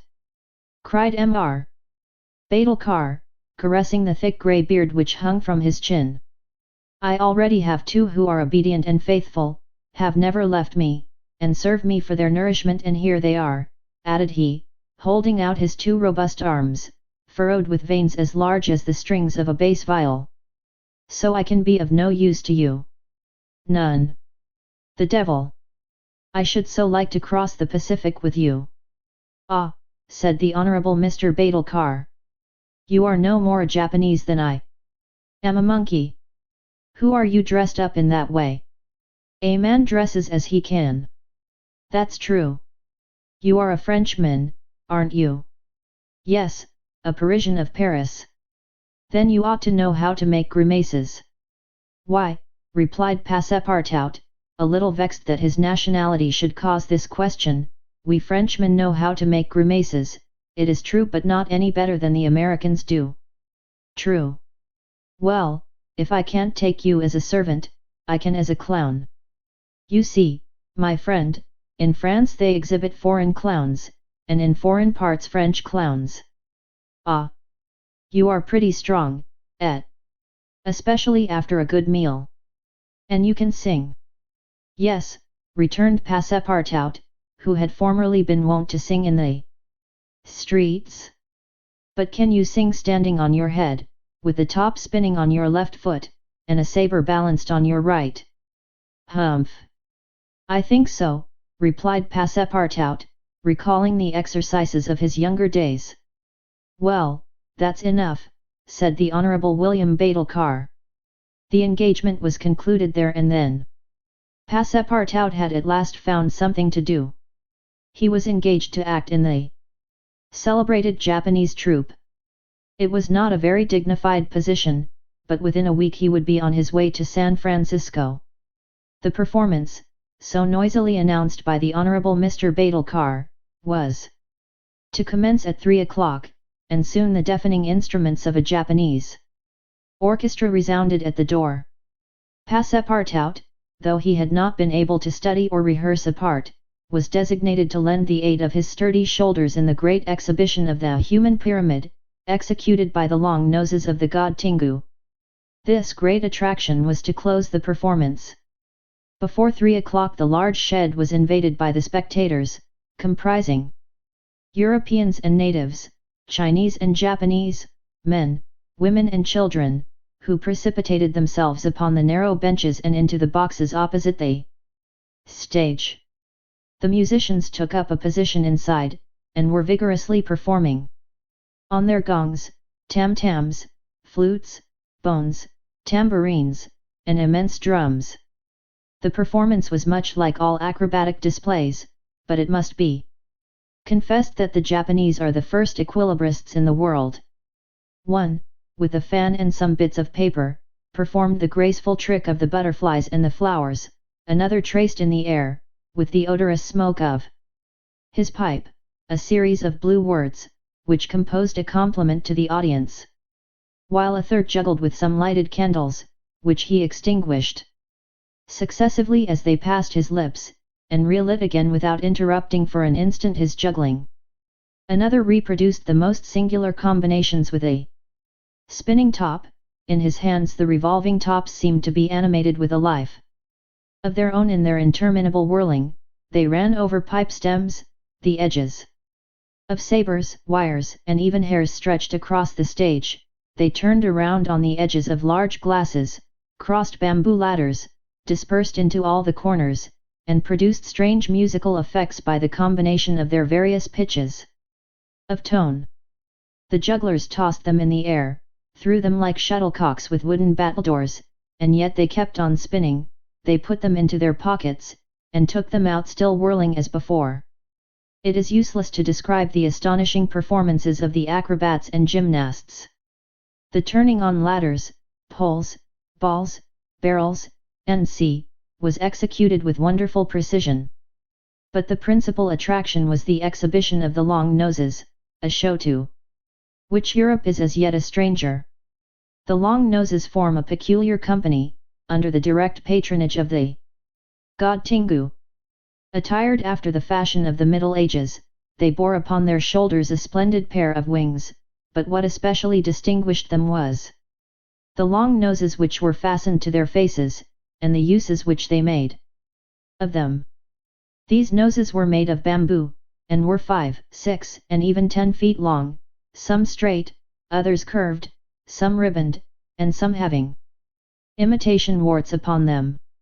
It was upon these appendages, fixed tightly on their real noses, that they performed their gymnastic exercises. A dozen of these sectaries of Tingu lay flat upon their backs, while others, dressed to represent lightning rods, came and frolicked on their noses, jumping from one to another, and performing the most skillful leapings and somersaults. As a last scene, a human pyramid had been announced, in which 50 long noses were to represent the car of Juggernaut. But, instead of forming a pyramid by mounting each other's shoulders, the artists were to group themselves on top of the noses. It happened that the performer who had hitherto formed the base of the car had quitted the troupe, and as, to fill this part, only strength and adroitness were necessary, Passepartout had been chosen to take his place. The poor fellow really felt sad when melancholy reminiscence of his youth. He donned his costume, adorned with vari-colored wings, and fastened to his natural feature a false nose 6 feet long. But he cheered up when he thought that this nose was winning him something to eat. He went upon the stage, and took his place beside the rest who were to compose the base of the car of Juggernaut. They all stretched themselves on the floor, their noses pointing to the ceiling. A second group of artists disposed themselves on these long appendages, then a third above these, then a fourth, until a human monument reaching to the very cornices of the theatre soon arose on top of the noses. This elicited loud applause, in the midst of which the orchestra was just striking up a deafening air. When the pyramid tottered, the balance was lost, one of the lower noses vanished from the pyramid, and the human monument was shattered like a castle built of cards. It was Passepartout's fault. Abandoning his position, clearing the footlights without the aid of his wings, and, clambering up to the right-hand gallery, he fell at the feet of one of the spectators, crying, "Ah, my master! My master! You here?" "Myself." "Very well, then let us go to the steamer, young man." Mr. Fogg, Adida and Passepartout passed through the lobby of the theatre to the outside, where they encountered the Honourable Mr. Badalcar, furious with rage. He demanded damages for the breakage of the pyramid, and Phileas Fogg appeased him by giving him a handful of banknotes. At 6:30, the very hour of departure, Mr. Fogg and Adida, followed by Passepartout, who in his hurry had retained his wings, and nose 6 feet long, stepped upon the American steamer. Chapter XXIV, during which Mr. Fogg and party crossed the Pacific Ocean. What happened when the pilot boat came in sight of Shanghai will be easily guessed. The signals made by the Tankadere had been seen by the captain of the Yokohama steamer, who, espying the flag at half-mast, had directed his course towards the little craft. Phileas Fogg, after paying the stipulated price of his passage to John Busby, and rewarding that worthy with the additional sum of £550, ascended the steamer with Adida and Fix, and they started at once for Nagasaki and Yokohama. They reached their destination on the morning of the 14th of November. Phileas Fogg lost no time in going on board the Carnatic, where he learned, to Adida's great delight and perhaps to his own, though he betrayed no emotion, that Passepartout, a Frenchman, had really arrived on her the day before. The San Francisco steamer was announced to leave that very evening, and it became necessary to find Passepartout, if possible, without delay. Mr. Fogg applied in vain to the French and English consuls, and, after wandering through the streets a long time, began to despair of finding his missing servant. Chance, or perhaps a kind of presentiment, at last led him into the Honourable Mr. Badalcar's theatre. He certainly would not have recognised Passepartout in the eccentric mountebank's costume, but the latter, lying on his back, perceived his master in the gallery. He could not help starting, which so changed the position of his nose as to bring the pyramid pell-mell upon the stage. All this Passepartout learned from Adida, who recounted to him what had taken place on the voyage from Hong Kong to Shanghai on the Tankadere, in company with one Mr. Fix. Passepartout did not change countenance on hearing this name. He thought that the time had not yet arrived to divulge to his master what had taken place between the detective and himself, and, in the account he gave of his absence, he simply excused himself for having been overtaken by drunkenness, in smoking opium at a tavern in Hong Kong. Mr. Fogg heard this narrative coldly, without a word, and then furnished his man with funds necessary to obtain clothing more in harmony with his position. Within an hour the Frenchman had cut off his nose and parted with his wings, and retained nothing about him which recalled the sectary of the god Tingu. The steamer which was about to depart from Yokohama to San Francisco belonged to the Pacific Mail Steamship Company, and was named the General Grant. She was a large paddle-wheel steamer of 2,500 tons, well equipped and very fast. The massive walking beam rose and fell above the deck. At one end a piston rod worked up and down, and at the other was a connecting rod which, in changing the rectilinear motion to a circular one, was directly connected with the shaft of the paddles. The General Grant was rigged with 3 masts, giving a large capacity for sails, and thus materially aiding the steam power. By making 12 miles an hour, she would cross the ocean in 21 days. Phileas Fogg was therefore justified in hoping that he would reach San Francisco by the 2nd of December, New York by the 11th, and London on the 20th, thus gaining several hours on the fatal date of the 21st of December. There was a full complement of passengers on board, among them English, many Americans, a large number of coolies on their way to California, and several East Indian officers, who were spending their vacation in making the tour of the world. Nothing of moment happened on the voyage. The steamer, sustained on its large paddles, rolled but little, and the Pacific almost justified its name. Mr. Fogg was as calm and taciturn as ever. His young companion felt herself more and more attached to him by other ties than gratitude. His silent but generous nature impressed her more than she thought, and it was almost unconsciously that she yielded to emotions which did not seem to have the least effect upon her protector. Ada took the keenest interest in his plans, and became impatient at any incident which seemed likely to retard his journey. She often chatted with Passepartout, who did not fail to perceive the state of the lady's heart, and, being the most faithful of domestics, he never exhausted his eulogies of Phileas Fogg's honesty, generosity, and devotion. He took pains to calm Ada's doubts of a successful termination of the journey, telling her that the most difficult part of it had passed, that now they were beyond the fantastic countries of Japan and China, and were fairly on their way to civilized places again. A railway train from San Francisco to New York, and a transatlantic steamer from New York to Liverpool, would doubtless bring them to the end of this impossible journey round the world within the period agreed upon.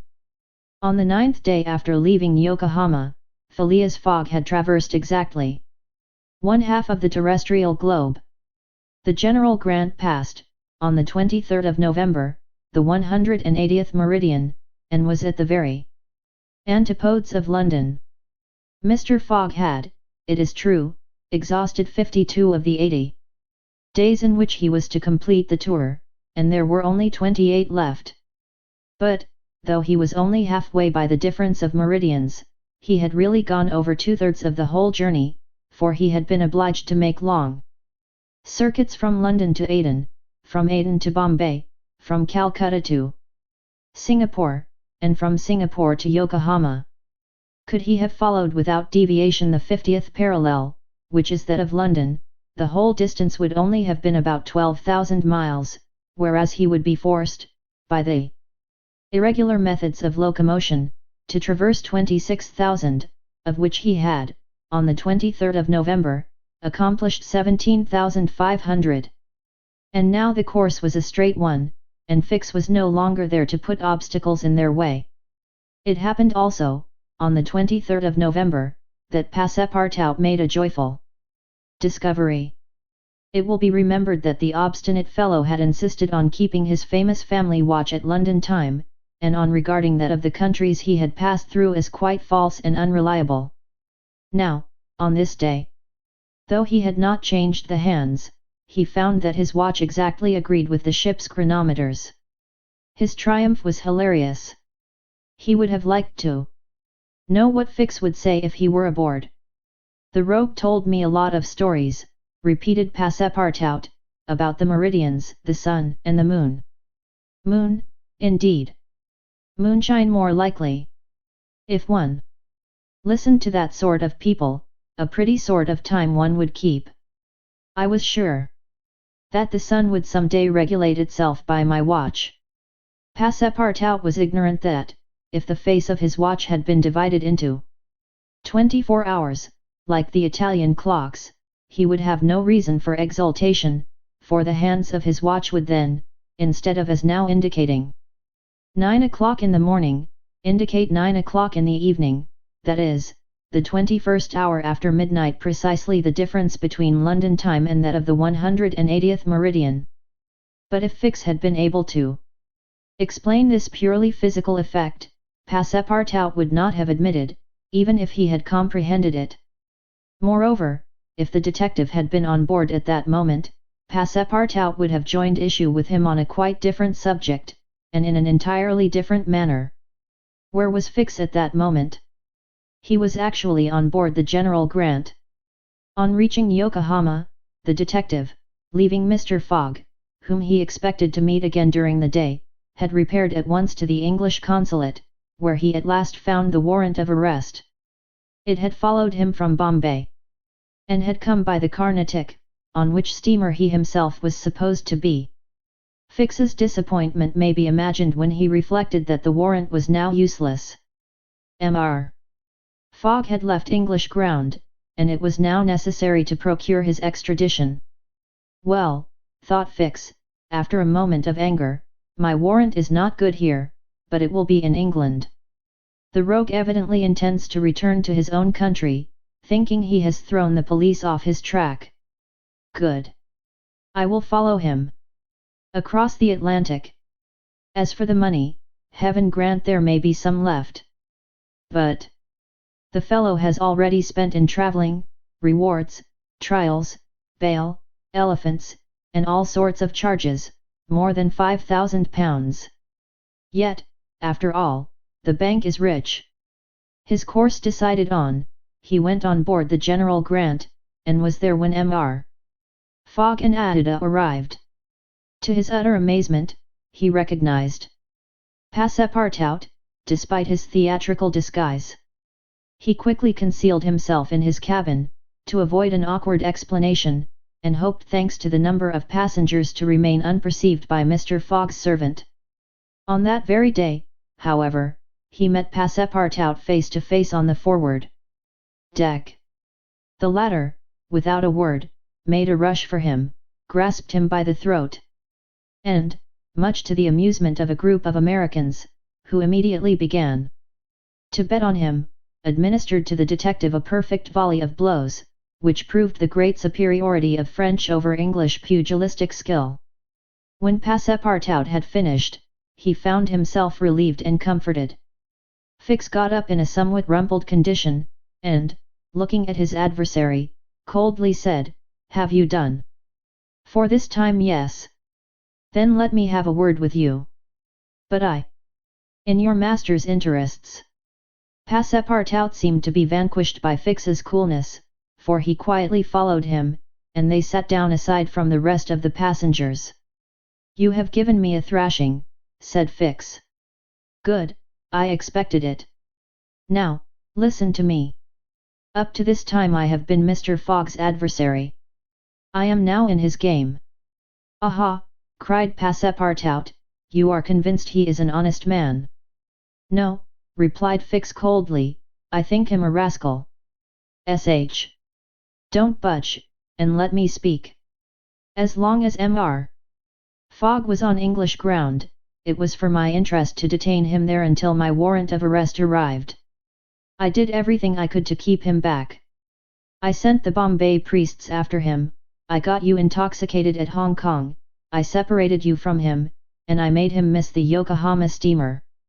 Passepartout listened, with closed fists. "Now," resumed Fix, "Mr. Fogg seems to be going back to England. Well, I will follow him there. But hereafter I will do as much to keep obstacles out of his way as I have done up to this time to put them in his path. I've changed my game, you see, and simply because it was for my interest to change it. Your interest is the same as mine, for it is only in England that you will ascertain whether you are in the service of a criminal or an honest man." Passepartout listened very attentively to Fix, and was convinced that he spoke with entire good faith. "Are we friends?" asked the detective. "Friends, no," replied Passepartout, "but allies, perhaps. At the least sign of treason, however, I'll twist your neck for you." "Agreed," said the detective quietly. 11 days later, on the 3rd of December, the General Grant entered the Bay of the Golden Gate, and reached San Francisco. Mr. Fogg had neither gained nor lost a single day. Chapter XXV, in which a slight glimpse is had of San Francisco. It was 7 in the morning when Mr. Fogg, Adida, and Passepartout set foot upon the American continent, if this name can be given to the floating key upon which they disembarked. These quays, rising and falling with the tide, thus facilitate the loading and unloading of vessels. Alongside them were clippers of all sizes, steamers of all nationalities, and the steamboats, with several decks rising one above the other, which ply on the Sacramento and its tributaries.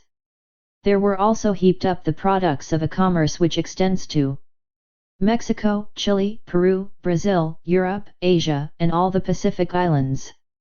Passepartout, in his joy on reaching at last the American continent, thought he would manifest it by executing a perilous vault in fine style, but, tumbling upon some worm-eaten planks, he fell through them. Put out of countenance by the manner in which he thus set foot upon the New World, he uttered a loud cry, which so frightened the innumerable cormorants and pelicans that are always perched upon these movable quays, that they flew noisily away. Mr. Fogg, on reaching shore, proceeded to find out at what hour the first train left for New York, and learned that this was at 6 o'clock p.m. He had, therefore, an entire day to spend in the Californian capital. Taking a carriage at a charge of $3, he and Adida entered it, while Passepartout mounted the box beside the driver, and they set out for the International Hotel. From his exalted position Passepartout observed with much curiosity the wide streets, the low, evenly ranged houses, the Anglo-Saxon Gothic churches, the great docks, the palatial wooden and brick warehouses, the numerous conveyances, omnibuses, horse cars, and upon the sidewalks, not only Americans and Europeans, but Chinese and Indians. Passepartout was surprised at all he saw. San Francisco was no longer the legendary city of 1849, a city of banditti, assassins, and incendiaries, who had flocked hither in crowds in pursuit of plunder, a paradise of outlaws, where they gambled with gold dust, a revolver in one hand and a bowie knife in the other. It was now a great commercial emporium. The lofty tower of its city hall overlooked the whole panorama of the streets and avenues, which cut each other at right angles, and in the midst of which appeared pleasant, verdant squares, while beyond appeared the Chinese quarter, seemingly imported from the Celestial Empire in a toy box. Sombreros and red shirts and plumed Indians were rarely to be seen, but there were silk hats and black coats everywhere worn by a multitude of nervously active, gentlemanly-looking men. Some of the streets, especially Montgomery Street, which is to San Francisco what Regent Street is to London, the Boulevard des Italiens to Paris, and Broadway to New York, were lined with splendid and spacious stores, which exposed in their windows the products of the entire world. When Passepartout reached the International Hotel, it did not seem to him as if he had left England at all. The ground floor of the hotel was occupied by a large bar, a sort of restaurant, freely open to all passers-by, who might partake of dried beef, oyster soup, biscuits, and cheese, without taking out their purses. Payment was made only for the ale, porter, or sherry which was drunk. This seemed very American to Passepartout. The hotel refreshment rooms were comfortable, and Mr. Fogg and Adida, installing themselves at a table, were abundantly served on diminutive plates by negroes of darkest hue. After breakfast, Mr. Fogg, accompanied by Adida, started for the English consulate to have his passport viséed. As he was going out, he met Passepartout, who asked him if it would not be well, before taking the train, to purchase some dozens of Enfield rifles and Colt's revolvers. He had been listening to stories of attacks upon the trains by the Sioux and Pawnees. Mr. Fogg thought it a useless precaution, but told him to do as he thought best, and went on to the consulate. He had not proceeded 200 steps, however, when, by the greatest chance in the world, he met Fix. The detective seemed wholly taken by surprise. What? Had Mr. Fogg and himself crossed the Pacific together, and not met on the steamer? At least Fix felt honoured to behold once more the gentleman to whom he owed so much, and, as his business recalled him to Europe, he should be delighted to continue the journey in such pleasant company. Mr. Fogg replied that the honor would be his, and the detective, who was determined not to lose sight of him, begged permission to accompany them in their walk about San Francisco, a request which Mr. Fogg readily granted. They soon found themselves in Montgomery Street, where a great crowd was collected. The sidewalks, street, horsecar rails, the shop doors, the windows of the houses, and even the roofs, were full of people. Men were going about carrying large posters, and flags and streamers were floating in the wind, while loud cries were heard on every hand. "Hurrah for Camerfield! Hurrah for Mande Bowie!" It was a political meeting, at least so Fix conjectured, who said to Mr. Fogg, "Perhaps we had better not mingle with the crowd. There may be danger in it." "Yes," returned Mr. Fogg, "and blows, even if they are political, are still blows." Fix smiled at this remark, and, in order to be able to see without being jostled about, the party took up a position on the top of a flight of steps situated at the upper end of Montgomery Street. Opposite them, on the other side of the street, between a coal wharf and a petroleum warehouse, a large platform had been erected in the open air, towards which the current of the crowd seemed to be directed. For what purpose was this meeting? What was the occasion of this excited assemblage? Phileas Fogg could not imagine. Was it to nominate some high official, a governor or member of Congress? It was not improbable, so agitated was the multitude before them. Just at this moment there was an unusual stir in the human mass. All the hands were raised in the air.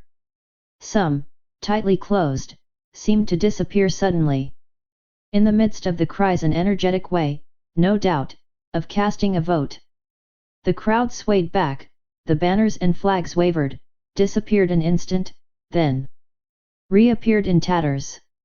The undulations of the human surge reached the steps, while all the heads floundered on the surface like a sea agitated by a squall. Many of the black hats disappeared, and the greater part of the crowd seemed to have diminished in height. "It is evidently a meeting," said Fix, "and its object must be an exciting one. I should not wonder if it were about the Alabama, despite the fact that that question is settled." "Perhaps," replied Mr. Fogg, simply. "At least, there are two champions in presence of each other, the Honourable Mr. Camerfield and the Honourable Mr. Mande Bowie." Ada, leaning upon Mr. Fogg's arm, observed the tumultuous scene with surprise, while Fix asked a man near him what the cause of it all was. Before the man could reply, a fresh agitation arose, hurrahs and excited shouts were heard. The staffs of the banners began to be used as offensive weapons, and fists flew about in every direction. Thumps were exchanged from the tops of the carriages and omnibuses which had been blocked up in the crowd. Boots and shoes went whirling through the air, and Mr. Fogg thought he even heard the crack of revolvers mingling in the din. The rout approached the stairway, and flowed over the lower step. One of the parties had evidently been repulsed, but the mere lookers-on could not tell whether Mande Bowie or Camerfield had gained the upper hand. "It would be prudent for us to retire," said Fix, who was anxious that Mr. Fogg should not receive any injury, at least until they got back to London. "If there is any question about England in all this, and we were recognized, I fear it would go hard with us." "An English subject," began Mr. Fogg. He did not finish his sentence, for a terrific hubbub now arose on the terrace behind the flight of steps where they stood, and there were frantic shouts of "Hurrah for Mande Bowie! Hip, hip, hurrah!" It was a band of voters coming to the rescue of their allies, and taking the Camerfield forces in flank. Mr. Fogg, Ada, and Fix found themselves between two fires. It was too late to escape. The torrent of men, armed with loaded canes and sticks, was irresistible. Phileas Fogg and Fix were roughly hustled in their attempts to protect their fair companion. The former, as cool as ever, tried to defend himself with the weapons which nature has placed at the end of every Englishman's arm, but in vain. A big brawny fellow with a red beard, flushed face, and broad shoulders, who seemed to be the chief of the band, raised his clenched fist to strike Mr. Fogg, whom he would have given a crushing blow, had not Fix rushed in and received it in his stead. An enormous bruise immediately made its appearance under the detective's silk hat, which was completely smashed in. "Yankee!" exclaimed Mr. Fogg, darting a contemptuous look at the ruffian. "Englishman!" returned the other. "We will meet again." "When you please." "What is your name?" "Phileas Fogg." "And yours?" "Colonel Stamp Proctor." The human tide now swept by, after overturning Fix, who speedily got upon his feet again, though with tattered clothes. Happily, he was not seriously hurt. His travelling overcoat was divided into two unequal parts, and his trousers resembled those of certain Indians, which fit less compactly than they are easy to put on. Adida had escaped unharmed, and Fix alone bore marks of the fray in his black and blue bruise. "Thanks," said Mr. Fogg to the detective, as soon as they were out of the crowd. "No thanks are necessary," replied Fix, "but let us go." "Where?" "To a tailor's." Such a visit was, indeed, opportune. The clothing of both Mr. Fogg and Fix was in rags, as if they had themselves been actively engaged in the contest between Camerfield and Mande Bowie. An hour after, they were once more suitably attired, and with Adida returned to the International Hotel. Passepartout was waiting for his master, armed with half a dozen six-barreled revolvers. When he perceived Fix, he knit his brows, but Adida having, in a few words, told him of their adventure, his countenance resumed its placid expression. Fix evidently was no longer an enemy, but an ally. He was faithfully keeping his word. Dinner over, the coach which was to convey the passengers and their luggage to the station drew up to the door. As he was getting in, Mr. Fogg said to Fix, "You have not seen this Colonel Proctor again?" "No. I will come back to America to find him," said Phileas Fogg calmly. "It would not be right for an Englishman to permit himself to be treated in that way." Without retaliating, the detective smiled, but did not reply. It was clear that Mr. Fogg was one of those Englishmen who, while they do not tolerate duelling at home, fight abroad when their honour is attacked. At 6:15 the travellers reached the station, and found the train ready to depart. As he was about to enter it, Mr. Fogg called a porter, and said to him, "My friend, was there not some trouble today in San Francisco?" "It was a political meeting, sir," replied the porter. "But I thought there was a great deal of disturbance in the streets." "It was only a meeting assembled for an election." "The election of a general-in-chief, no doubt?" asked Mr. Fogg. "No, sir, of a justice of the peace." Phileas Fogg got into the train, which started off at full speed. Chapter XXVI, in which Phileas Fogg and party travel by the Pacific Railroad. From ocean to ocean, so say the Americans, and these four words compose the general designation of the great trunk line which crosses the entire width of the United States. The Pacific Railroad is, however, really divided into two distinct lines, the Central Pacific, between San Francisco and Ogden, and the Union Pacific, between Ogden and Omaha. 5 main lines connect Omaha with New York. New York and San Francisco are thus united by an uninterrupted metal ribbon, which measures no less than 3,786 miles. Between Omaha and the Pacific the railway crosses a territory which is still infested by Indians and wild beasts, and a large tract which the Mormons, after they were driven from Illinois in 1845, began to colonize. The journey from New York to San Francisco consumed, formerly, under the most favorable conditions, at least 6 months. It is now accomplished in 7 days. It was in 1862 that, in spite of the Southern members of Congress, who wished a more southerly route, it was decided to lay the road between the 41st and 42nd parallels. President Lincoln himself fixed the end of the line at Omaha, in Nebraska. The work was at once commenced, and pursued with true American energy, nor did the rapidity with which it went on injuriously affect its good execution. The road grew, on the prairies, 1.5 miles a day. A locomotive, running on the rails laid down the evening before, brought the rails to be laid on the morrow, and advanced upon them as fast as they were put in position. The Pacific Railroad is joined by several branches in Iowa, Kansas, Colorado, and Oregon. On leaving Omaha, it passes along the left bank of the Platte River as far as the junction of its northern branch, follows its southern branch, crosses the Laramie Territory and the Wasatch Mountains, turns the Great Salt Lake, and reaches Salt Lake City, the Mormon capital, plunges into the Tuya Valley, across the American Desert, Cedar and Humboldt Mountains, the Sierra Nevada, and descends, via Sacramento, to the Pacific, its grade, even on the Rocky Mountains, never exceeding 112 feet to the mile. Such was the road to be traversed in 7 days, which would enable Phileas Fogg at least, so he hoped to take the Atlantic steamer at New York on the 11th for Liverpool. The car which he occupied was a sort of long omnibus on 8 wheels, and with no compartments in the interior. It was supplied with 2 rows of seats, perpendicular to the direction of the train on either side of an aisle which conducted to the front and rear platforms.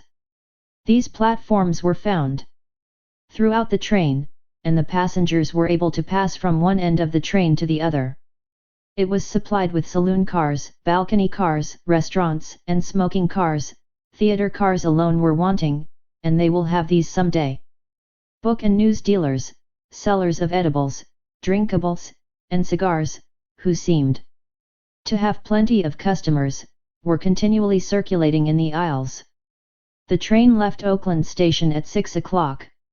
It was already night, cold and cheerless, the heavens being overcast with clouds which seemed to threaten snow. The train did not proceed rapidly.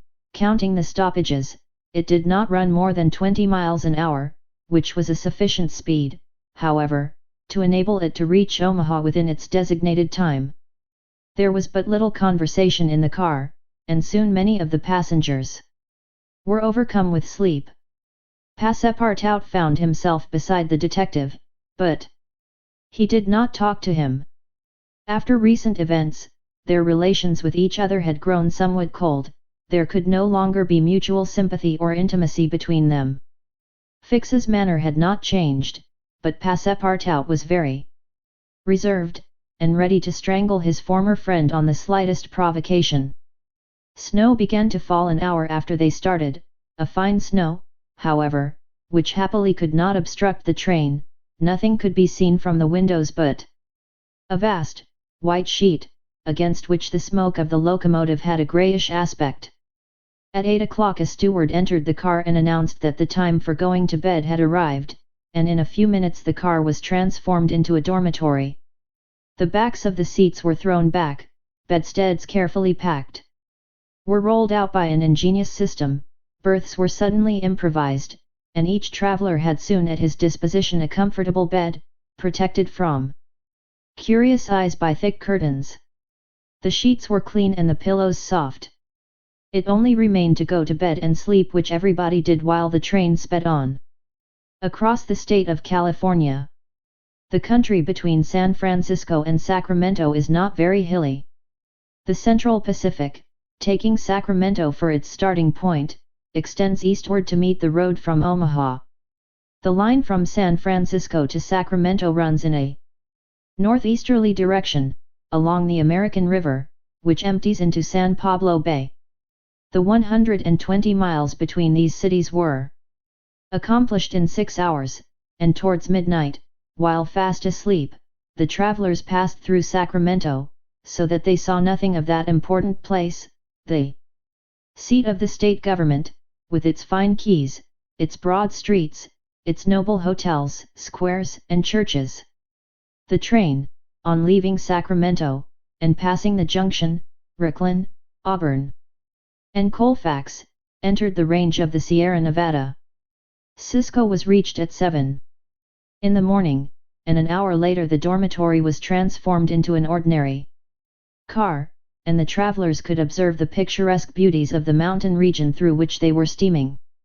The railway track wound in and out among the passes, now approaching the mountain sides, now suspended over precipices, avoiding abrupt angles by bold curves, plunging into narrow defile, which seemed to have no outlet. The locomotive, its great funnel emitting a weird light, with its sharp bell, and its cow-catcher extended like a spur, mingled its shrieks and bellowings with the noise of torrents and cascades, and twined its smoke among the branches of the gigantic pines. There were few or no bridges or tunnels on the route. The railway turned around the sides of the mountains, and did not attempt to violate nature by taking the shortest cut from one point to another. The train entered the state of Nevada through the Carson Valley about 9 o'clock, going always northeasterly, and at midday reached Reno, where there was a delay of 20 minutes for breakfast. From this point the road, running along Humboldt River, passed northward for several miles by its banks, then it turned eastward, and kept by the river until it reached the Humboldt Range, nearly at the extreme eastern limit of Nevada. Having breakfasted, Mr. Fogg and his companions resumed their places in the car, and observed the varied landscape which unfolded itself as they passed along the vast prairies, the mountains lining the horizon, and the creeks, with their frothy, foaming streams. Sometimes a great herd of buffaloes, massing together in the distance, seemed like a movable dam. These innumerable multitudes of ruminating beasts often form an insurmountable obstacle to the passage of the trains. Thousands of them have been seen passing over the track for hours together, in compact ranks.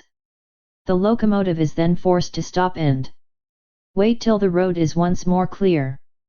This happened, indeed, to the train in which Mr. Fogg was travelling.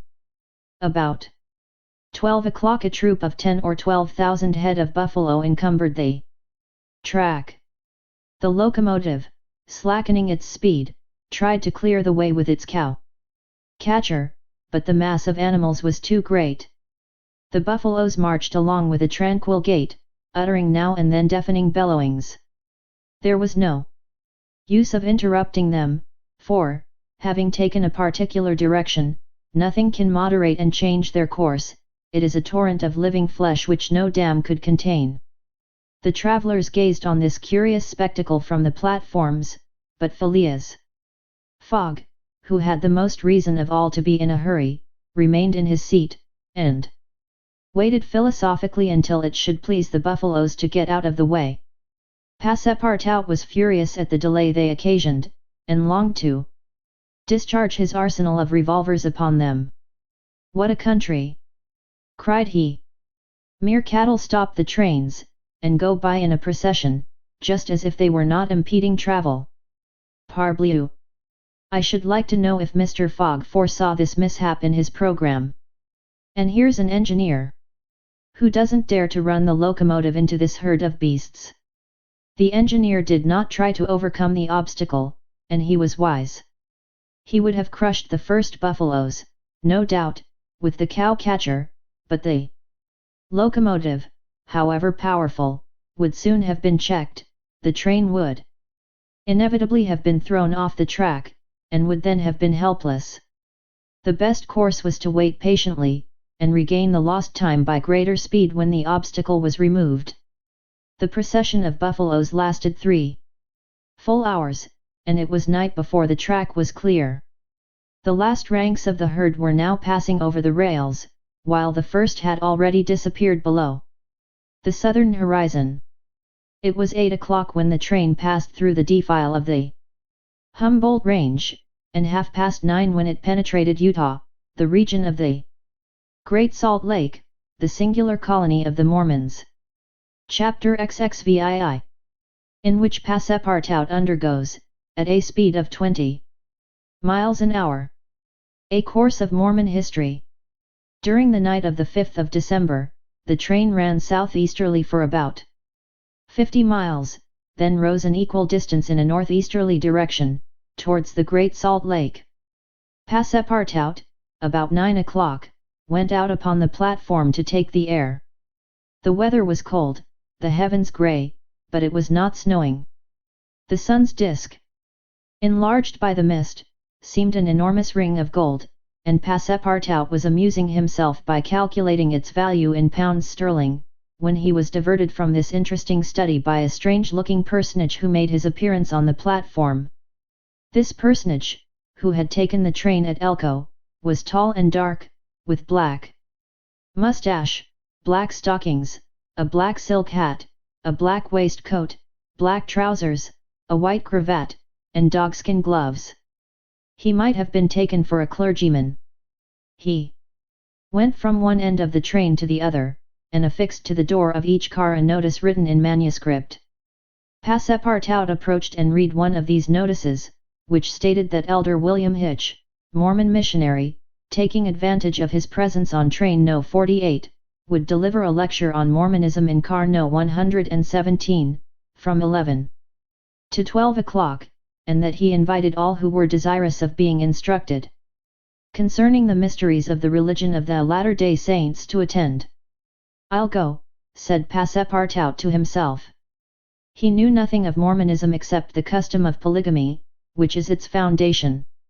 The news quickly spread through the train, which contained about 100 passengers, 30 of whom, at most, attracted by the notice, ensconced themselves in car No. 117.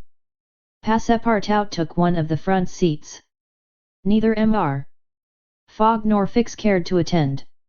At the appointed hour Elder William Hitch rose, and, in an irritated voice, as if he had already been contradicted, said, "I tell you that Joe Smith is a martyr, that his brother Hiram is a martyr, and that the persecutions of the United States government against the prophets will also make a martyr of Brigham Young. Who dares to say the contrary?" No one ventured to gainsay the missionary, whose excited tone contrasted curiously with his naturally calm visage. No doubt his anger arose from the hardships to which the Mormons were actually subjected. The government had just succeeded, with some difficulty, in reducing these independent fanatics to its rule. It had made itself master of Utah, and subjected that territory to the laws of the Union, after imprisoning Brigham Young on a charge of rebellion and polygamy. The disciples of the prophet had since redoubled their efforts, and resisted, by words at least, the authority of Congress. Elder Hitch, as is seen, was trying to make proselytes on the very railway trains. Then, emphasizing his words with his loud voice and frequent gestures, he related the history of the Mormons from biblical times, how that, in Israel, a Mormon prophet of the tribe of Joseph published the annals of the new religion, and bequeathed them to his son Mormon, how, many centuries later, a translation of this precious book, which was written in Egyptian, was made by Joseph Smith, Jr., a Vermont farmer, who revealed himself as a mystical prophet in 1825, and how, in short, the celestial messenger appeared to him in an illuminated forest, and gave him the annals of the Lord. Several of the audience, not being much interested in the missionaries' narrative, here left the car, but Elder Hitch, continuing his lecture, related how Smith, Jr., with his father, 2 brothers and a few disciples, founded the Church of the Latter-day Saints, which, adopted not only in America, but in England, Norway and Sweden, and Germany, counts many artisans, as well as men engaged in the liberal professions, among its members, how a colony was established in Ohio, a temple erected there at a cost of $200,000, and a town built at Kirkland, how Smith became an enterprising banker, and received from a simple mummy showman a papyrus scroll written by Abraham and several famous Egyptians. The elder's story became somewhat wearisome, and his audience grew gradually less, until it was reduced to 20 passengers. But this did not disconcert the enthusiast, who proceeded with the story of Joseph Smith's bankruptcy in 1837, and how his ruined creditors gave him a coat of tar and Feathers, his reappearance some years afterwards, more honorable and honored than ever, at Independence, Missouri, the chief of a flourishing colony of 3,000 disciples, and his pursuit thence by outraged Gentiles, and retirement into the far west. 10 hearers only were now left, among them honest Passepartout, who was listening with all his ears. Thus he learned that, after long persecutions, Smith reappeared in Illinois, and in 1839 founded a community at Nauvoo, on the Mississippi, numbering 25,000 souls, of which he became mayor, chief justice, and general-in-chief, that he announced himself, in 1843, as a candidate for the presidency of the United States, and that finally, being drawn into ambuscade at Carthage, he was thrown into prison, and assassinated by a band of men disguised in masks. Passepartout was now the only person left in the car, and the elder, looking him full in the face, reminded him that, 2 years after the assassination of Joseph Smith, the inspired prophet, Brigham Young, his successor, left Nauvoo for the banks of the Great Salt Lake, where, in the midst of that fertile region, directly on the route of the emigrants who crossed Utah on their way to California, the new colony, thanks to the polygamy practiced by the Mormons, had flourished beyond expectations. And this, added Elder William Hitch, this is why the jealousy of Congress has been aroused against us. Why have the soldiers of the Union invaded the soil of Utah? Why has Brigham Young, our chief, been imprisoned, in contempt of all justice? Shall we yield to force? Never. Driven from Vermont, driven from Illinois, driven from Ohio, driven from Missouri, driven from Utah, we shall yet find some independent territory on which to plant our tents. And you, my brother, continued the elder, fixing his angry eyes upon his single auditor, will you not plant yours there, too, under the shadow of our flag? No, replied Passepartout courageously, in his turn retiring from the car, and leaving the elder to preach to vacancy. During the lecture the train had been making good progress, and towards 12:30 it reached the northwest border of the Great Salt Lake. Thence, the passengers could observe the vast extent of this interior sea, which is also called the Dead Sea, and into which flows an American Jordan. It is a picturesque expanse, framed in lofty crags and large strata, encrusted with white salt, a superb sheet of water, which was formerly of larger extent than now, its shores having encroached with the lapse of time, and thus at once reduced its breadth and increased its depth. The Salt Lake, 70 miles long and 35 wide, is situated 3 miles, 800 feet above the sea. Quite different from Lake Asphaltite, whose depression is 1,200 feet below the sea, it contains considerable salt, and 1/4 of the weight of its water is solid matter, its specific weight being 1,170, and, after being distilled, 1,000. Fishes are, of course, unable to live in it, and those which descend through the Jordan, the Weber, and other streams soon perish.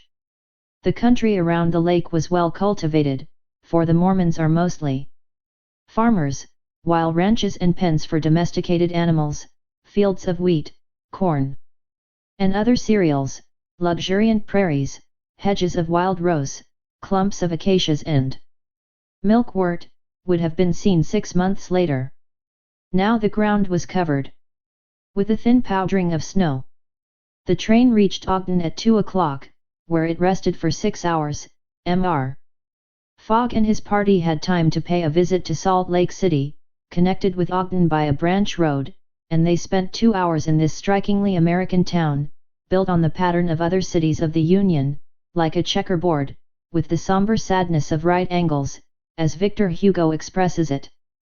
The founder of the City of the Saints could not escape from the taste for symmetry which distinguishes the Anglo-Saxons. In this strange country, where the people are certainly not up to the level of their institutions, everything is done squarely. Cities, houses, and follies. The travellers, then, were promenading, at 3 o'clock, about the streets of The town built between the banks of the Jordan and the spurs of the Wasatch Range. They saw few or no churches, but the prophet's mansion, the courthouse, and the arsenal, blue brick houses with verandas and porches, surrounded by gardens bordered with acacias, palms, and locusts. A clay and pebble wall, built in 1853, surrounded the town, and in the principal street were the market and several hotels adorned with pavilions. The place did not seem thickly populated. The streets were almost deserted, except in the vicinity of the temple, which they only reached after having traversed several quarters surrounded by palisades. There were many women, which was easily accounted for by the peculiar institution of the Mormons, but it must not be supposed that all the Mormons are polygamists.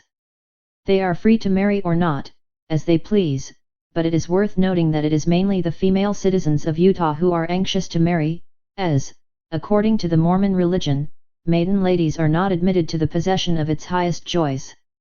These poor creatures seemed to be neither well off nor happy.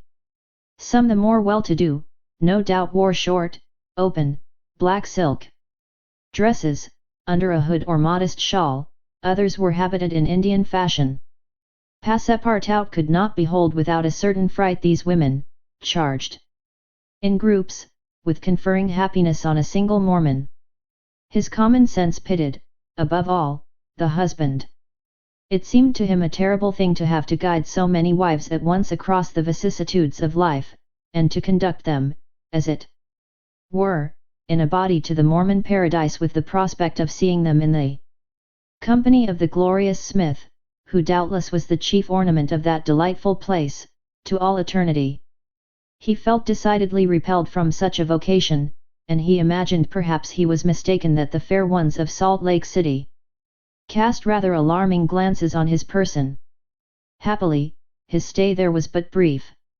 At 4 the party found themselves again at the station, took their places in the train, and the whistle sounded for starting. Just at the moment, however, that the locomotive wheels began to move, cries of "Stop! Stop!" were heard. Trains, like time and tide, stop for no one. The gentleman who uttered the cries was evidently a belated Mormon. He was breathless with running. Happily for him, the station had neither gates nor barriers. He rushed along the track, jumped on the rear platform of the train, and fell, exhausted, into one of the seats. Passepartout, who had been anxiously watching this amateur gymnast, approached him with lively interest, and learned that he had taken flight after an unpleasant domestic scene. When the Mormon had recovered his breath, Passepartout ventured to ask him politely how many wives he had, for, from the manner in which he had decamped, it might be thought that he had 20 at least. "One, sir," replied the Mormon, raising his arms heavenward. "One, and that was enough." Chapter XXVIII, in which Passepartout does not succeed in making anybody listen to reason. The train, on leaving Great Salt Lake at Ogden, passed northward for an hour, as far as Weber River, having completed nearly 900 miles from San Francisco. From this point it took an easterly direction towards the jagged Wasatch Mountains. It was in the section included between this range and the Rocky Mountains that the American engineers found the most formidable difficulties in laying the road, and that the government granted a subsidy of $48,000 per mile, instead of $16,000 allowed for the work done on the plains. But the engineers, instead of violating nature, avoided its difficulties by winding around, instead of penetrating the rocks.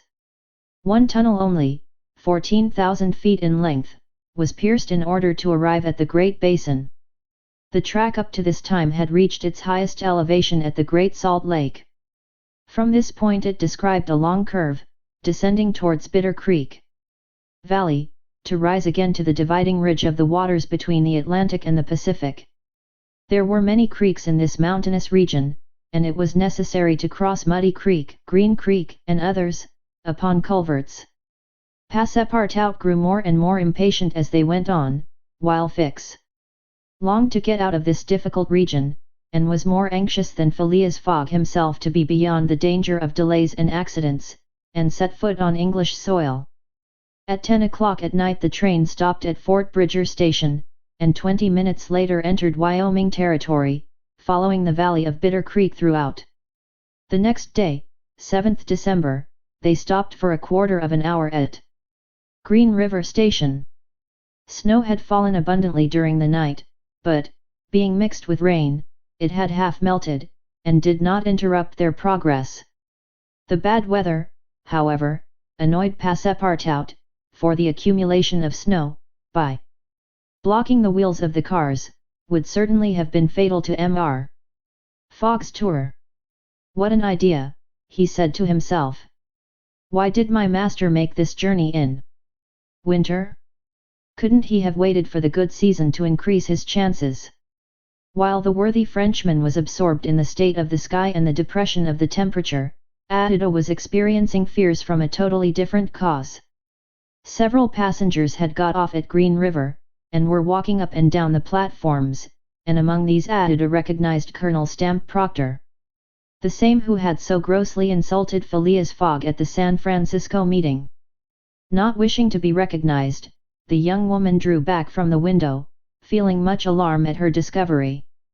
She was attached to the man who, however, coldly, gave her daily evidences of the most absolute devotion.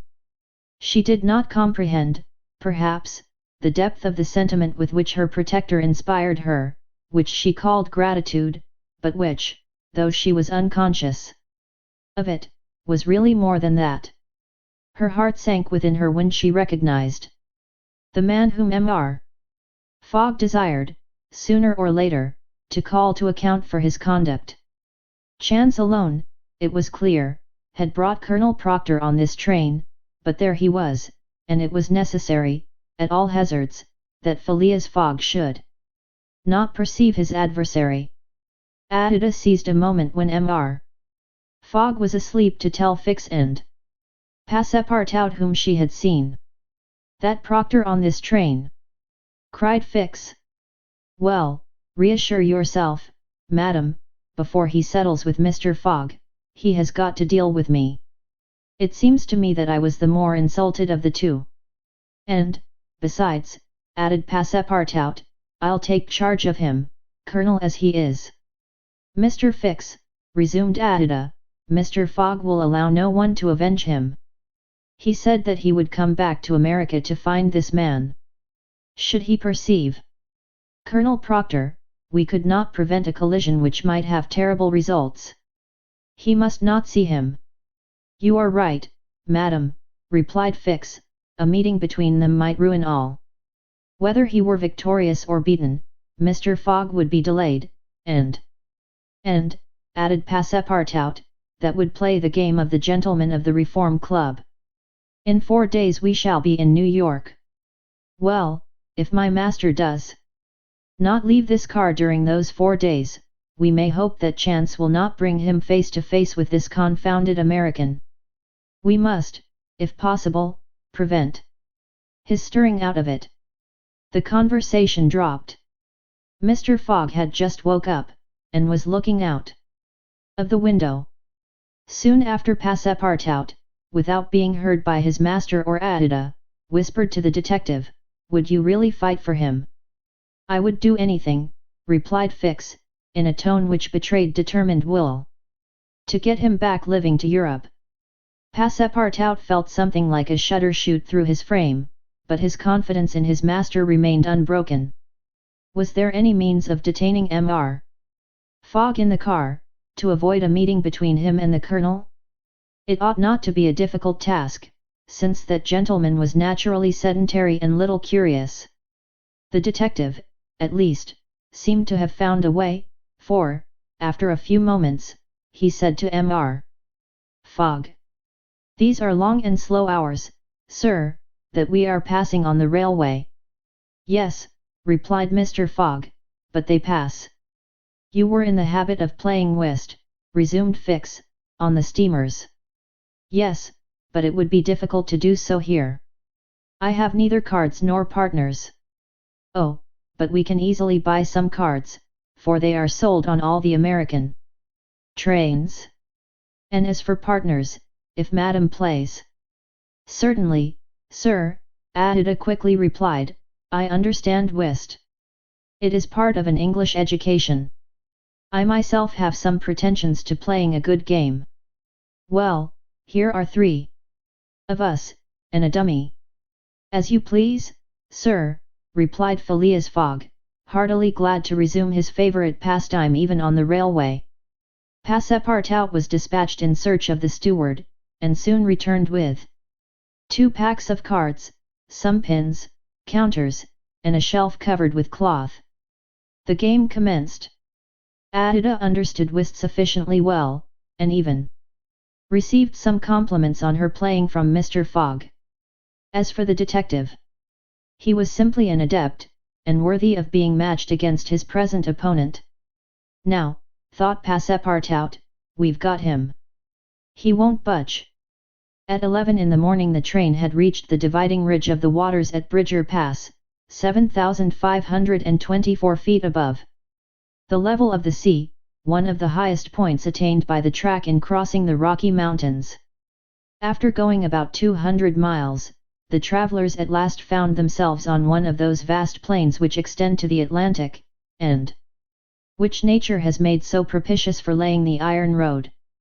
On the declivity of the Atlantic basin the first streams, branches of the North Platte River, already appeared.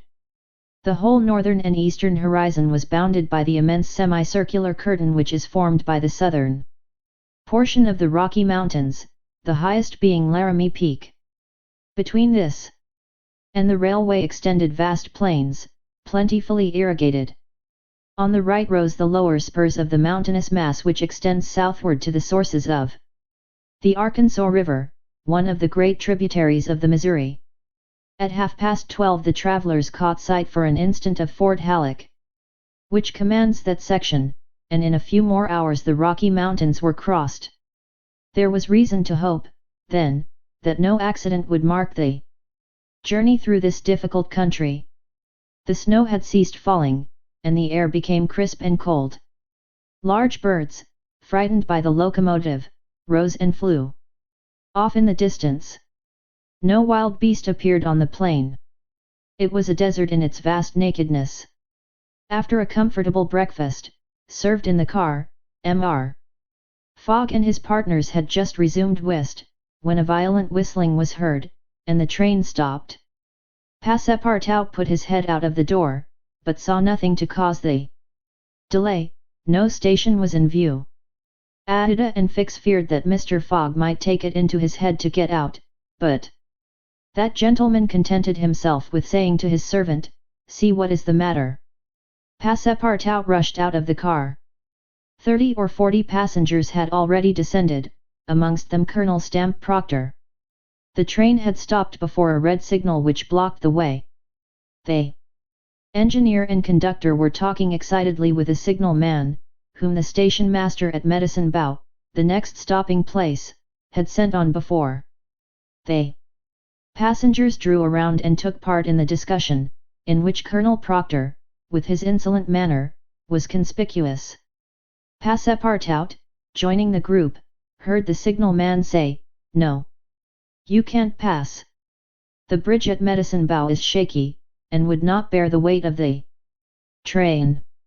This was a suspension bridge thrown over some rapids, about a mile from the place where they now were. According to the signal man, it was in a ruinous condition, several of the iron wires being broken, and it was impossible to risk the passage. He did not in any way exaggerate the condition of the bridge. It may be taken for granted that, rash as the Americans usually are, when they are prudent there is good reason for it.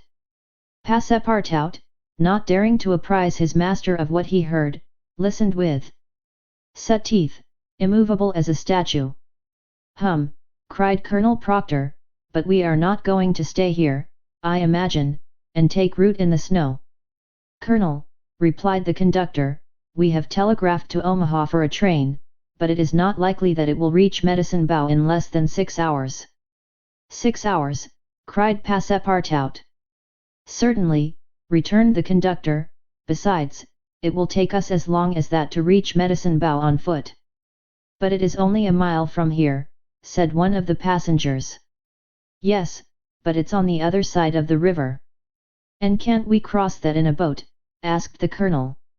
That's impossible. The creek is swelled by the rains. It is a rapid, and we shall have to make a circuit of 10 miles to the north to find a ford. The colonel launched a volley of oaths, denouncing the railway company and the conductor, and Passepartout, who was furious, was not disinclined to make common cause with him. Here was an obstacle, indeed, which all his master's banknotes could not remove. There was a general disappointment among the passengers, who, without reckoning the delay, saw themselves compelled to trudge 15 miles over a plain covered with snow. They grumbled and protested, and would certainly have thus attracted Phileas Fogg's attention if he had not been completely absorbed in his game. Passepartout found that he could not avoid telling his master what had occurred, and, with hanging head, he was turning towards the car, when the engineer, a true Yankee, named Forster called out, "Gentlemen, perhaps there is a way, after all, to get over." "On the bridge?" asked a passenger. "On the bridge. With our train." "With our train." Passepartout stopped short, and eagerly listened to the engineer. "But the bridge is unsafe," urged the conductor. "No matter," replied Forster, "I think that by putting on the very highest speed we might have a chance of getting over." "The devil," muttered Passepartout. But a number of the passengers were at once attracted by the engineer's proposal, and Colonel Proctor was especially delighted, and found the plan a very feasible one. He told stories about engineers leaping their trains over rivers without bridges, by putting on full steam, and many of those present avowed themselves of the engineer's mind. "We have 50 chances out of 100 of getting over," said one. 80. 90. Passepartout was astounded, and, though ready to attempt anything to get over Medicine Creek, thought the experiment proposed a little too American. "Besides," thought he, "there's a still more simple way, and it does not even occur to any of these people."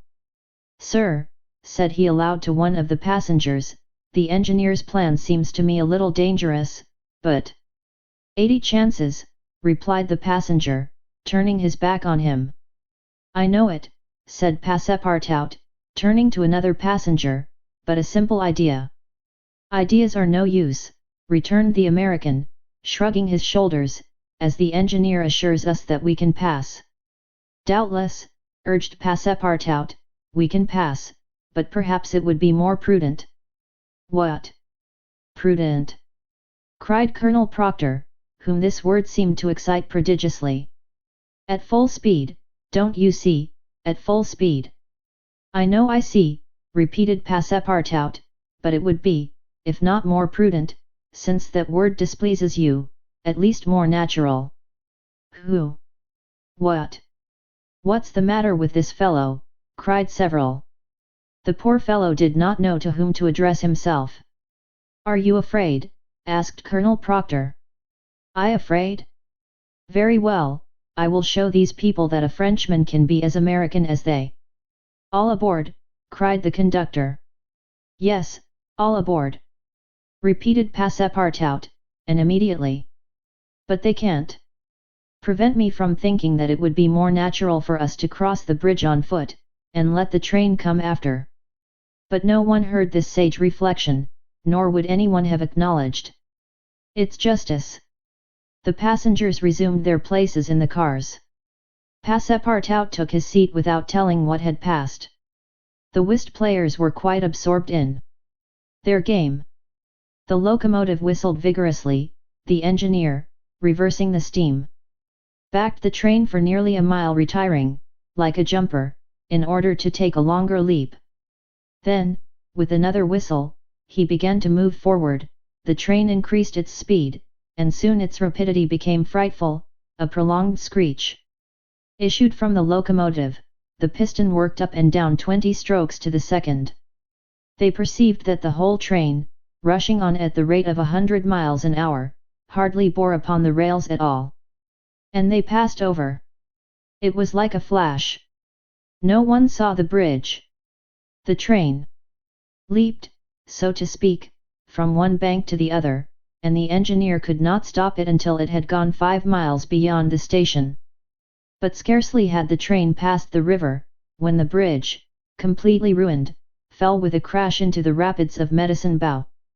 Chapter XXIX, in which certain incidents are narrated which are only to be met with on American railroads.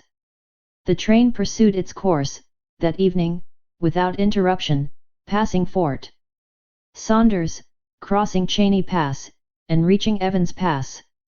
The road here attained the highest elevation of the journey, 8,092 feet above the level of the sea. The travelers had now only to descend to the Atlantic by limitless plains, leveled by nature. A branch of the Grand Trunk led off southward to Denver, the capital of Colorado.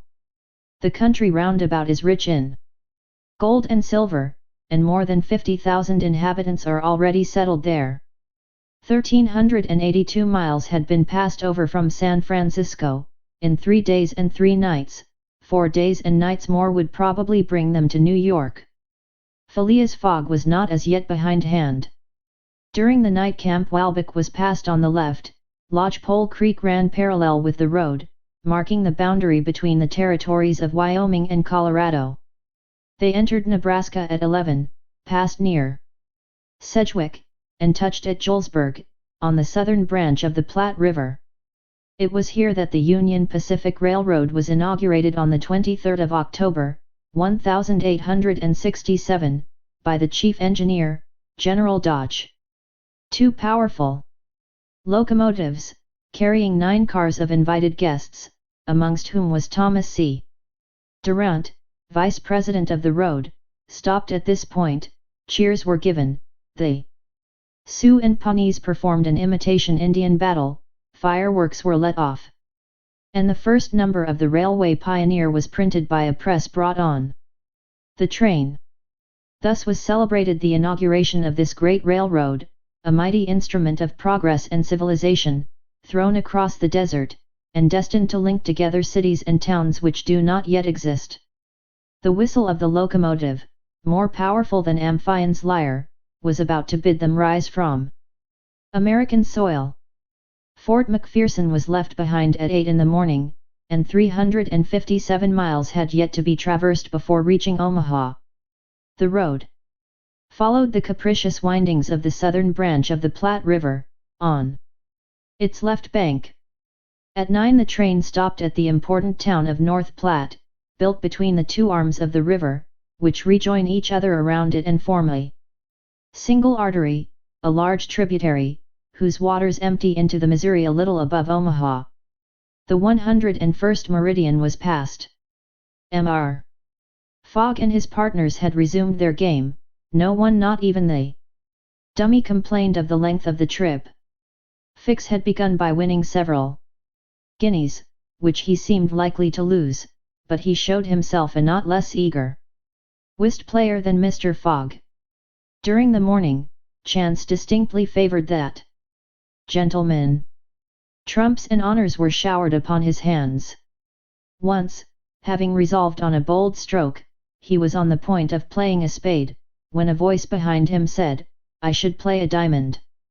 Mr. Fogg, Ada, and Fix raised their heads, and beheld Colonel Proctor. Stamp Proctor and Phileas Fogg recognized each other at once. "Ah! It's you, is it, Englishman?" cried the Colonel. "It's you who are going to play a spade." "And who plays it?" replied Phileas Fogg coolly, throwing down the 10 of spades. "Well, it pleases me to have it diamonds," replied Colonel Proctor, in an insolent tone. He made a movement as if to seize the card which had just been played, adding, "You don't understand anything about whist." "Perhaps I do, as well as another," said Phileas Fogg, rising. "You have only to try, son of John Bull," replied the Colonel. Ada turned pale, and her blood ran cold. She seized Mr. Fogg's arm and gently pulled him back. Passepartout was ready to pounce upon the American, who was staring insolently at his opponent. But Fix got up, and, going to Colonel Proctor said, "You forget that it is I with whom you have to deal, sir, for it was I whom you not only insulted, but struck." "Mr. Fix," said Mr. Fogg, "pardon me, but this affair is mine, and mine only. The Colonel has again insulted me, by insisting that I should not play a spade, and he shall give me satisfaction for it." "When and where you will," replied the American, "and with whatever weapon you choose." Adida in vain attempted to retain Mr. Fogg, as vainly did the detective endeavour to make the quarrel his. Passepartout wished to throw the Colonel out of the window, but a sign from his master checked him. Phileas Fogg left the car, and the American followed him upon the platform. "Sir," said Mr. Fogg to his adversary, "I am in a great hurry to get back to Europe, and any delay whatever will be greatly to my disadvantage." "Well, what's that to me?" replied Colonel Proctor. "Sir," said Mr. Fogg, very politely, "after our meeting at San Francisco, I determined to return to America and find you as soon as I had completed the business which called me to England." "Really? Will you appoint a meeting for 6 months hence? Why not 10 years hence?" "I say 6 months," returned Phileas Fogg, "and I shall be at the place of meeting promptly." "All this is an evasion," cried Stamp Proctor. "Now or never." "Very good. You are going to New York?" "No." "To Chicago?" "No." "To Omaha?" "What difference is it to you? Do you know Plum Creek?" "No," replied Mr. Fogg. "It's the next station. The train will be there in an hour, and will stop there 10 minutes. In 10 minutes several revolver shots could be exchanged." "Very well," said Mr. Fogg. "I will stop at Plum Creek." "And I guess you'll stay there too," added the American insolently. "Who knows," replied Mr. Fogg, returning to the car as coolly as usual. He began to reassure Adida, telling her that blusterers were never to be feared, and begged Fix to be his second at the approaching duel, a request which the detective could not refuse. Mr. Fogg resumed the interrupted game with perfect calmness. At 11 o'clock the locomotive's whistle announced that they were approaching Plum Creek Station. Mr. Fogg rose, and, followed by Fix, went out. Upon the platform, Passepartout accompanied him, carrying a pair of revolvers. Adida remained in the car, as pale as death. The door of the next car opened, and Colonel Proctor appeared on the platform, attended by a Yankee of his own stamp as his second. But just as the combatants were about to step from the train, the conductor hurried up, and shouted, "You can't get off, gentlemen." "Why not?" asked the colonel. "We are 20 minutes late, and we shall not stop." "But I am going to fight a duel with this gentleman." "I am sorry," said the conductor, "but we shall be off at once. There's the bell ringing now." The train started. "I'm really very sorry, gentlemen," said the conductor. "Under any other circumstances I should have been happy to oblige you. But, after all, as you have not had time to fight here, why not fight as we go along?" "That wouldn't be convenient, perhaps, for this gentleman," said the colonel, in a jeering tone. "It would be perfectly so," replied Phileas Fogg. "Well, we are really in America," thought Passepartout, "and the conductor is a gentleman of the first order." So muttering, he followed his master. The two combatants, their seconds, and the conductor passed through the cars to the rear of the train. The last car was only occupied by a dozen passengers, whom the conductor politely asked if they would not be so kind as to leave it vacant for a few moments, as two gentlemen had an affair of honor to settle. The passengers granted the request with alacrity, and straightway disappeared on the platform. The car, which was some 50 feet long, was very convenient for their purpose. The adversaries might march on each other in the aisle, and fire at their ease. Never was duel more easily arranged. Mr. Fogg and Colonel Proctor, each provided with 2 6-barreled revolvers, entered the car. The seconds remaining outside, shut them in. They were to begin firing at the first whistle of the locomotive. After an interval of 2 minutes, what remained of the 2 gentlemen would be taken from the car. Nothing could be more simple. Indeed, it was all so simple that Fix and Passepartout felt their hearts beating as if they would crack. They were listening for the whistle agreed upon, when suddenly savage cries resounded in the air, accompanied by reports which certainly did not issue from the car where the duelists were. The reports continued in front and the whole length of the train. Cries of terror proceeded from the interior of the cars. Colonel Proctor and Mr. Fogg, revolvers in hand, hastily quitted their prison, and rushed forward where the noise was most clamorous. They then perceived that the train was attacked by a band of Sioux. This was not the first attempt of these daring Indians, for more than once they had waylaid trains on the road. 100 of them had, according to their habit, jumped upon the steps without stopping the train, with the ease of a clown mounting a horse at full gallop. The Sioux were armed with guns, from which came the reports, to which the passengers, who were almost all armed, responded by revolver shots. The Indians had first mounted the engine, and half stunned the engineer and stoker with blows from their muskets. A Sioux chief, wishing to stop the train, but not knowing how to work the regulator, had opened wide instead of closing the steam valve, and the locomotive was plunging forward with terrific velocity. The Sioux had at the same time invaded the cars, skipping like enraged monkeys over the roofs, thrusting open the doors, and fighting hand to hand with the passengers. Penetrating the baggage car, they pillaged it, throwing the trunks out of the train. The cries and shots were constant. The travelers defended themselves bravely, some of the cars were barricaded, and sustained a siege, like moving forts, carried along at a speed of 100 miles an hour. Adida behaved courageously from the first. She defended herself like a true heroine with a revolver, which she shot through the broken windows whenever a savage made his appearance. 20 Sioux had fallen mortally wounded to the ground, and the wheels crushed those who fell upon the rails as if they had been worms. Several passengers, shot or stunned, lay on the seats. It was necessary to put an end to the struggle, which had lasted for 10 minutes, and which would result in the triumph of the Sioux if the train was not stopped.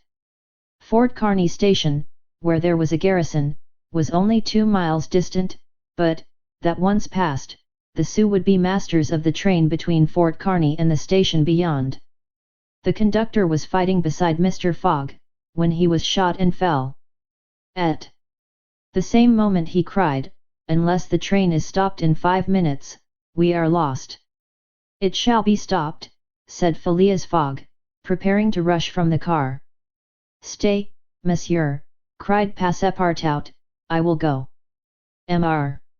Fogg had not time to stop the brave fellow, who, opening a door, unperceived by the Indians, succeeded in slipping under the car, and while the struggle continued and the balls whizzed across each other over his head, he made use of his old acrobatic experience, and with amazing agility worked his way under the cars, holding on to the chains, aiding himself by the brakes and edges of the sashes, creeping from one car to another with marvelous skill, and thus gaining the forward end of the train.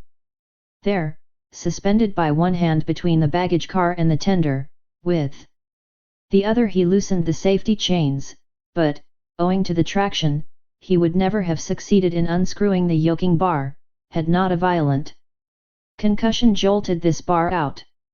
The train, now detached from the engine, remained a little behind, whilst the locomotive rushed forward with increased speed. Carried on by the force already acquired, the train still moved for several minutes, but the brakes were worked and at last they stopped, less than 100 feet from Kearny Station. The soldiers of the fort, attracted by the shots, hurried up. The Sioux had not expected them, and decamped in a body before the train entirely stopped. But when the passengers counted each other on the station platform, several were found missing, among others the courageous Frenchman, whose devotion had just saved them. Chapter XXX, in which Phileas Fogg simply does his duty. 3 passengers including Passepartout had disappeared. Had they been killed in the struggle? Were they taken prisoners by the Sioux? It was impossible to tell. There were many wounded, but none mortally. Colonel Proctor was one of the most seriously hurt. He had fought bravely, and a ball had entered his groin. He was carried into the station with the other wounded passengers, to receive such attention as could be of avail. Aida was safe, and Phileas Fogg, who had been in the thickest of the fight, had not received a scratch. Fix was slightly wounded in the arm. But Passepartout was not to be found, and tears coursed down Aida's cheeks. All the passengers had got out of the train, the wheels of which were stained with blood. From the tires and spokes hung ragged pieces of flesh. As far as the eye could reach on the white plain behind, red trails were visible. The last Sioux were disappearing in the south, along the banks of Republican River. Mr. Fogg, with folded arms, remained motionless. He had a serious decision to make. Aida, standing near him, looked at him without speaking, and he understood her look. If his servant was a prisoner, ought he not to risk everything to rescue him from the Indians? "I will find him, living or dead," said he quietly to Aida. "Ah, Mr. Fogg," cried she, clasping his hands and covering them with tears. "Living," added Mr. Fogg, "if we do not lose a moment." Phileas Fogg, by this resolution, inevitably sacrificed himself, he pronounced. His own doom. The delay of a single day would make him lose the steamer at New York, and his bet would be certainly lost. But as he thought, "It is my duty." He did not hesitate. The commanding officer of Fort Kearny was there. 100 of his soldiers had placed themselves in a position to defend the station, should the Sioux attack it. "Sir," said Mr. Fogg to the captain, 3 passengers have disappeared." "Dead?" asked the captain. "Dead or prisoners, that is the uncertainty which must be solved." "Do you propose to pursue the Sioux?" "That's a serious thing to do, sir," returned the captain. "These Indians may retreat beyond the Arkansas, and I cannot leave the fort unprotected." "The lives of 3 men are in question, sir," said Phileas Fogg. "Doubtless, but can I risk the lives of 50 men to save 3? "I don't know whether you can, sir, but you ought to do so." "Nobody here," returned the other, "has a right to teach me my duty." "Very well," said Mr. Fogg, coldly. "I will go alone." "You, sir," cried Fix, coming up, "you go alone in pursuit of the Indians? Would you have me leave this poor fellow to perish, him to whom every one present owes his life?" "I shall go." "No, sir, you shall not go alone," cried the captain, touched in spite of himself. "No. You are a brave man. 30 volunteers," he added, turning to the soldiers. The whole company started forward at once. The captain had only to pick his men. 30 were chosen, and an old sergeant placed at their head. "Thanks, Captain," said Mr. Fogg. "Will you let me go with you?" asked Fix. "Do as you please, sir. But if you wish to do me a favor, you will remain with Aida. In case anything should happen to me." A sudden pallor overspread the detective's face. Separate himself from the man whom he had so persistently followed step by step. Leave him to wander about in this desert. Fix gazed attentively at Mr. Fogg, and, despite his suspicions and of the struggle which was going on within him, he lowered his eyes before that calm and frank look. "I will stay," said he. A few moments after, Mr. Fogg pressed the young woman's hand, and, having confided to her his precious carpet bag, went off with the sergeant and his little squad. But, before going, he had said to the soldiers, "My friends, I will divide $5,000 among you, if we save the prisoners." It was then a little past noon. Ada retired to a waiting room, and there she waited alone, thinking of the simple and noble generosity, the tranquil courage of Phileas Fogg. He had sacrificed his fortune, and was now risking his life, all without hesitation, from duty, in silence. Fix did not have the same thoughts, and could scarcely conceal his agitation. He walked feverishly up and down the platform, but soon resumed his outward composure. He now saw the folly of which he had been guilty in letting Fogg go alone. What? This man, whom he had just followed around the world, was permitted now to separate himself from him. He began to accuse and abuse himself, and, as if he were director of police, administered to himself a sound lecture for his greenness. "I have been an idiot," he thought, "and this man will see it. He has gone, and won't come back. But how is it that I, Fix, who have in my pocket a warrant for his arrest, have been so fascinated by him? Decidedly, I am nothing but an ass." So reasoned the detective, while the hours crept by all too slowly. He did not know what to do. Sometimes he was tempted to tell Ada all, but he could not doubt how the young woman would receive his confidences. What course should he take? He thought of pursuing Fogg across the vast white plains. It did not seem impossible that he might overtake him. Footsteps were easily printed on the snow. But soon, under a new sheet, every imprint would be effaced. Fix became discouraged.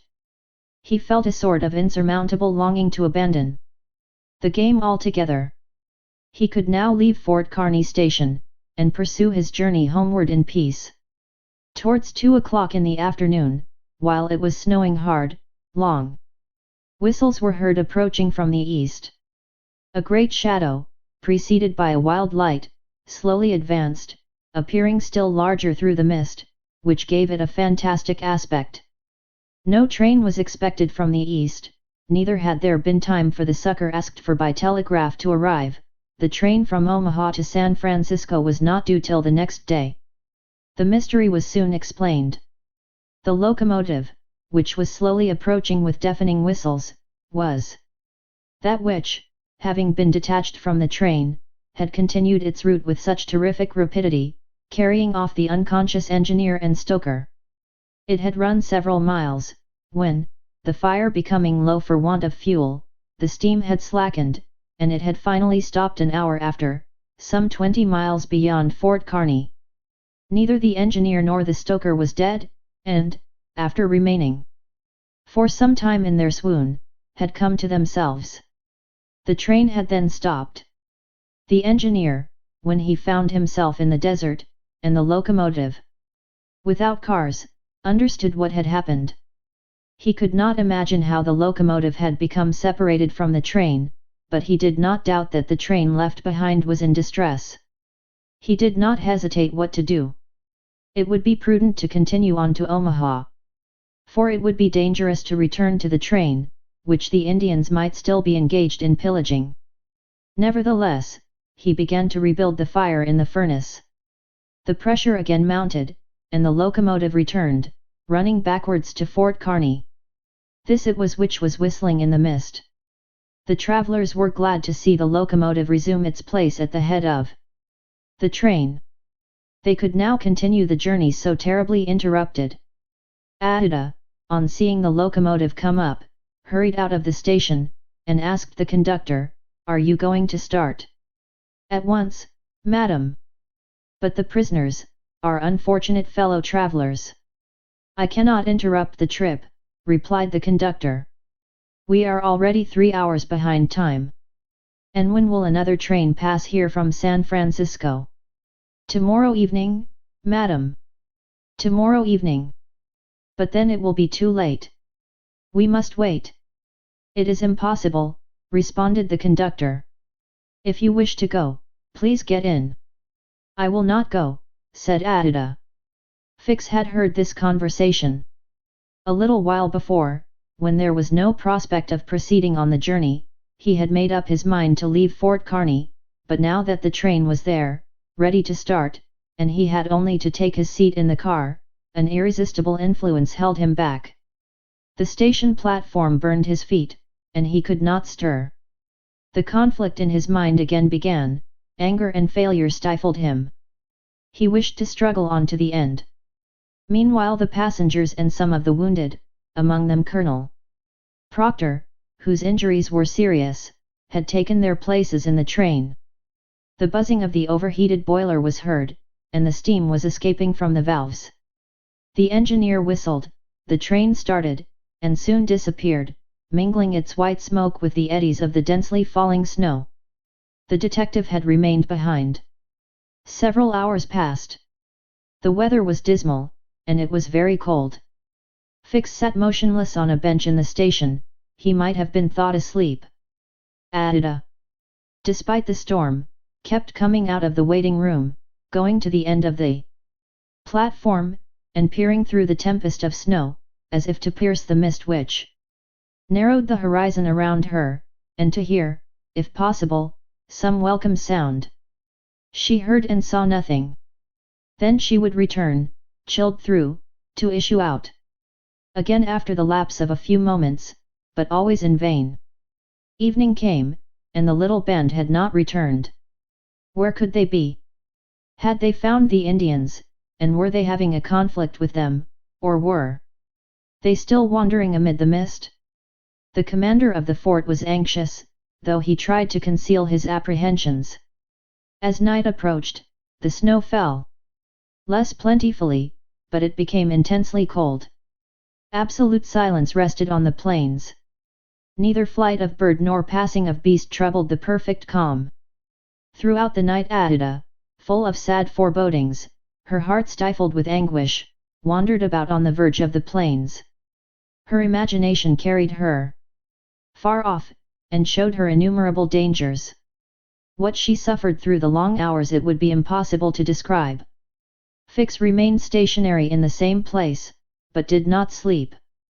Once a man approached and spoke to him, and the detective merely replied by shaking his head.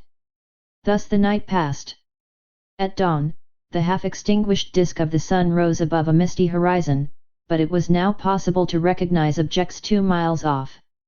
Phileas Fogg and the squad had gone southward, in the south all was still vacancy. It was then 7 o'clock. The captain, who was really alarmed, did not know what course to take. Should he send another detachment to the rescue of the first? Should he sacrifice more men, with so few chances of saving those already sacrificed? His hesitation did not last long, however.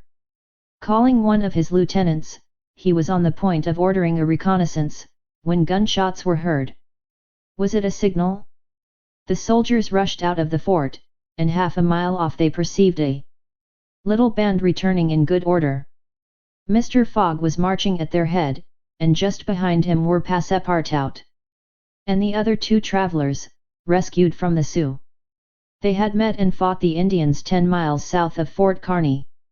Shortly before the detachment arrived, Passepartout and his companions had begun to struggle with their captors, 3 of whom the Frenchman had felled with his fists, when his master and the soldiers hastened up to their relief. All were welcomed with joyful cries. Phileas Fogg distributed the reward he had promised to the soldiers, while Passepartout, not without reason, muttered to himself, "It must certainly be confessed that I cost my master dear." Fix, without saying a word, looked at Mr. Fogg, and it would have been difficult to analyze the thoughts which struggled within him. As for Adida, she took her protector's hand and pressed it in her own, too much moved to speak. Meanwhile, Passepartout was looking about for the train. He thought he should find it there, ready to start for Omaha, and he hoped that the time lost might be regained. "The train! The train!" cried he. "Gone," replied Fix. "And when does the next train pass here?" said Phileas Fogg. "Not till this evening." "Ah," returned the impassible gentleman quietly. Chapter XXXI. In which Fix, the detective, considerably furthers the interests of Phileas Fogg. Phileas Fogg found himself 20 hours behind time. Passepartout, the involuntary cause of this delay, was desperate. He had ruined his master. At this moment the detective approached Mr. Fogg, and, looking him intently in the face, said, "Seriously, sir, are you in great haste?" "Quite seriously."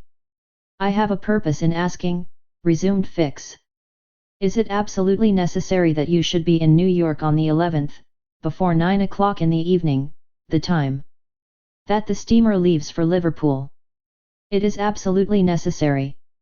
"And, if your journey had not been interrupted by these Indians, you would have reached New York on the morning of the 11th?" "Yes, with 11 hours to spare before the steamer left." "Good. You are therefore 20 hours behind. 12 from 20 leaves 8. You must regain 8 hours. Do you wish to try to do so?" "On foot?" asked Mr. Fogg. "No, on a sledge," replied Fix.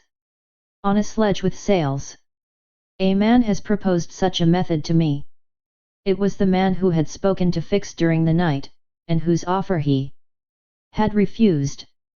Phileas Fogg did not reply at once, but Fix, having pointed out the man, who was walking up and down in front of the station, Mr. Fogg went up to him. An instant after, Mr. Fogg and the American, whose name was Mudge, entered a hut built just below the fort. There Mr. Fogg examined a curious vehicle, a kind of frame on 2 long beams, a little raised in front like the runners of a sledge, and upon which there was room for 5 or 6 persons. A high mast was fixed on the frame, held firmly by metallic lashings, to which was attached a large brigantine sail. This mast held an iron stay upon which to hoist a jib sail. Behind, a sort of rudder served to guide the vehicle. It was, in short, a sledge rigged like a sloop. During the winter, when the trains are blocked up by the snow, these sledges make extremely rapid journeys across the frozen plains from one station to another.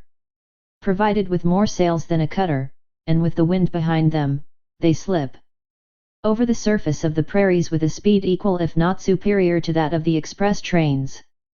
Mr. Fogg readily made a bargain with the owner of this land craft.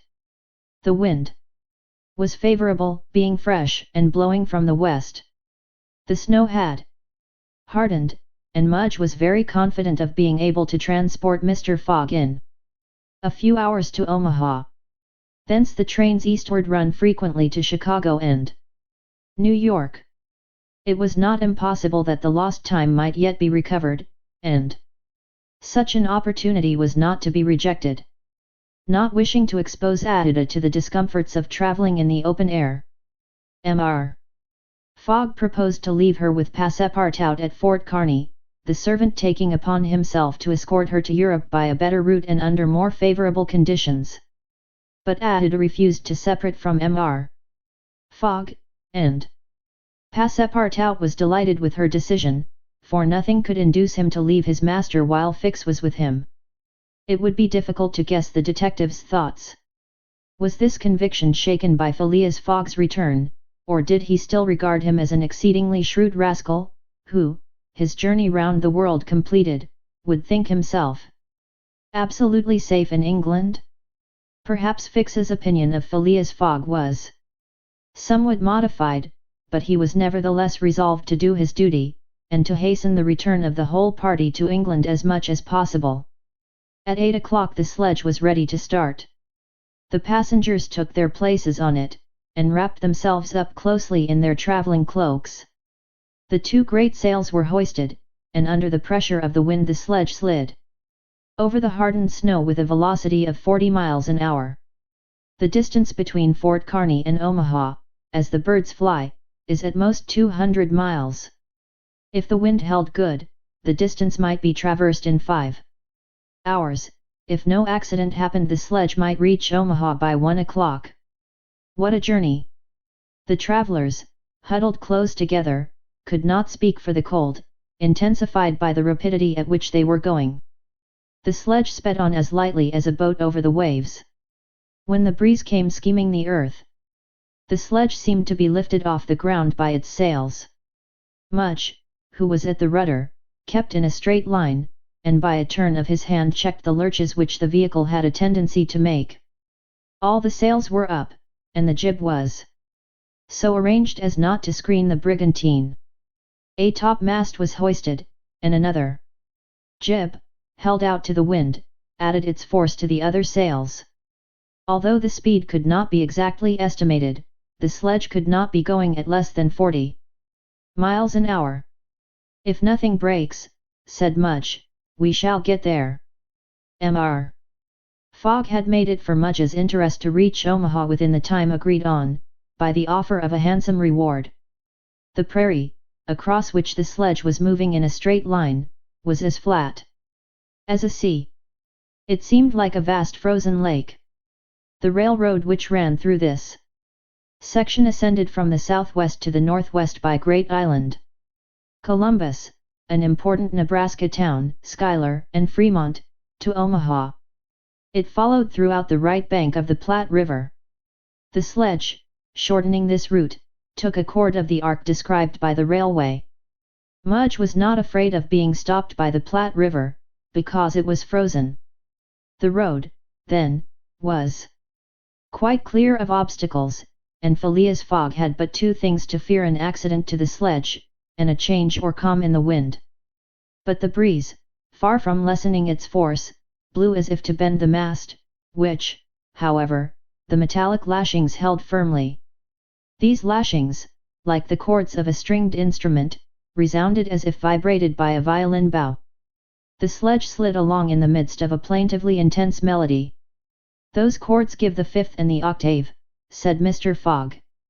These were the only words he uttered during the journey. Ada, cozily packed in furs and cloaks, was sheltered as much as possible from the attacks of the freezing wind. As for Passepartout, his face was as red as the sun's disk when it sets in the mist, and he laboriously inhaled the biting air. With his natural buoyancy of spirits, he began to hope again. They would reach New York on the evening, if not on the morning, of the 11th, and there was still some chances that it would be before the steamer sailed for Liverpool. Passepartout even felt a strong desire to grasp his ally, Fix, by the hand. He remembered that it was the detective who procured the sledge, the only means of reaching Omaha in time, but, checked by some presentiment, he kept his usual reserve. One thing, however, Passepartout would never forget, and that was the sacrifice which Mr. Fogg had made, without hesitation, to rescue him from the Sioux. Mr. Fogg had risked his fortune and his life. No. His servant would never forget that. While each of the party was absorbed in reflections so different, the sledge flew past over the vast carpet of snow. The creeks it passed over were not perceived. Fields and streams disappeared under the uniform whiteness. The plain was absolutely deserted. Between the Union Pacific Road and the branch which unites Kearney with St. Joseph it formed a great uninhabited island. Neither village, station, nor fort appeared. From time to time they sped by some phantom-like tree, whose white skeleton twisted and rattled in the wind. Sometimes flocks of wild birds rose, or bands of gaunt, famished, ferocious prairie wolves ran howling after the sledge. Passepartout, revolver in hand, held himself ready to fire on those which came too near. Had an accident then happened to the sledge, the travelers, attacked by these beasts, would have been in the most terrible danger, but it held on its even course, soon gained on the wolves, and ere long left the howling band at a safe distance behind. About noon Mudge perceived by certain landmarks that he was crossing the Platte River. He said nothing, but he felt certain that he was now within 20 miles of Omaha. In less than an hour he left the rudder and furled his sails, whilst the sledge, carried forward by the great impetus the wind had given it, went on half a mile further with its sails unspread. It stopped at last, and Mudge, pointing to a mass of roofs white with snow, said, "We have got there." Arrived. Arrived at the station, which is in daily communication, by numerous trains, with the Atlantic seaboard. Passepartout and Fix jumped off, stretched their stiffened limbs, and aided Mr. Fogg and the young woman to descend from the sledge. Phileas Fogg generously rewarded Mudge, whose hand Passepartout warmly grasped, and the party directed their steps to the Omaha railway station. The Pacific Railroad proper finds its terminus at this important Nebraska town. Omaha is connected with Chicago by the Chicago and Rock Island Railroad, which runs directly east, and passes 50 stations. A train was ready to start when Mr. Fogg and his party reached the station, and they only had time to get into the cars. They had seen nothing of Omaha, but Passepartout confessed to himself that this was not to be regretted, as they were not traveling to see the sights. The train passed rapidly across the state of Iowa, by Council Bluffs, Des Moines, and Iowa City. During the night it crossed the Mississippi at Davenport, and by Rock Island entered Illinois. The next day, which was the 10th, at 4 o'clock in the evening, it reached Chicago, already risen from its ruins, and more proudly seated than ever on the borders of its beautiful Lake Michigan. 900 miles separated Chicago from New York, but trains are not wanting at Chicago. Mr.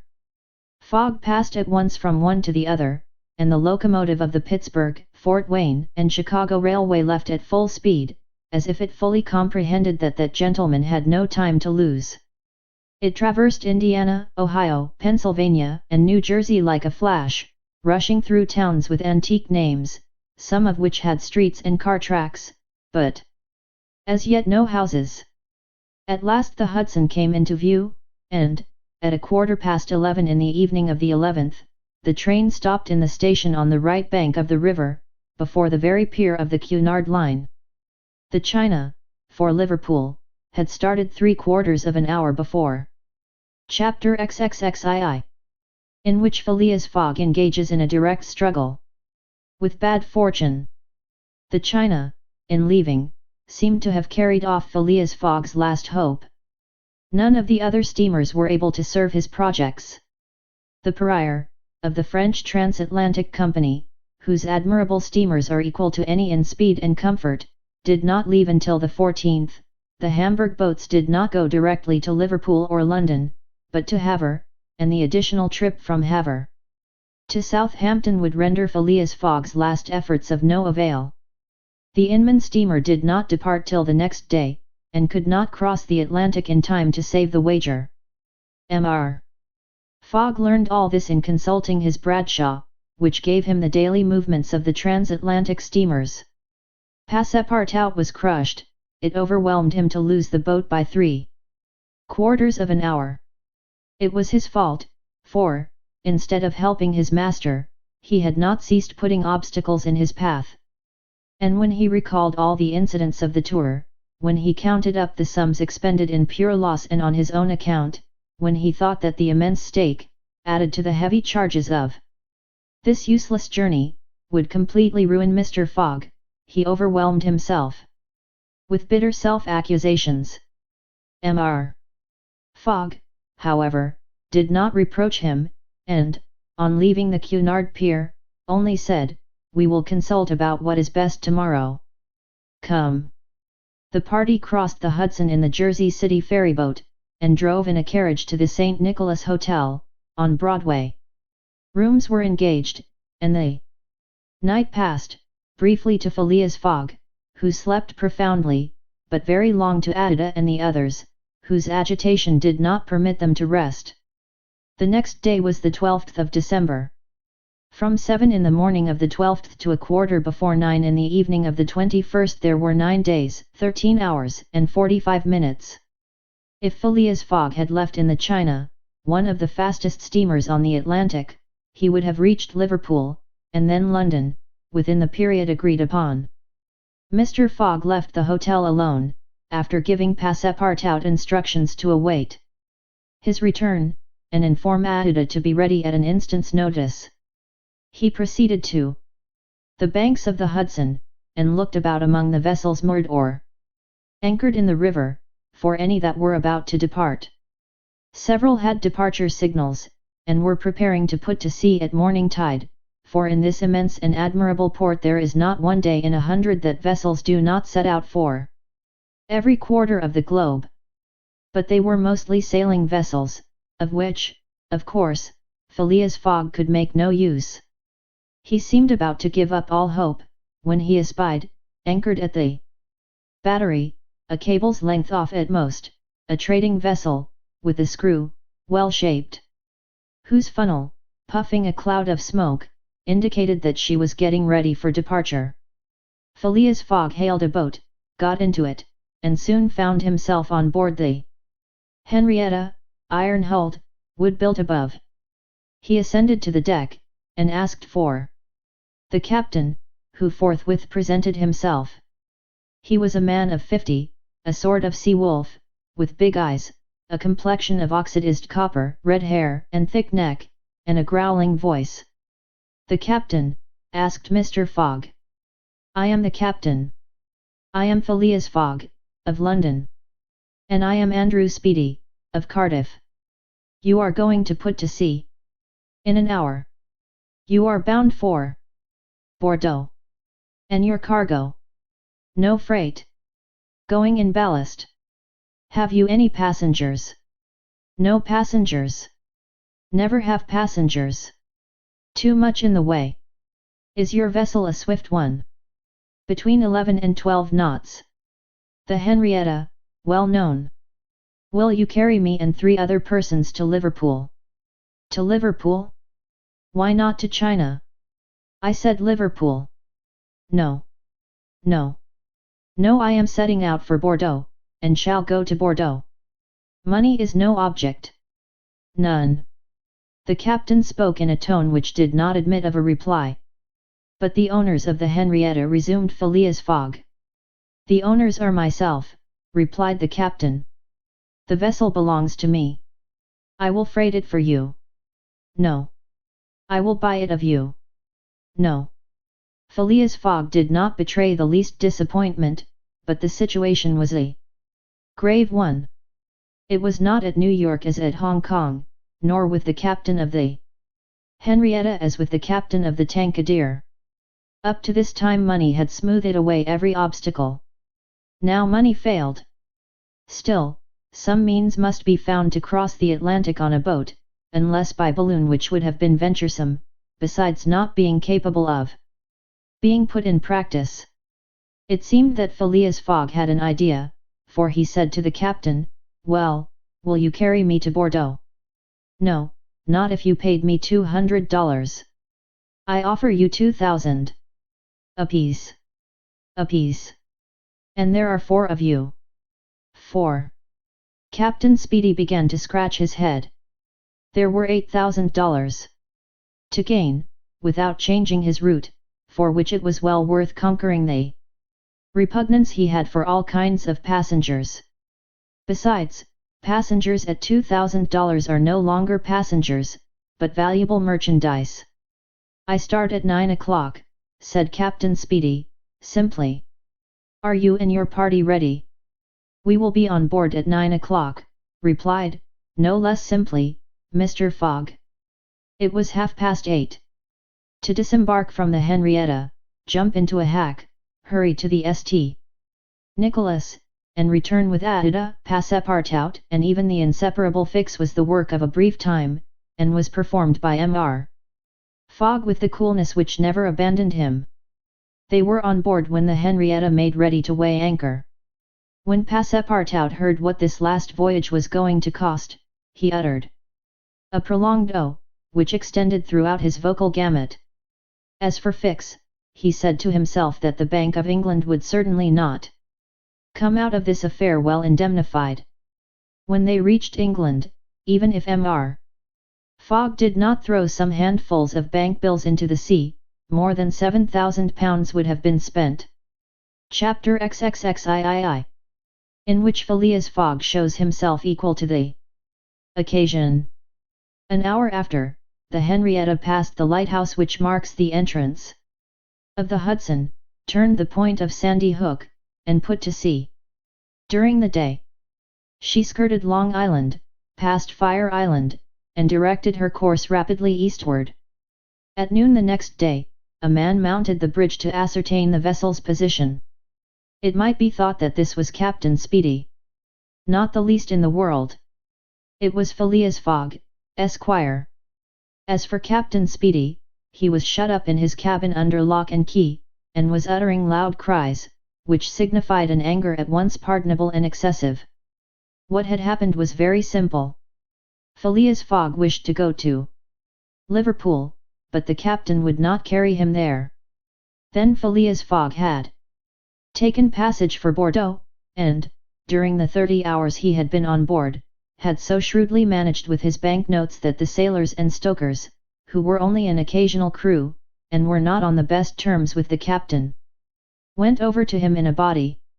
This was why Phileas Fogg was in command instead of Captain Speedy, why the captain was a prisoner in his cabin, and why, in short, the Henrietta was directing her course towards Liverpool. It was very clear, to see Mr. Fogg manage the craft, that he had been a sailor. How the adventure ended will be seen anon. Ada was anxious, though she said nothing. As for Passepartout, he thought Mr. Fogg's maneuver simply glorious. The captain had said between 11 and 12 knots, and the Henrietta confirmed his prediction. If, then, for there were ifs still, the sea did not become too boisterous, if the wind did not veer round to the east, if no accident happened to the boat or its machinery, the Henrietta might cross the 3,000 miles from New York to Liverpool in the 9 days, between the 12th and the 21st of December. It is true that, once arrived, the affair on board the Henrietta, added to that of the Bank of England, might create more difficulties for Mr. Fogg than he imagined or could desire.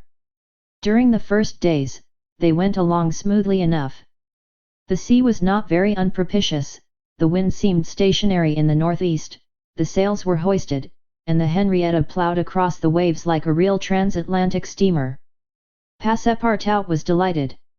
His master's last exploit, the consequences of which he ignored, enchanted him.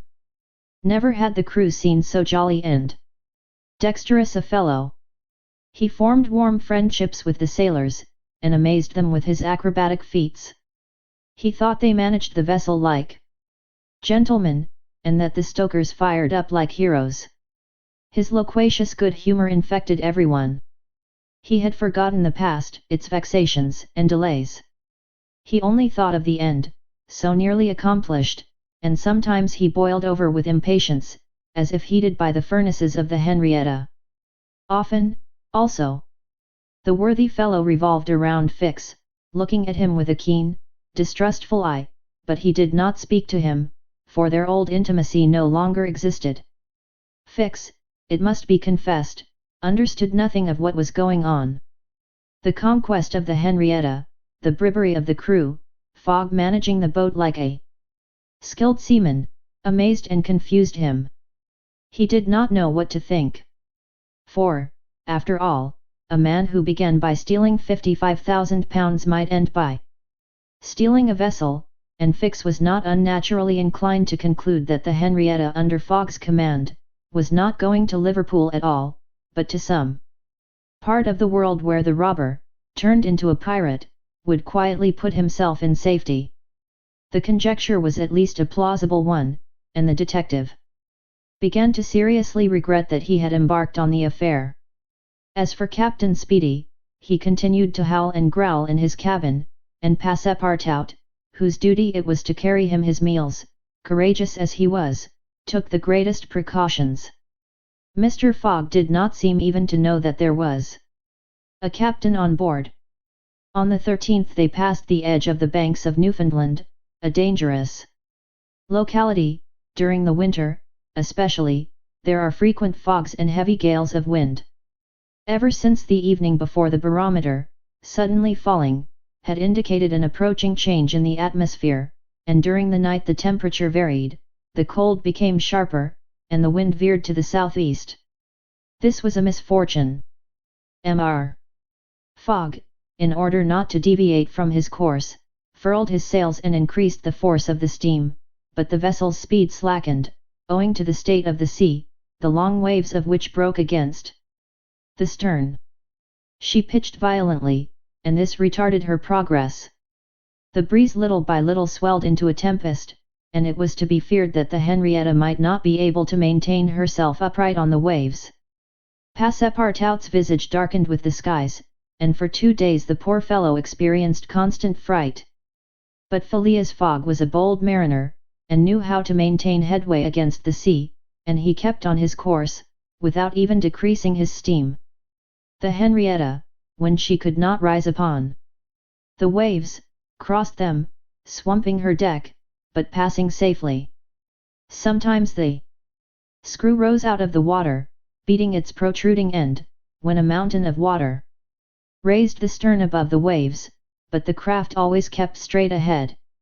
The wind, however, did not grow as boisterous as might have been feared. It was not one of those tempests which burst and rush on with a speed of 90 miles an hour. It continued fresh, but, unhappily, it remained obstinately in the southeast, rendering the sails useless. The 16th of December was the 75th day since Phileas Fogg's departure from London, and the Henrietta had not yet been seriously delayed. Half of the voyage was almost accomplished, and the worst localities had been passed. In summer, success would have been well nigh certain. In winter, they were at the mercy of the bad season. Passepartout said nothing, but he cherished hope in secret, and comforted himself with the reflection that, if the wind failed them, they might still count on the steam. On this day the engineer came on deck, went up to Mr. Fogg, and began to speak earnestly with him. Without knowing why it was a presentiment, perhaps, Passepartout became vaguely uneasy. He would have given one of his ears to hear with the other what the engineer was saying. He finally managed to catch a few words, and was sure he heard his master say, "You are certain of what you tell me?" "Certain, sir," replied the engineer. "You must remember that, since we started, we have kept up hot fires in all our furnaces, and, though we had coal enough to go on short steam from New York to Bordeaux, we haven't enough to go with all steam from New York to Liverpool." "I will consider," replied Mr. Fogg. Passepartout understood it all. He was seized with mortal anxiety. The coal was giving out. "Ah, if my master can get over that," muttered he, "he'll be a famous man." He could not help imparting to Fix what he had overheard. "Then you believe that we really are going to Liverpool?" "Of course."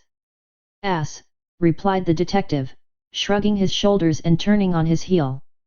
Passepartout was on the point of vigorously resenting the epithet, the reason of which he could not for the life of him comprehend, but he reflected that the unfortunate Fix was probably very much disappointed and humiliated in his self-esteem, after having so awkwardly followed a false scent around the world, and refrained.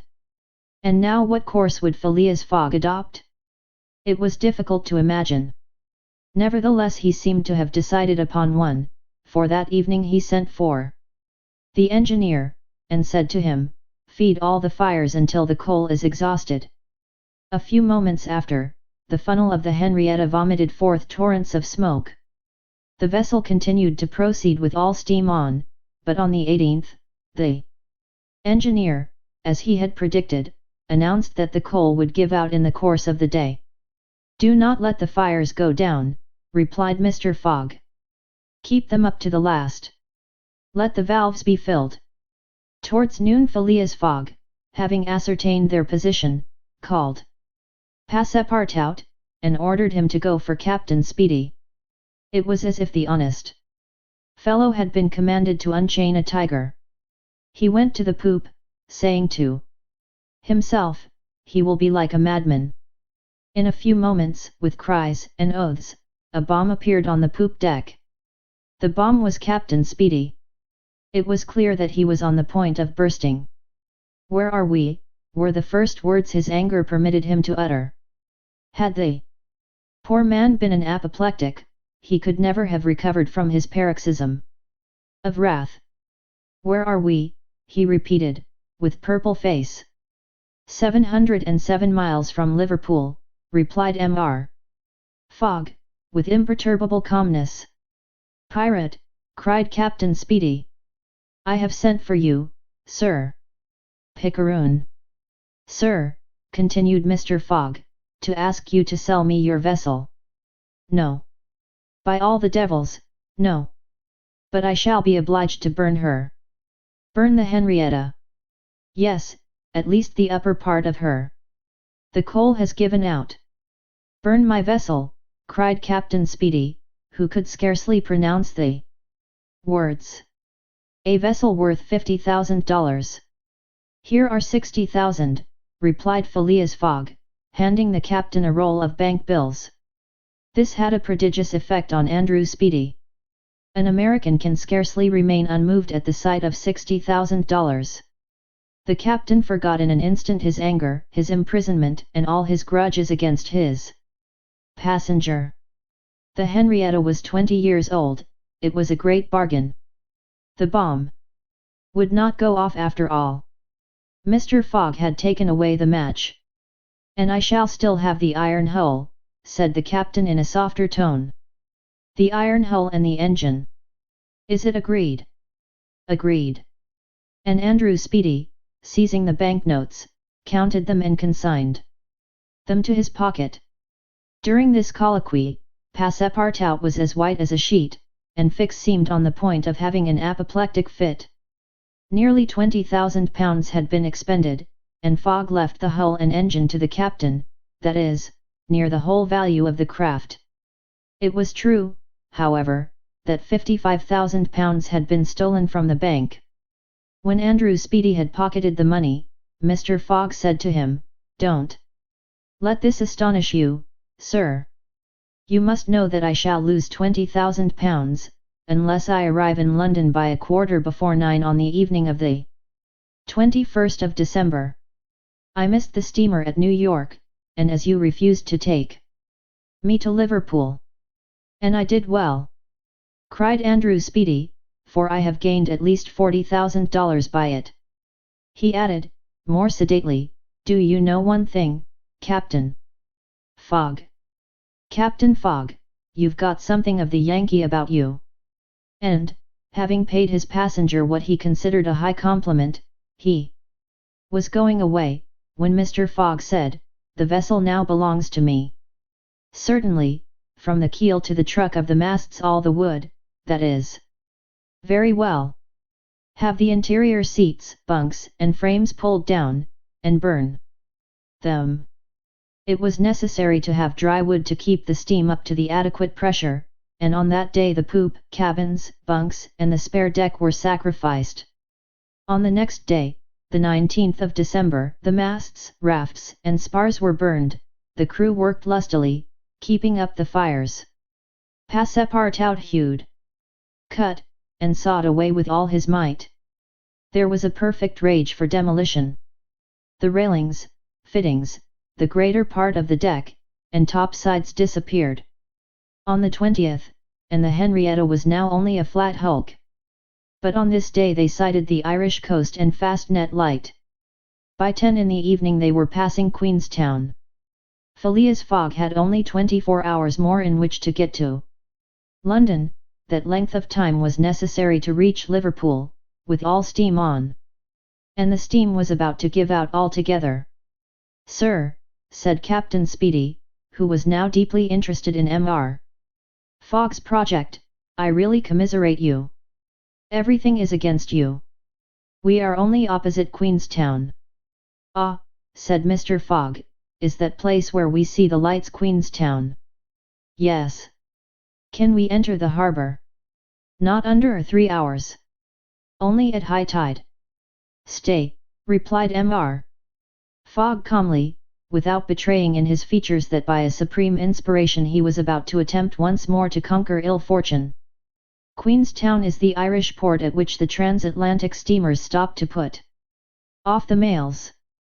These mails are carried to Dublin by express trains always held in readiness to start. From Dublin they are sent on to Liverpool by the most rapid boats, and thus gain 12 hours on the Atlantic steamers.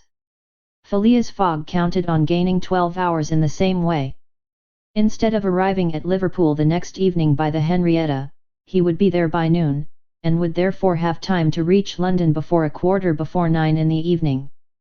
The Henrietta entered Queenstown harbour at 1 o'clock in the morning, it then being high tide, and Phileas Fogg, after being grasped heartily by the hand by Captain Speedy, left that gentleman on the levelled hulk of his craft, which was still worth half what he had sold it for.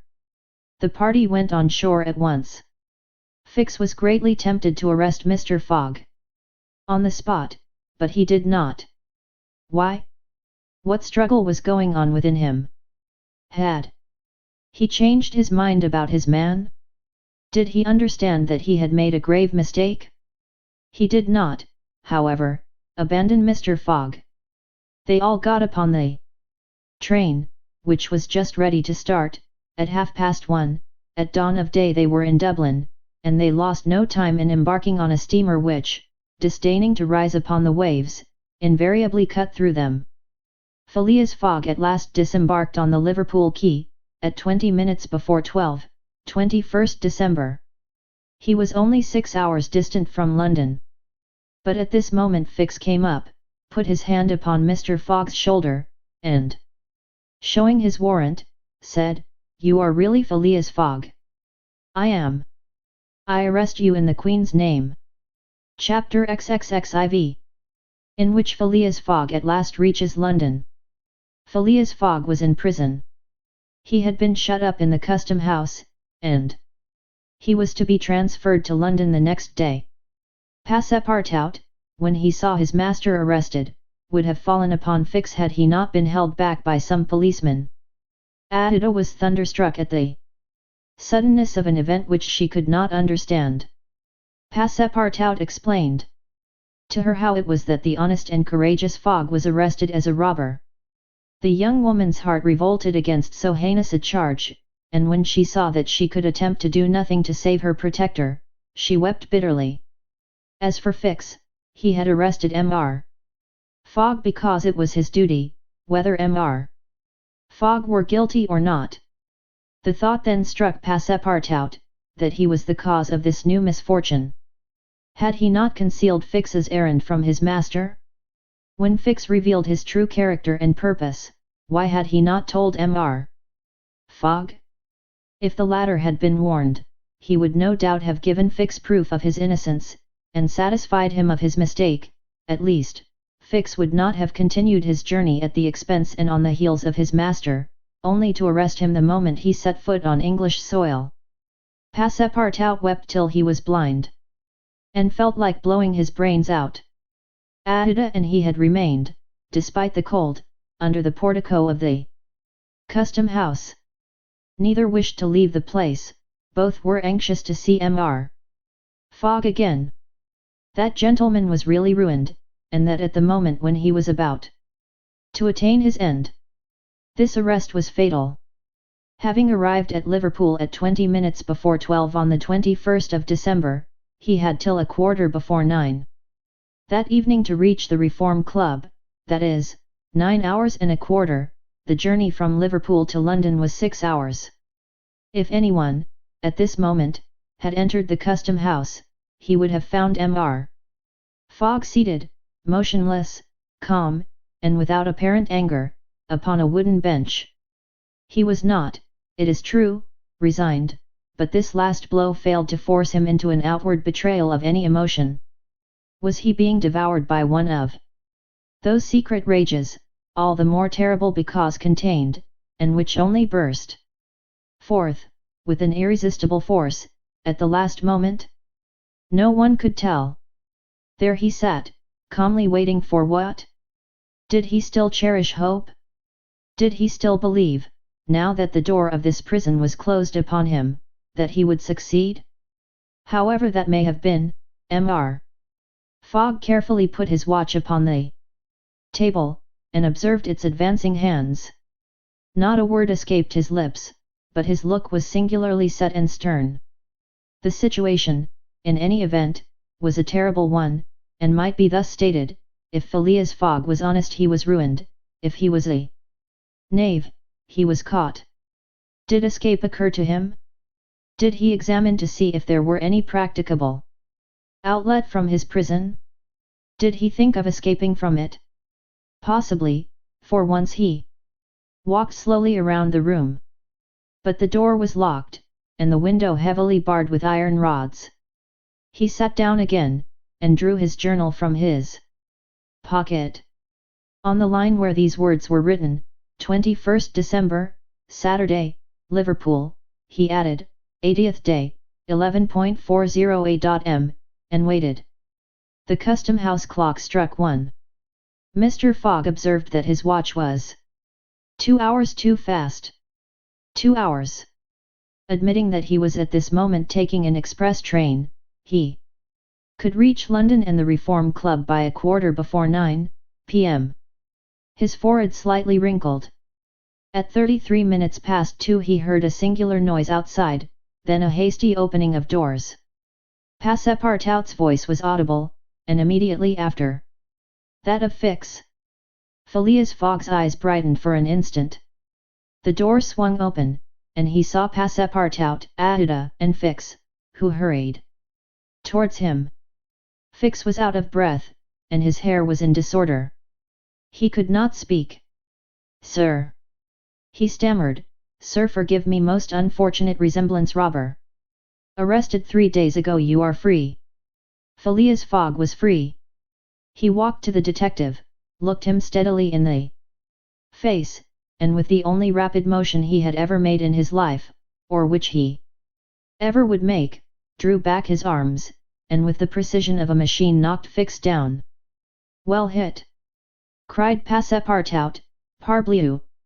That's what you might call a good application of English fists."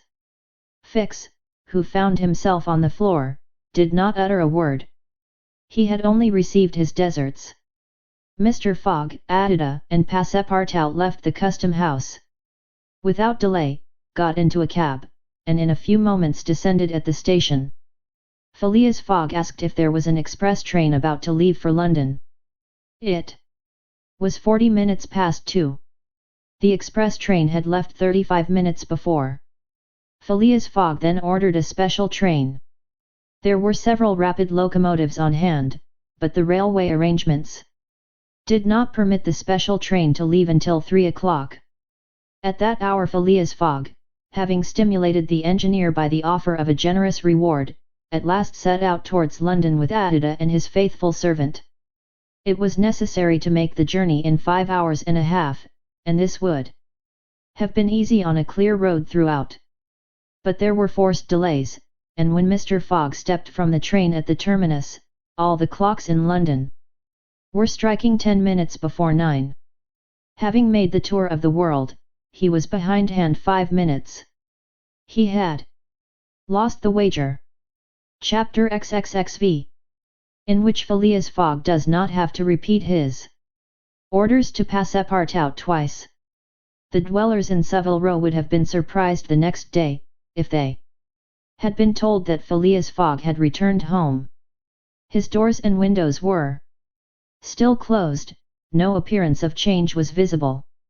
After leaving the station, Mr. Fogg gave Passepartout instructions to purchase some provisions, and quietly went to his domicile. He bore his misfortune with his habitual tranquillity. Ruined, and by the blundering of the detective. After having steadily traversed that long journey, overcome 100 obstacles, braved many dangers, and still found time to do some good on his way, to fail near the goal by a sudden event which he could not have foreseen, and against which he was unarmed, it was terrible. But a few pounds were left of the large sum he had carried with him.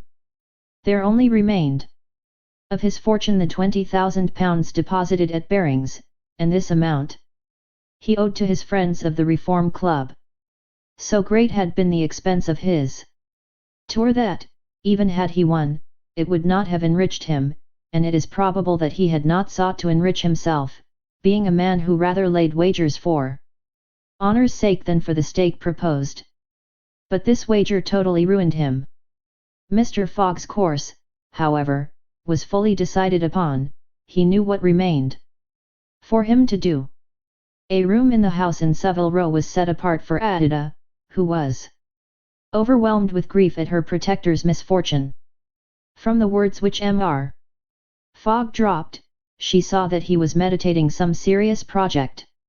Knowing that Englishmen governed by a fixed idea sometimes resort to the desperate expedient of suicide, Passepartout kept a narrow watch upon his master, though he carefully concealed the appearance of so doing.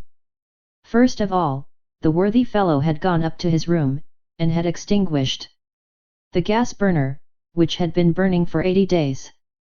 He had found in the letter box a bill from the gas company, and he thought it more than time to put a stop to this expense, which he had been doomed to bear. The night passed. Mr. Fogg went to bed, but did he sleep? Adida did not once close her eyes. Passepartout watched all night, like a faithful dog, at his master's door. Mr. Fogg called him in the morning, and told him to get Adida's breakfast, and a cup of tea and a chop for himself. He desired Adida to excuse him from breakfast and dinner, as his time would be absorbed all day in putting his affairs to rights. In the evening he would ask permission to have a few moments' conversation with the young lady. Passepartout, having received his orders, had nothing to do but obey them. He looked at his imperturbable master, and could scarcely bring his mind to leave him. His heart was full, and his conscience tortured by remorse, for he accused himself more bitterly than ever of being the cause of the irretrievable disaster. Yes. If he had warned Mr. Fogg, and had betrayed Fix's projects to him, his master would certainly not have given the detective passage to Liverpool, and then Passepartout could hold in no longer. "My master! Mr. Fogg," he cried, "why do you not curse me? It was my fault." "That I blame no one," returned Phileas Fogg, with perfect calmness. "Go." Passepartout left the room, and went to find Adida, to whom he delivered his master's message. "Madam," he added, "I can do nothing myself, nothing. I have no influence over my master, but you, perhaps." "What influence could I have?" replied Adida. "Mr. Fogg is influenced by no one. Has he ever understood that my gratitude to him is overflowing? Has he ever read my heart? My friend, he must not be left alone an instant." "You say he is going to speak with me this evening?" "Yes, madam, probably to arrange for your protection and comfort in England." "We shall see," replied Adida, becoming suddenly pensive. Throughout this day, Sunday, the house in Savile Row was as if uninhabited, and Phileas Fogg, for the first time since he had lived in that house, did not set out for his club when Westminster clock struck 11:30. Why should he present himself at the Reform? His friends no longer expected him there, as Phileas Fogg had not appeared in the saloon on the evening before. Saturday, the 21st of December, at 9:15, he had lost his wager. It was not even necessary that he should go to his bankers for the £20,000, for his antagonists already had his cheque in their hands, and they had only to fill it out and send it to the Barings to have the amount transferred to their credit. Mr. Fogg, therefore, had no reason for going out, and so he remained at home. He shut himself up in his room, and busied himself putting his affairs in order. Passepartout continually ascended and descended the stairs. The hours were long for him. He listened at his master's door, and looked through the keyhole, as if he had a perfect right so to do, and as if he feared that something terrible might happen at any moment. Sometimes he thought of Fix, but no longer in anger. Fix, like all the world, had been mistaken in Phileas Fogg, and had only done his duty in tracking and arresting him, while he, Passepartout. This thought haunted him, and he never ceased cursing his miserable folly. Finding himself too wretched to remain alone, he knocked at Adida's door, went into her room, seated himself, without speaking, in a corner, and looked ruefully at the young woman. Adida was still pensive. About 7:30 in the evening Mr. Fogg sent to know if Adida would receive him, and in a few moments he found himself alone with her. Phileas Fogg took a chair, and sat down near the fireplace, opposite Adida. No emotion was visible on his face. Fogg returned was exactly the Fogg who had gone away, there was the same calm, the same impassibility.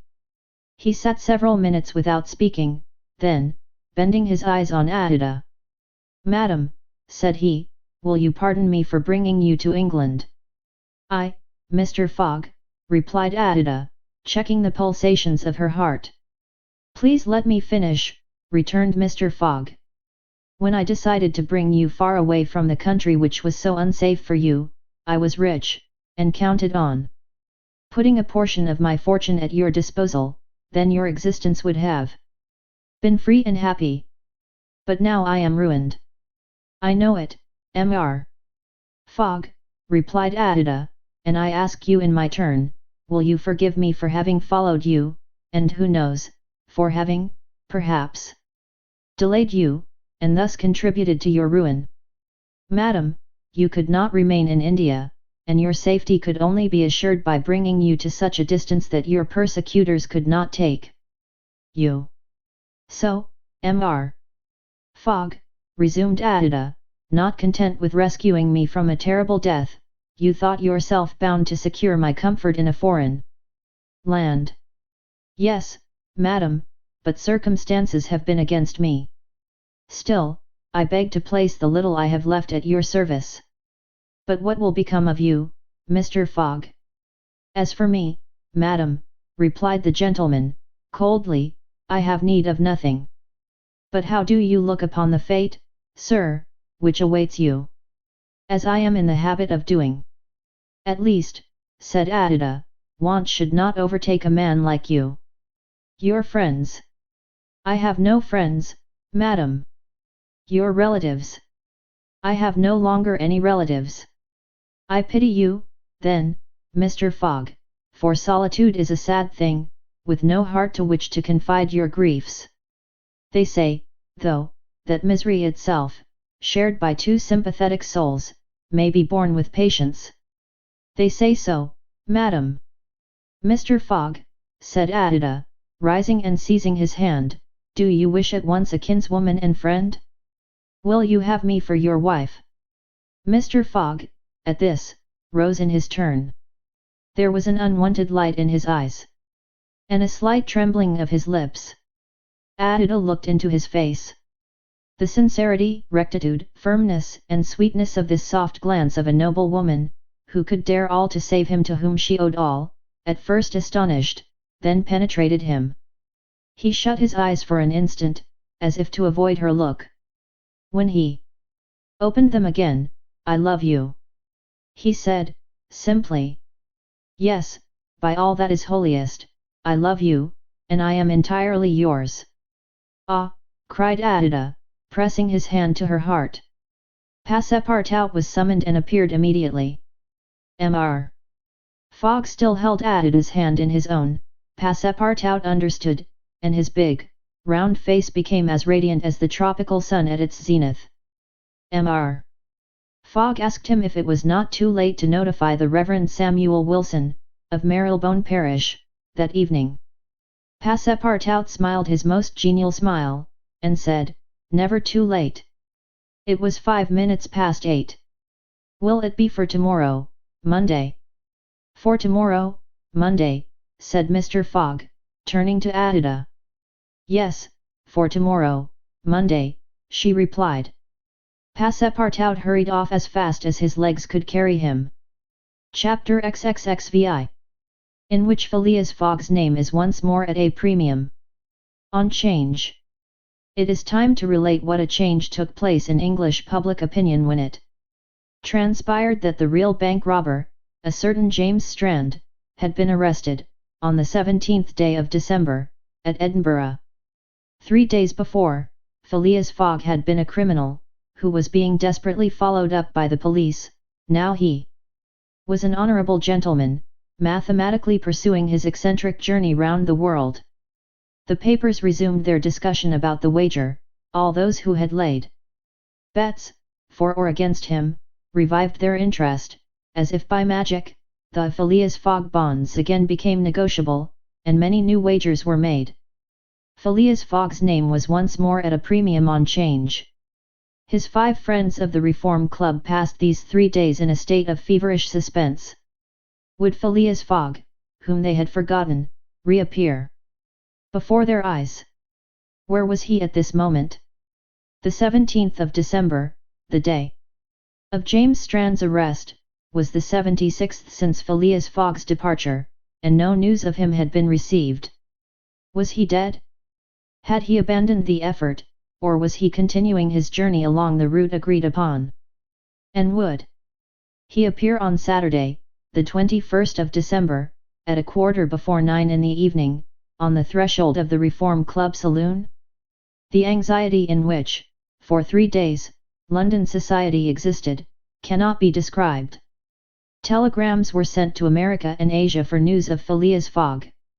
Messengers were dispatched to the house in Savile Row morning and evening. No news. The police were ignorant what had become of the detective, Fix, who had so unfortunately followed up a false scent. Bets increased, nevertheless, in number and value. Phileas Fogg, like a racehorse, was drawing near his last turning point. The bonds were quoted, no longer at 100 below par, but at 20, at 10, and at 5, and paralytic old Lord Albemarle bet even in his favour. A great crowd was collected in Pall Mall and the neighbouring streets on Saturday evening. It seemed like a multitude of brokers permanently established around the Reform Club. Circulation was impeded, and everywhere disputes, discussions, and financial transactions were going on. The police had great difficulty in keeping back the crowd, and as the hour when Phileas Fogg was due approached, the excitement rose to its highest pitch. The 5 antagonists of Phileas Fogg had met in the great saloon of the club. John Sullivan and Samuel Follentin, the bankers, Andrew Stuart, the engineer, Gautier Ralph, the director of the Bank of England, and Thomas Flanagan, the brewer, one and all waited anxiously. When the clock indicated 20 minutes past 8, Andrew Stuart got up, saying, "Gentlemen, in 20 minutes the time agreed upon between Mr. Fogg and ourselves will have expired." "What time did the last train arrive from Liverpool?" asked Thomas Flanagan. "At 23 minutes past 7, replied Gautier Ralph, "and the next does not arrive till 10 minutes after 12. "Well, gentlemen," resumed Andrew Stuart, "if Phileas Fogg had come in the 7:23 train, he would have got here by this time.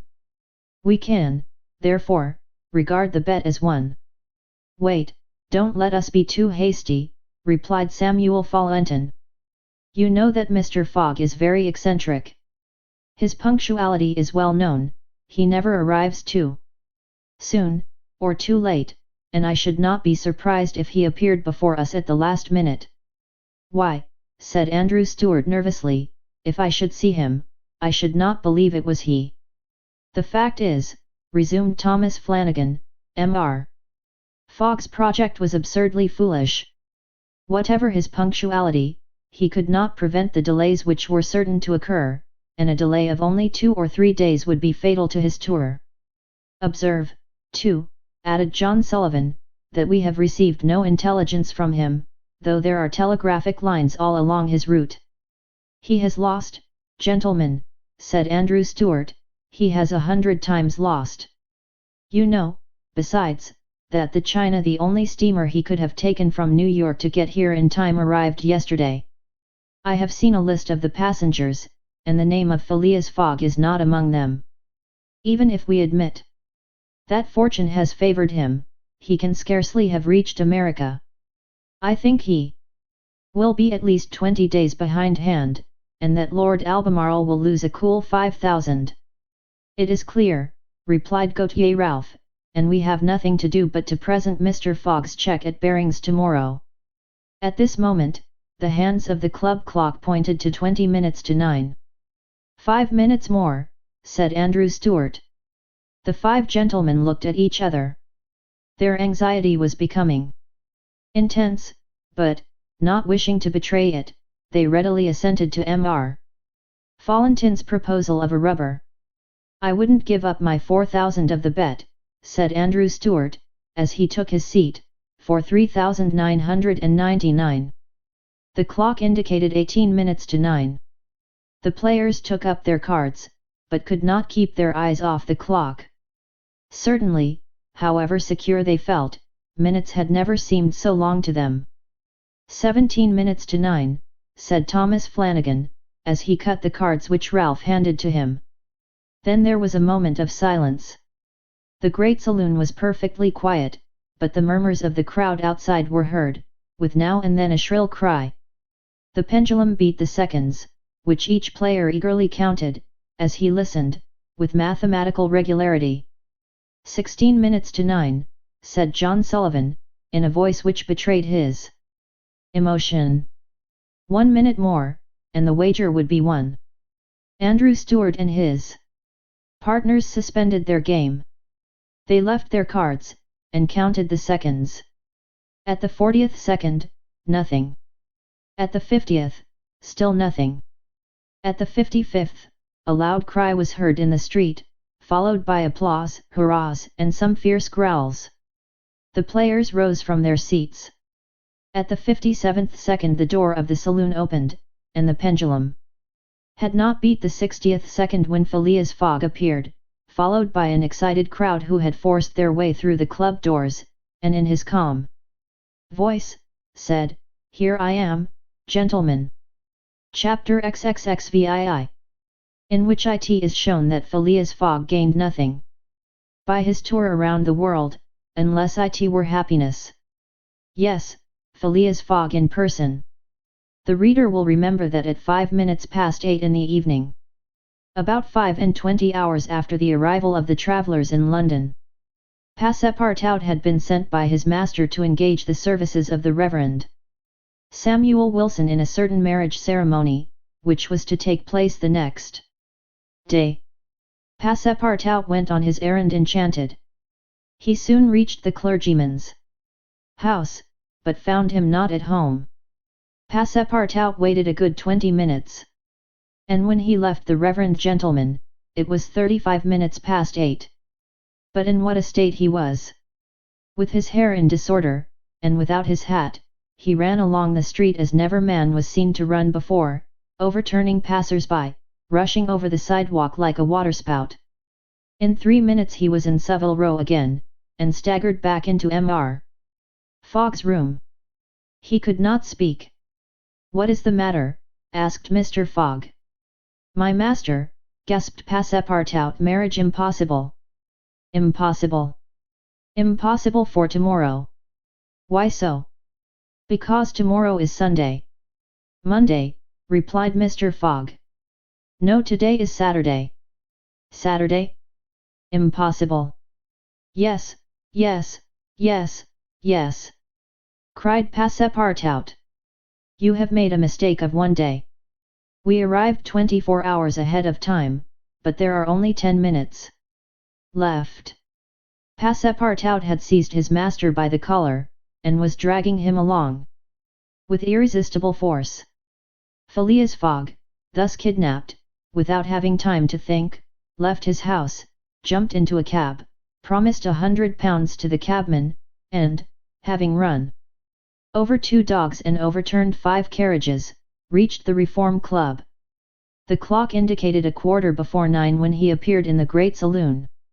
Phileas Fogg had accomplished the journey round the world in 80 days. Phileas Fogg had won his wager of £20,000. How was it that a man so exact and fastidious could have made this error of a day? How came he to think that he had arrived in London on Saturday, the 21st day of December, when it was really Friday, the 20th, the 79th day only from his departure? The cause of the error is very simple. Phileas Fogg had, without suspecting it, gained 1 day on his journey, and this merely because he had travelled constantly eastward. He would, on the contrary, have lost a day had he gone in the opposite direction, that is, westward. In journeying eastward he had gone towards the sun, and the days therefore diminished for him as many times 4 minutes as he crossed degrees in this direction. There are 360 degrees on the circumference of the earth, and these 360 degrees, multiplied by 4 minutes, gives precisely 24 hours, that is, the day unconsciously gained. In other words, while Phileas Fogg, going eastward, saw the sun pass the meridian 80 times, his friends in London only saw it pass the meridian 79 times. This is why they awaited him at the Reform Club on Saturday, and not Sunday, as Mr. Fogg thought.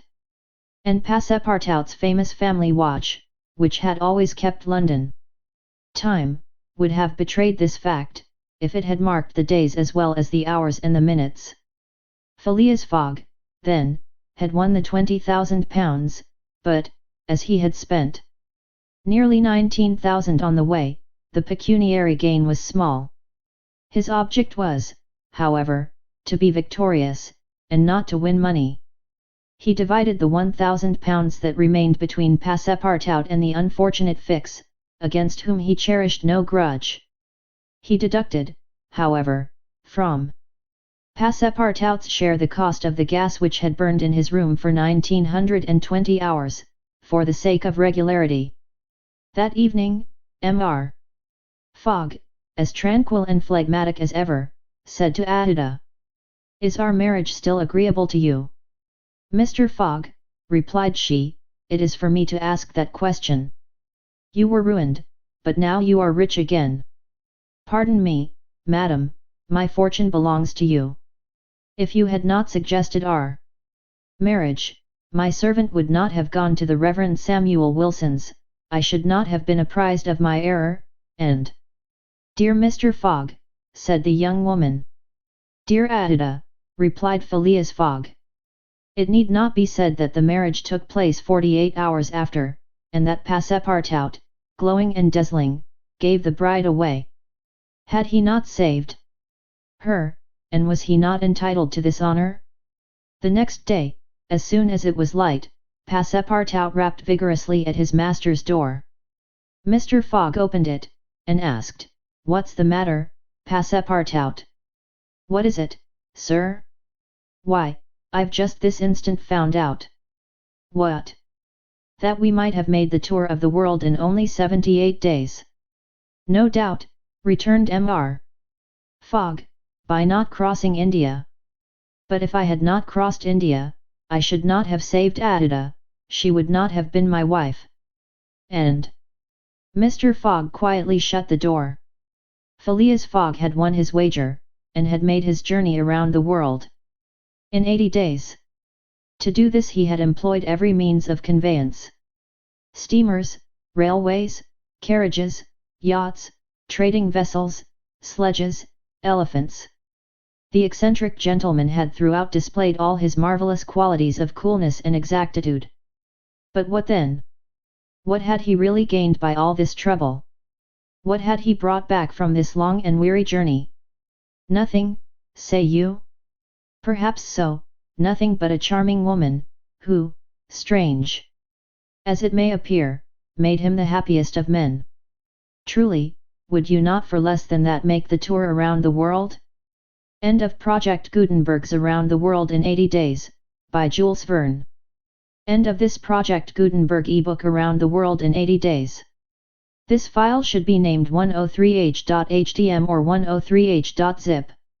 This and all associated files of various formats will be found in http://www.gutenberg.org/1/0/103 Updated editions will replace the previous one. The old editions will be renamed.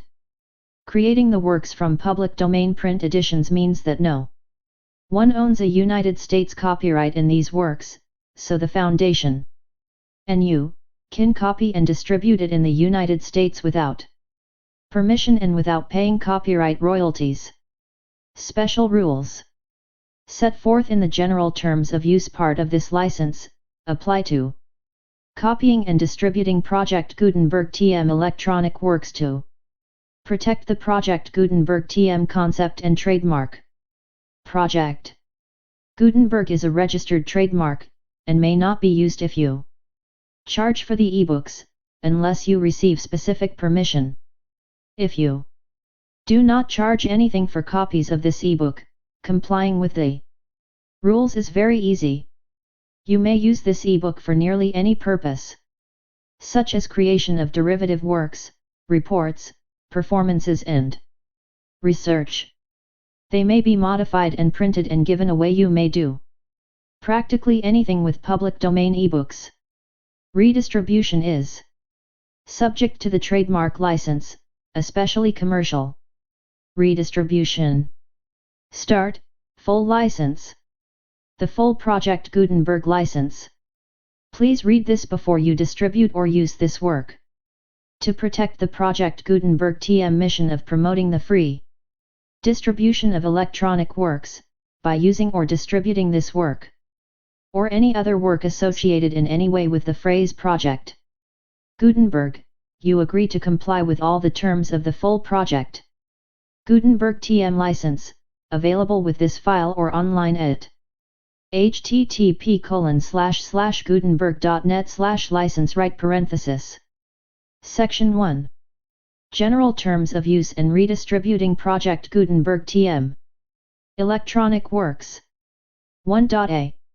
By reading or using any part of this Project Gutenberg TM electronic work, you indicate that you have read, understand, agree to, and accept all the terms of this license and intellectual property, trademark/copyright, agreement. If you do not agree to abide by all the terms of this agreement, you must cease using and return or destroy all copies of Project Gutenberg TM electronic works in your possession. If you paid a fee for obtaining a copy of or access to a Project Gutenberg TM electronic work and you do not agree to be bound by the terms of this agreement, you may obtain a refund from the person or entity to whom you paid the fee as set forth in paragraph 1.e.8. 1.b. Project Gutenberg is a registered trademark. It may only be used on or associated in any way with an electronic work by people who agree to be bound by the terms of this agreement.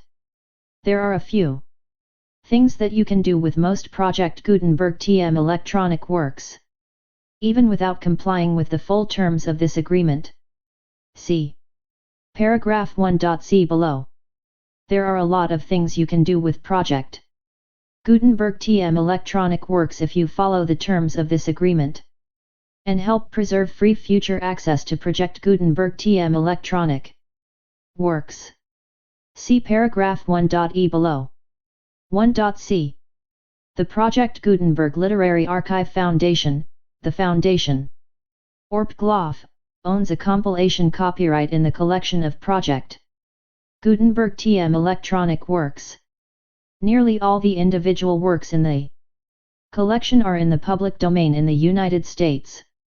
If an individual work is in the public domain in the United States and you are located in the United States, we do not claim a right to prevent you from copying, distributing, performing, displaying, or creating derivative works based on the work as long as all references to Project Gutenberg are removed. Of course, we hope that you will support the Project Gutenberg TM mission of promoting free access to electronic works by freely sharing Project Gutenberg TM works in compliance with the terms of this agreement for keeping the Project Gutenberg TM name associated with the work.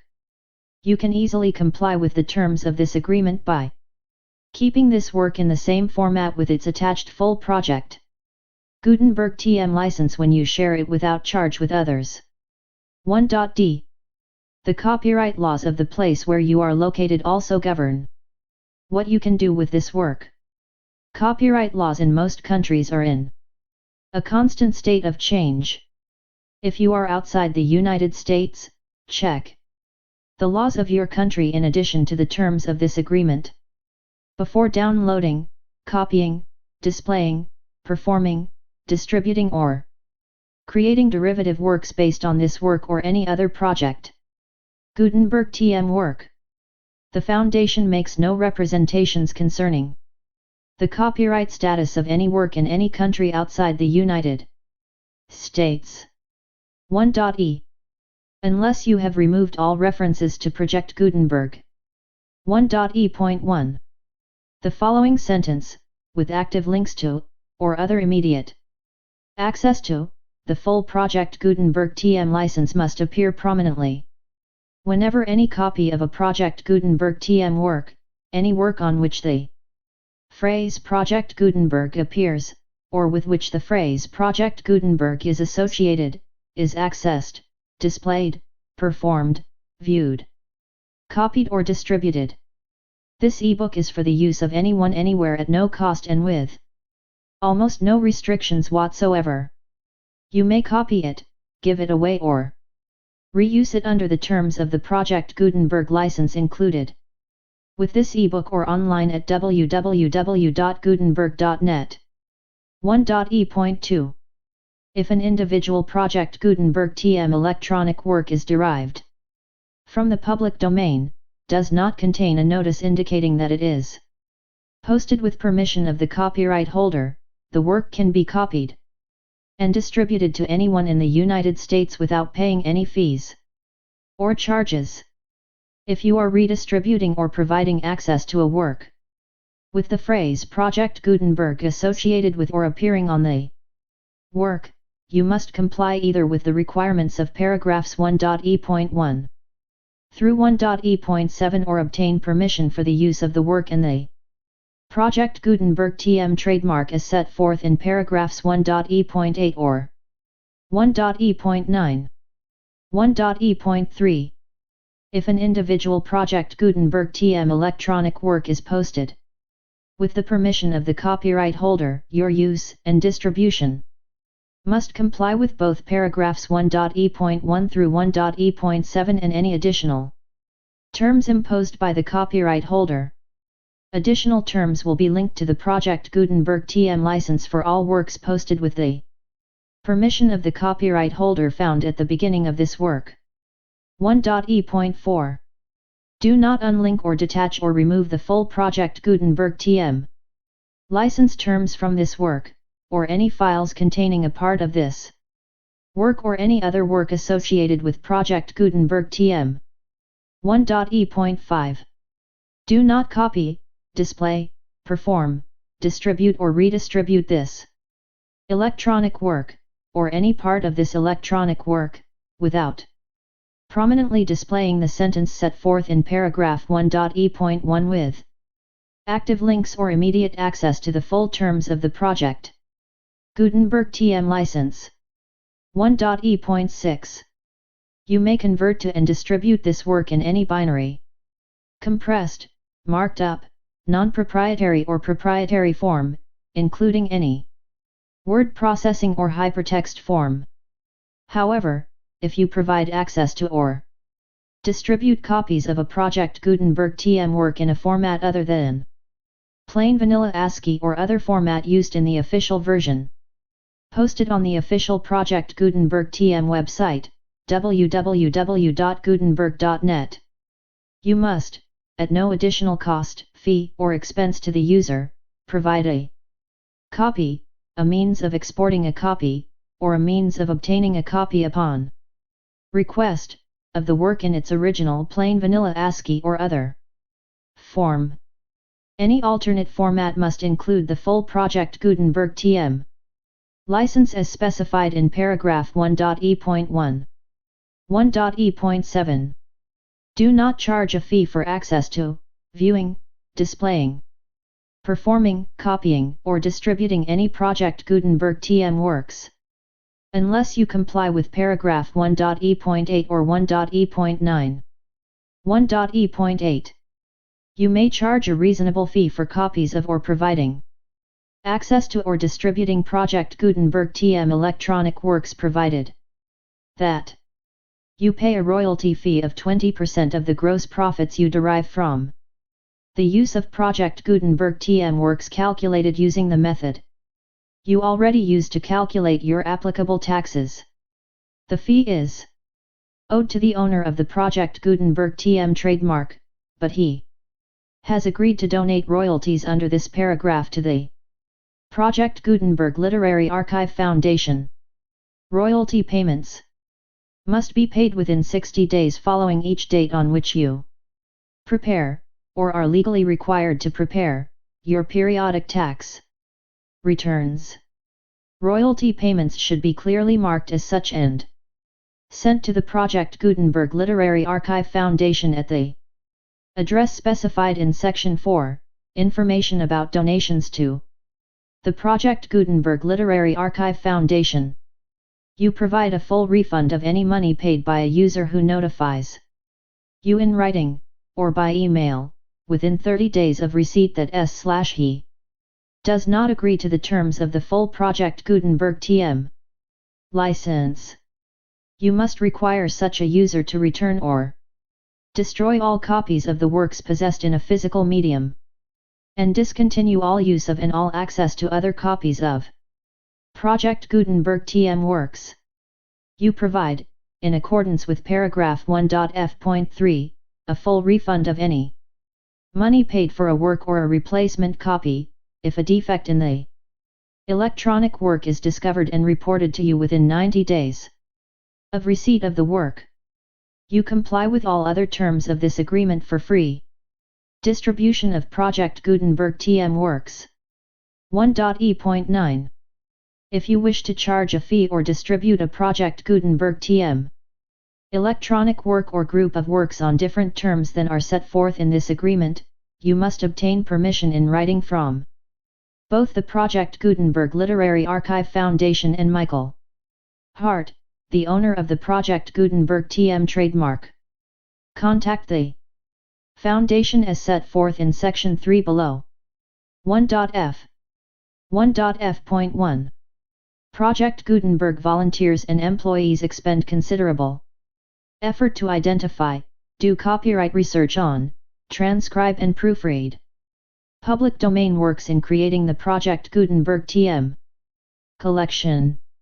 Despite these efforts, Project Gutenberg TM electronic works, and the medium on which they may be stored, may contain defects, such as, but not limited to, incomplete, inaccurate or corrupt data, transcription errors, a copyright or other intellectual property infringement, a defective or damaged disk or other medium, a computer virus, or computer codes that damage or cannot be read by your equipment. 1.f.2. Limited warranty, disclaimer of damages, except for the right of replacement or refund described in paragraph 1.f.3, the Project Gutenberg Literary Archive Foundation, the owner of the Project Gutenberg TM trademark, and any other party distributing a Project Gutenberg TM electronic work under this agreement, disclaim all liability to you for damages, costs, and expenses, including legal fees. You agree that you have no remedies for negligence, strict liability, breach of warranty or breach of contract except those provided in paragraph F3. You agree that the Foundation, the trademark owner, and any distributor under this agreement will not be liable to you for actual, direct, indirect, consequential, punitive or incidental damages even if you give notice of the possibility of such damage. 1.f.3. Limited right of replacement or refund, if you discover a defect in this electronic work within 90 days of receiving it, you can receive a refund of the money, if any, you paid for it by sending a written explanation to the person you received the work from. If you received the work on a physical medium, you must return the medium with your written explanation. The person or entity that provided you with the defective work may elect to provide a replacement copy in lieu of a refund. If you received the work electronically, the person or entity providing it to you may choose to give you a second opportunity to receive the work electronically in lieu of a refund. If the second copy is also defective, you may demand a refund in writing without further opportunities to fix the problem. 1.f.4. Except for the limited right of replacement or refund set forth in paragraph 1.f.3, this work is provided to you as is with no other warranties of any kind, express or implied, including but not limited to warranties of merchantability or fitness for any purpose. 1.f.5. Some states do not allow disclaimers of certain implied warranties or the exclusion or limitation of certain types of damages. If any disclaimer or limitation set forth in this agreement violates the law of the state applicable to this agreement, the agreement shall be interpreted to make the maximum disclaimer or limitation permitted by the applicable state law. The invalidity or unenforceability of any provision of this agreement shall not void the remaining provisions. 1.f.6. Indemnity. You agree to indemnify and hold the foundation, the trademark owner, any agent or employee of the foundation, anyone providing copies of Project Gutenberg TM electronic works in accordance with this agreement, and any volunteers associated with the production, promotion and distribution of Project Gutenberg TM electronic works. Harmless from all liability, costs and expenses, including legal fees, that arise directly or indirectly from any of the following which you do or cause to occur: a. Distribution of this or any Project Gutenberg TM work, b. Alteration, modification or additions or deletions to any Project Gutenberg TM work, and c. Any defect you cause. Section 2. Information about the mission of Project Gutenberg TM. Project Gutenberg TM is synonymous with the free distribution of electronic works in formats readable by the widest variety of computers, including obsolete, old, middle-aged, and new computers. It exists because of the efforts of hundreds of volunteers and donations from people in all walks of life. Volunteers and financial support to provide volunteers with the assistance they need is critical to reaching Project Gutenberg TM's goals and ensuring that the Project Gutenberg TM collection will remain freely available for generations to come. In 2001, the Project Gutenberg Literary Archive Foundation was created to provide a secure and permanent future for Project Gutenberg TM and future generations. To learn more about the Project Gutenberg Literary Archive Foundation and how your efforts and donations can help, see sections 3 and 4. And the Foundation webpage at http://www.pglaugh.org. Section 3. Information about the Project Gutenberg Literary Archive Foundation. The Project Gutenberg Literary Archive Foundation is a non-profit 501(c)(3) educational corporation organized under the laws of the State of Mississippi and granted tax-exempt status by the Internal Revenue Service. The Foundation's IN or Federal Tax Identification number is 6426221541. Its 501(c)(3) letter is posted at http://pglaugh.org/fundraising. Contributions to the Project Gutenberg Literary Archive Foundation are tax-deductible to the full extent permitted by U.S. federal laws and your state's laws. The Foundation's principal office is located at 4557 Mellon Drive S. Fairbanks, AK, 99712, but its volunteers and employees are scattered throughout numerous locations. Its business office is located at 809 North 1500 West, Salt Lake City, UT 84116, 801, 596-1887, email business@pglaugh.org. Email contact links and up-to-date contact information can be found at the Foundation's website and official page at http://pglaugh.org. For additional contact information, Dr. Gregory B. Newby, Chief Executive and Director, gbnewby@pglaugh.org. Section 4. Information about donations to the Project Gutenberg Literary Archive Foundation. Project Gutenberg TM depends upon and cannot survive without wide spread public support and donations to carry out its mission of increasing the number of public domain and licensed works that can be freely distributed in machine-readable form accessible by the widest array of equipment including outdated equipment. Many small donations, $1 to $5,000, are particularly important to maintaining tax-exempt status with the IRS. The Foundation is committed to complying with the laws regulating charities and charitable donations in all 50 states of the United States.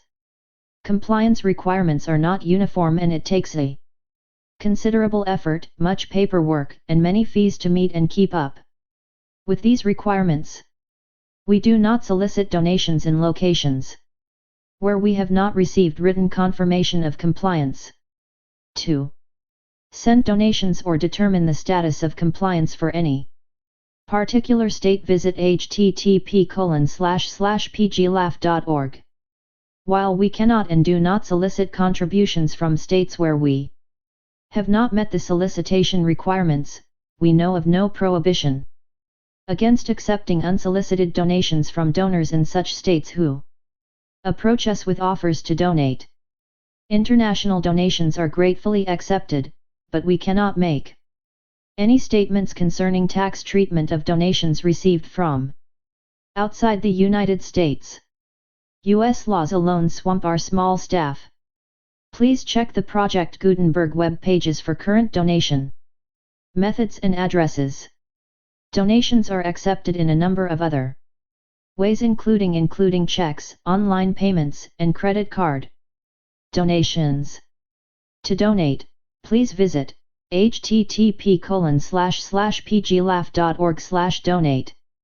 Section 5. General information about Project Gutenberg TM electronic works. Professor Michael S. Hart is the originator of the Project Gutenberg TM concept of a library of electronic works that could be freely shared with anyone. For 30 years, he produced and distributed Project Gutenberg TM ebooks with only a loose network of volunteer support. Project Gutenberg TM ebooks are often created from several printed editions, all of which are confirmed as public domain in the U.S. unless a copyright notice is included. Thus, we do not necessarily keep ebooks in compliance with any particular paper edition. Most people start at our website, which has the main PG search facility, http://www.gutenberg.net. This website includes information about Project Gutenberg TM, including how to make donations to the Project Gutenberg Literary Archive Foundation, how to help produce our new ebooks, and how to subscribe to our email newsletter to hear about new ebooks. Document outline. Around the World in 80 Days. By Jules Verne. Contents: Chapter I, in which Phileas Fogg and Passepartout accept each other, the one as master, the other as man. Chapter II, in which Passepartout is convinced that he has at last found his ideal. Chapter III, in which a conversation takes place which seems likely to cost Phileas Fogg dear. Chapter IV, in which Phileas Fogg astounds Passepartout, his servant. Chapter V, in which a new species of funds, unknown to the moneyed men, appears on 'Change. Chapter VI, in which Fix, the detective, betrays a very natural impatience. Chapter 7, which once more demonstrates the uselessness of passports as aids to detectives. Chapter 8, in which Passepartout talks rather more, perhaps, than is prudent. Chapter 9, in which the Red Sea and the Indian Ocean prove propitious to the designs of Phileas Fogg. Chapter X, in which Passepartout is only too glad to get off with the loss of his shoes. Chapter 11, in which Phileas Fogg secures a curious means of conveyance at a fabulous price. Chapter 12, in which Phileas Fogg and his companions venture across the Indian forests, and what ensued. Chapter 13, in which Passepartout receives a new proof that fortune favours the brave. Chapter 14, in which Phileas Fogg descends the whole length of the beautiful valley of the Ganges without ever thinking of seeing it. Chapter 15, in which the bag of banknotes disgorges some thousands of pounds more. Chapter 16, in which Fix does not seem to understand in the least what is said to him. Chapter 17, showing what happened on the voyage from Singapore to Hong Kong. Chapter 18, in which Phileas Fogg, Passepartout, and Fix go each about his business. Chapter 19, in which Passepartout takes a too great interest in his master, and what comes of it. Chapter XX, in which Fix comes face to face with Phileas Fogg. Chapter XXI, in which the master of the Tankadere runs great risk of losing a reward of £200. Chapter XXII, in which Passepartout finds out that, even at the antipodes, it is convenient to have some money in one's pocket. Chapter XXIII, in which Passepartout's nose becomes outrageously long. Chapter XXIV, during which Mr. Fogg and party cross the Pacific Ocean. Chapter XXV, in which a slight glimpse is had of San Francisco. Chapter XXVI, in which Phileas Fogg and party travel by the Pacific Railroad. Chapter XXVII, in which Passepartout undergoes, at a speed of 20 miles an hour, a course of Mormon history. Chapter XXVIII, in which Passepartout does not succeed in making anybody listen to reason.